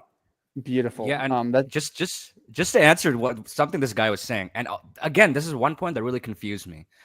He talked about the fact that a house is a sort of personal property. Sure, I can make that argument. There's a distinction that Marx made too, but the land that's under it is under like collective ownership, ostensibly in a socialist world, because it's a non-produced asset, so it belongs to everybody in your country or whatever. I don't know how you delineate borders. I mean, if you wanted to democracy, then you would basically want the whole country voting on a certain guy moving from, I don't know, like the Brisbane to Sydney, because that land is under the ownership of everybody. So it's just, it's imagine. Yeah. And when I tried to point out like this would all be so cumbersome, it was like, oh, so you're just basing it on your feelings, dude. Like no one wants to fucking live like this. Oh damn. No, he doesn't live like that either. If it had any benefits, so. Yeah, I don't live in a commune. I kept on saying nothing stops you from doing a co-op right now. Just do it. And he just kept on saying, oh no, but we need the cultural change first, which is just such cope. Seriously. Bro is in his parents' house in his parents' commune. Sorry, his parents' commune. He's asked his commune, the Supreme Soviet of the commune, whether he can have. Whether he can borrow the car tomorrow, borrow the people's car tomorrow to go see his girlfriend in Brunswick. To see his girlfriend in Brunswick, it's that's a good society. Dude. That's very possible. The Politburo has to vote on it. Yeah, the general secretary mom and Isn't this amazing? and Presidium President Dad have to say maybe don't take the Audi tomorrow, take the Volvo. Isn't it amazing? Like you could literally just stagnate house prices and just like increase supply, lower demand. You could just do like a couple fixes and like relatively fix the situation to a large extent, right? And his solution instead is like, no, everyone must have a fucking Supreme Soviet dictating who gets the car tomorrow. Okay, it's not Supreme Soviet because it's the HOA Soviet. HOA Soviet. The HR Soviet. Like homeowners neighborhood watch associate Soviet, very important. And no, it's collective property, so they get to like decide when you get to fuck your girlfriend every day, when you get to leave your house, everything. Yeah. Well, no, that's what. No, do you want to annoy like Omar, who is local commune Soviet? She's the secretary for this year because she stacked the votes, and she says, sorry, you can't fuck your girlfriend after 11. And you can't be too noisy, and you can't do anal because I can hear it through the wall. Like, imagine living like that. It's just Christ. Just fucking shoot me. Just send me to the country. Just send me to the countryside as a fucking as an economic vandal, or shoot me or something. I could put some glasses on it to help. The council dictates when you get to fuck your girlfriend in the house. I would actually kill. I would literally be resolved to destroying this fucking system, dude. Holy I look. It's fine. These systems just not like. I'm not going to live to see this shit. We'll never have to deal with it. I'm not going to have to live it. One will never happen. Two will never happen in the next 1,000 years. And three, dude, I'm certainly not around for it. You know one thing, right? Died as a counter-revolutionary. I said this point to him. I was saying we could just lower migration to stop the far right from coming. And instead he's like, no, let's just wait and have 1,000 years of cultural reform to have communism. Yeah, look, it's fine right now. Like it's fine right now. Kind of genius stuff. Perfect. It's such a good argument, honestly. And I think going back to the migration point, he did concede that it's a problem for housing prices. Maybe the correlation between decreasing migration and how much rents fall or housing prices fall. I don't remember the point exactly, but the thing is, there's you got to make a political viability argument when we're talking about kind of reducing the price of housing. You're taking on like an entrenched homeowning class, and that's going to be a really hard fight. But things like migration, things that the federal government can handle on scale, there's a lot more political will to do that. So will it have the effect of 100% solving the kind of housing crisis? No, but clamping down on migration has some political viability. It's not perfect. It's suboptimal, but it's something that you can accomplish now. It's one of the easiest. Yeah, it's one of the easiest in terms of. Yeah, it's an easy policy lever to pull. You're not having to do like incredible like vertical, deal making with state and local councils, which he identifies correctly with the ACT point. Yeah, you can just do it right now. You can do it. Yeah. Yeah. Holy shit, dude! Instead of just reforming human beings to somehow want to live in cooperatives, of course, beautiful. Just take fucking some beautiful, practical, reasonably simple steps.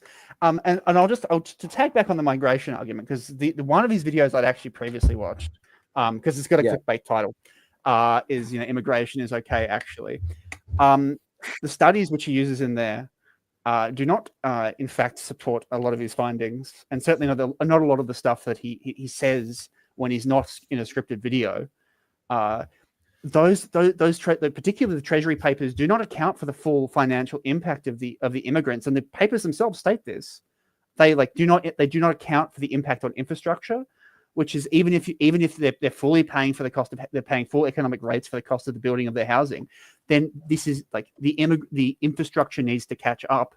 Even if they were, if it were perfect, the infrastructure itself needs to be built, and the building of the infrastructure takes away workers and materials, and places an increased, demand on those supplies. He does note this in the video, but he doesn't actually fully extend out that line of thinking from, okay, we have a lot of infrastructure projects going on because of COVID. If you import more immigrants, then you need to expand infrastructure. Consequently, you're feeding back into the problem. The problem is multiplying as you are feeding more grist into the mill. Yeah, absolutely.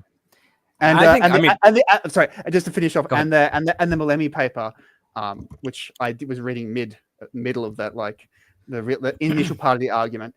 This paper is a couple of years old now. It's 2019 paper. And even cutting it apart, I actually don't buy his argument. I'll send it to you after this, Drew. I'll send you. I had to log into my uni account and actually get access to it. It's not easy to get access to, despite he's like, have you read this? I know you have a UQ login, Drew, but dude, Chris, I probably shouldn't have gotten so mad about the autistic papers thing at the end, but just after that was funny. I was laughing. I was just like, okay, I get it. Have you read the papers? Do you know the methodology of this paper published in 2017? That's the craziest part. The methodology. Look, so my master's is in computational finance, right? So I've read my fair share of papers. I can't tell you the methodology of anything I've read in my fucking master's. I'd have to go back.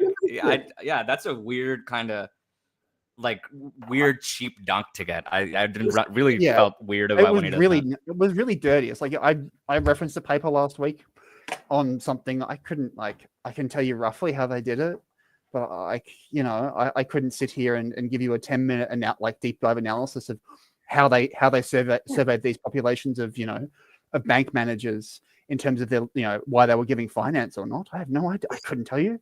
I know they did it. I know they surveyed them. They used a particular method, they used a particular question set. I couldn't tell you what the questions were or how they divided them or what the demographics of the bank managers were. that was 2 weeks ago. We don't retain information like that. This bullshit, honestly. Which is why you should have prepped, like I told you in the stream. I know, but you were doing the day job. I had another stream today. I was watching. I know. Yes, I know. Slop. You were prepping for you were reading up on your slop. You should have been reading your Treasury papers. I should have been. Look, I might call it a day now because it's been 4.5 hours. It's almost midnight here. Yeah, Sid, I want to get you on the show. We'll have you on as a proper guest sometime. It'd be really good. Yeah, for sure, man. Yeah, we'd love the opportunity. Anyway, awesome. Thank you for having me on right now. Take care. Man, cool. Thank you, and thank you, Chris, as well. Thank you, everyone who's watching. Oh my God, guys. We literally went through a form of mouse struggle session today, but we fucking survived. Pol Pot struggle session. You have glasses on. You are straight to the killing fields, Drew. Sorry, Drew. You're an back to the fields. Goodbye, everybody. God bless. Thank you, guys. See you guys later. Bye. Bye.